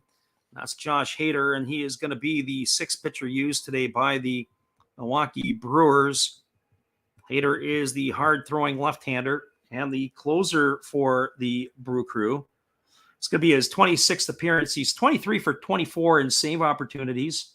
He's worked 23 and 2/3 innings.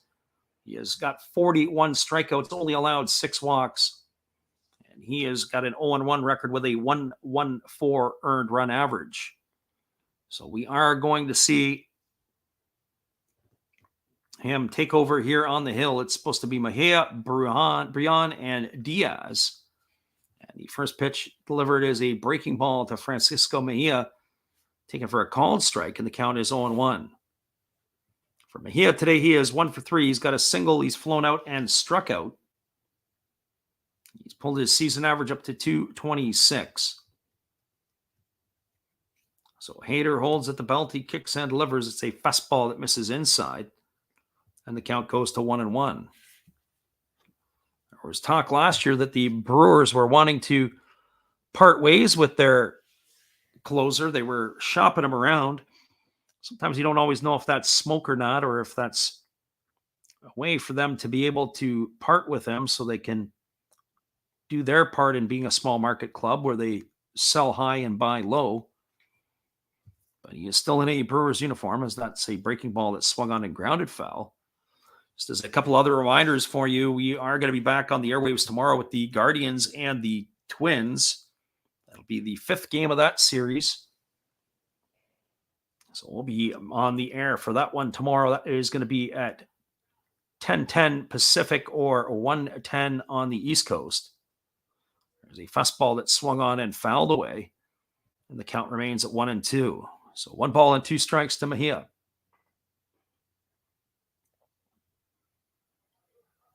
Vidal Bruyan and Yandy Diaz to follow here.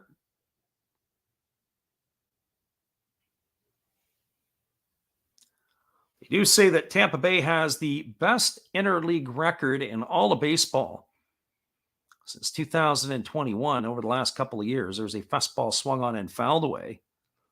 Count remains at 1-2. They are 25-7. Well, if they can't do something here in the 9th inning, that'll be 25-8 once this game is completed. So Mejia, 1 for 3.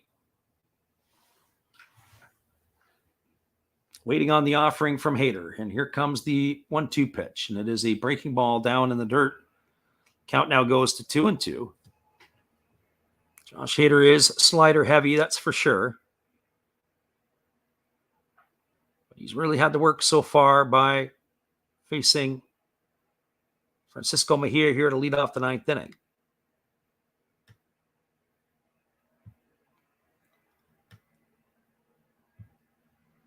So 2 balls and 2 strikes. Hader comes set at the belt.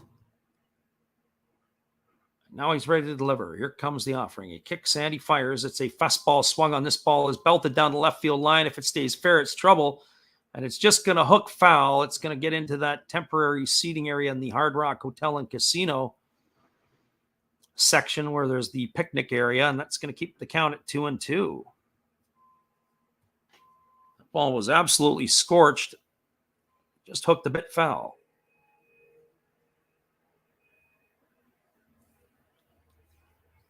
So 2 balls and 2 strikes to Mejia.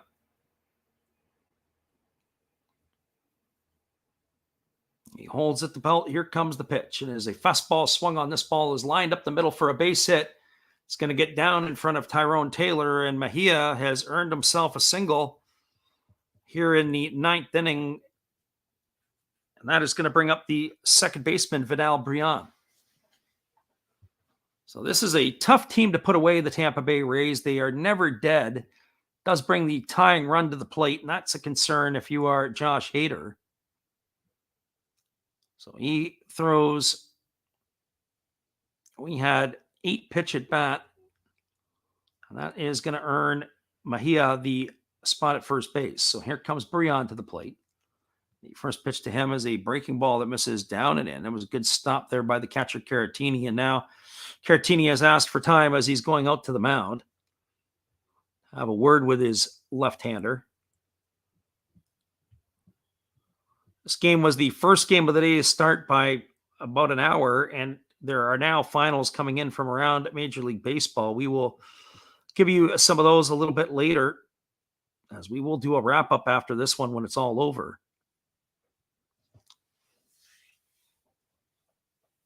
So 1 ball and no strikes it is to Bryan. Runner at first is Mejia. Hader looking to close out this one here for the Brewers.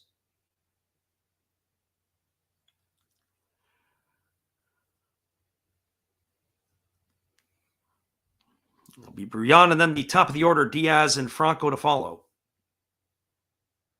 Hader leans in. He gets the sign from his catcher, Caratini. He comes set at the belt, and now he kicks and delivers. It's a fastball that misses inside, and the count is now 2-0 to Vidal Bryan.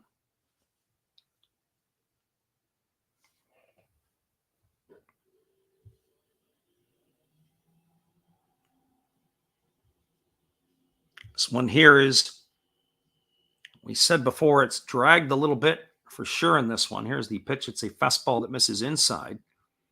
The count is now 3 balls and no strikes.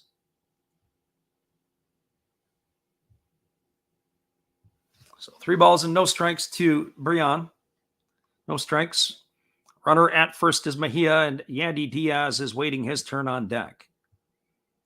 And here's the pitch. It is a fastball that misses down, and it's back-to-back base runners allowed here by Hader in the 9th inning. Mejia moves to second. It is a base on balls to Bryan, and that's going to bring up the top of the order, Yandy Diaz.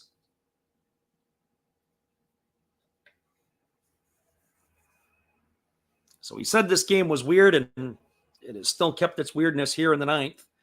It's going to bring out the pitching coach for the Brewers as he makes his way to the mound to have a word with the left-handed star closer of the Brewers, Josh Hader.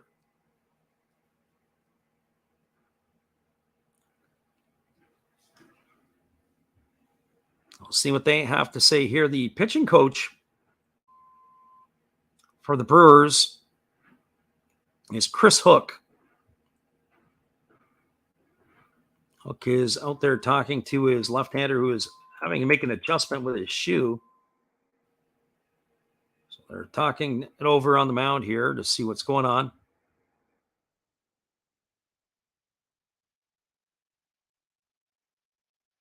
So Hook has had his say, and now he's returning to the dugout. And the Brewers are 3 outs away from a victory, but there's a lot left here as the Rays have runners at first and second with nobody out here in the bottom of the 9th inning. So Yandy Diaz steps to the plate. For Diaz today, he is officially 1 for 3. He's got a double and a walk. He's also popped to first and flown to left.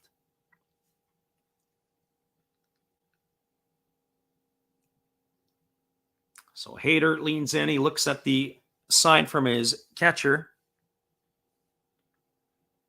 And now Caratini asks for time, and they're going to reset the clock. They're going to do it all over again.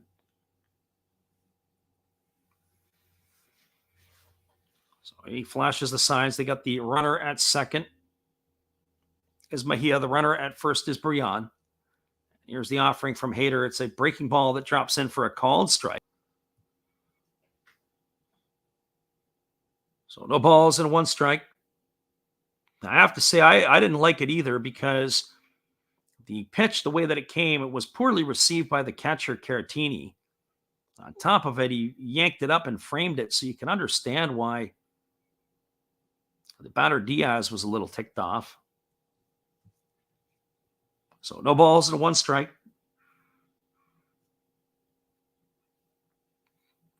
The scores are coming fast and furious around Major League Baseball now. As we said, we'll give you a wrap-up at the end of this game. So Hader ready to go to work now. Here comes the 0-1 offering to Diaz, and it's a breaking ball swung on. This ball is lifted into shallow left field. Coming hard is Yelich. He's going to make the catch. That is going to retire Diaz. Not an easy out there as the outfield is in no doubles defense right now. That is going to retire Diaz for the first out of the inning, and that'll bring up the designated hitter, Wander Franco. So this is where Wander Franco can either build his legacy or not. This is one of those situations that the big stars play for. Franco today is officially 1 for 4. He's got a double and an RBI. He's popped out to second twice and flown out to left. So star versus star, Hader versus Franco. And here's the first pitch. It's a fastball at 97 miles an hour taken for a called strike, and the count is 0-1. Very important first pitch there by Josh Hader.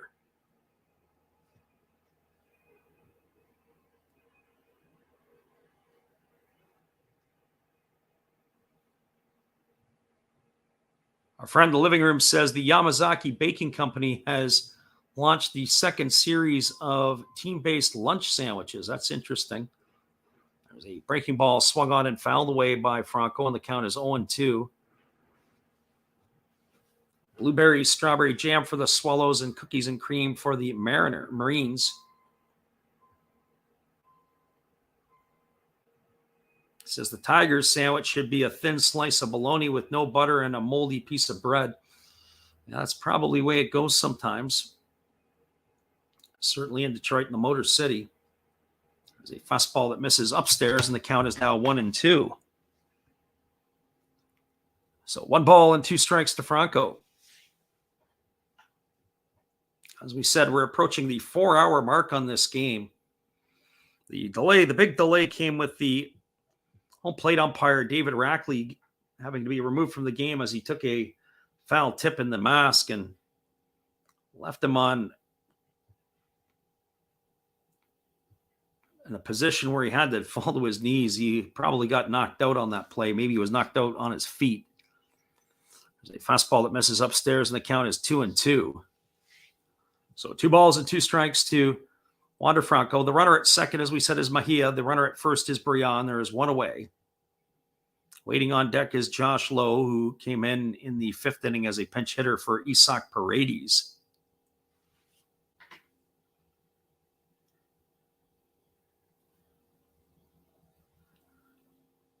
So Hader comes set at the belt.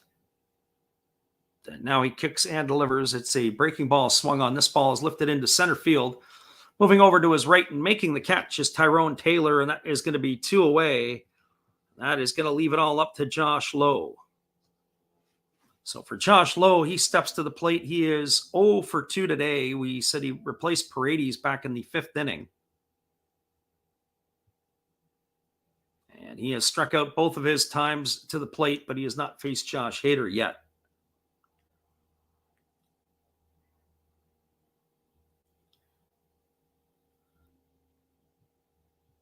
So Hader looking to close the deal here for the Brewers in their half of the 9th inning.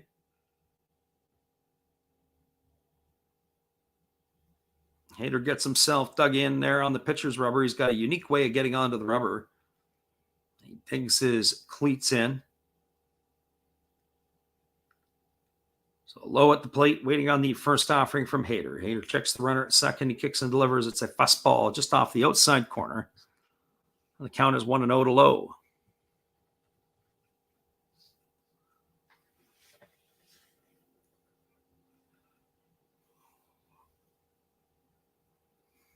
So there's a few LOWEs. There was Brandon Lau, there's Nate Lowe, and Josh Lowe. So we've got a few different Lows that have found their way through the Tampa Bay lineup. The same spelling. There's the 1-0 pitch. And there's a fastball swung on and missed. The count now goes to 1-1 on Lowe. It's been a very, very slow and methodical game here today. As we said, it's been one of those games that you look at and you say, boy, I think that should have been moving a lot quicker on the 5-3 scoreline. So here comes the 1-1 offering. And Hader kicks and delivers. It's a breaking ball that misses down and away. The count is now 2-1 on Lowe. It's Randy Arozarena who waits his turn on deck. Should the Rays be able to keep this inning alive? One of the stars of the game for the Brewers has been Rowdy Tellez with his 2 home runs today.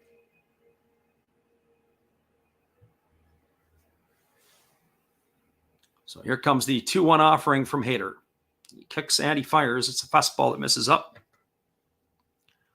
The count is now 3-1. So 3 balls and 1 strike to Josh Lowe. You certainly don't want to face Randy Arozarena in this situation.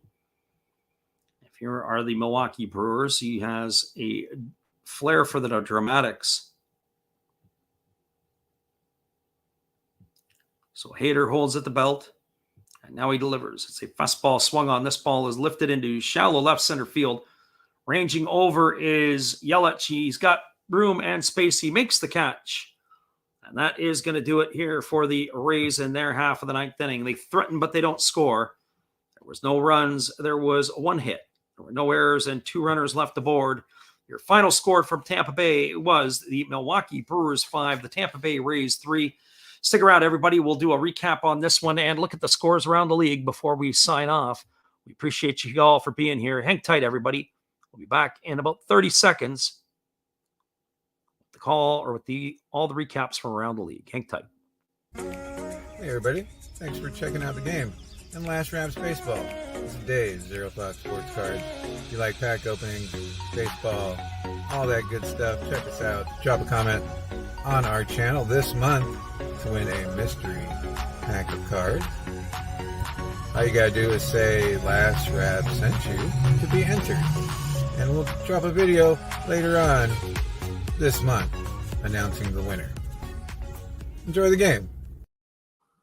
Welcome back, everybody. Just a couple program reminders before we get into the out-of-town scoreboard. Number 1 is we'll be back on the airwaves again tomorrow with the Guardians and the Twins. We'll be doing that game. That is going to be going from Cleveland. So be sure to join us. That's the 5th game of a 5-game set. We are also going to be doing on Friday the battle of a couple of the classic clubs in baseball. Another interleague game. It will be the Boston Red Sox and Chicago Cubs from Wrigley on Friday. And then our Japanese stuff will be on the weekend, 10 o'clock Pacific, 1 a.m. Eastern on Friday and Saturday. Those are the Saturday and Sunday Japanese games that we'll be calling. So hopefully you can join us then. Quick look at the out-of-town scoreboard before we wrap this one up. The Houston Astros, behind the pitching of Justin Verlander, knocked off the New York Mets 2-0. 2-7-0 for the Astros, 0-2-0 for the Mets. Verlander gets the win. He goes to 10-3. Smith takes the loss for the Mets. He's 1-2. Presley gets the save, his 16th for the Stros. The New York Yankees knocked off the Oakland Athletics 5-3 today. Jameson Taillon picks up his 9th win of the season against 1 defeat. He's got a 3.32 ERA on the year. Irvin takes the loss for the Oakland A's, drops to 2-6. Clay Holmes got his 14th save of the season for the Yankees. Final score 9-1 Yankees. Final score 5-3 Yankees. 5-6-2 for the Yanks. 3-9-0 for the Athletics. Other games that are still underway around the major leagues. In the top of the 8th inning, the Nationals have trailing now 8-7 to the Pirates. Brian Reynolds has 3 home runs in that ball game for the Pirates, and they are still batting in the top of the 8th inning. The Kansas City Royals have a 2-1 lead over the Texas Rangers. That game is in the top of the 8th inning. Top of the 3rd, the Diamondbacks and the Padres are all knotted up at zeros. The Orioles are batting in the top of the 1st, It is 0-0 there between them and the Mariners. And the Tigers are trailing 1-0 on an Evan Longoria home run. They are trailing the San Francisco Giants 1-0 in the Bay. Your final score here was the Milwaukee Brewers knocking off the Tampa Bay Rays 5-3. A quick recap of the scoring in this one. In the second inning, the Brewers got things going on a solo shot by Rowdy Tellez. And then in the bottom of the fourth inning, the Rays took the lead with 1 out. It was a walk to Randy Arozarena, and then Harold Ramirez singled. They were brought home on a 2-run double by Taylor Walls that increased the score to 2-1. In the top of the fifth inning, the Brewers came right back with 2 out. It was a walk to McCutchen, and Luis Arias hit a 2-run shot, and that put the Brewers up 3-2. But in the bottom of the fifth inning, the Rays got one back. A leadoff walk to Brian, and then a fly ball or a pop out after a pop out to first by Diaz. Wander Franco doubled him home. That knotted up the score at 3. Well, it wasn't until the eighth inning where the Brewers broke the deadlock. In the bottom of the eighth or top of the eighth inning, it was Rowdy Tellez hitting his second homer of the game, and broke the tie. It gave the Brewers a 4-3 lead. And then the top of the ninth inning with 1 out, Jace Peterson hit a solo shot, and that made the score 5-3. The win in this ball game here goes to Boxberger. Brad Boxberger goes to 2-1. Calvin Foucher takes the loss. He's 1-2, and Josh Hader gets save number 24 on the season. Once again, everybody, we appreciate you, and we thank you for being here. Good hanging out with you all. Remember, we'll be back on again tomorrow. Once again, it's been another Last Rouse Baseball video production. We're glad you hung in with us for the ball game here today. We'll be back and see you again later. Have a great day, everybody.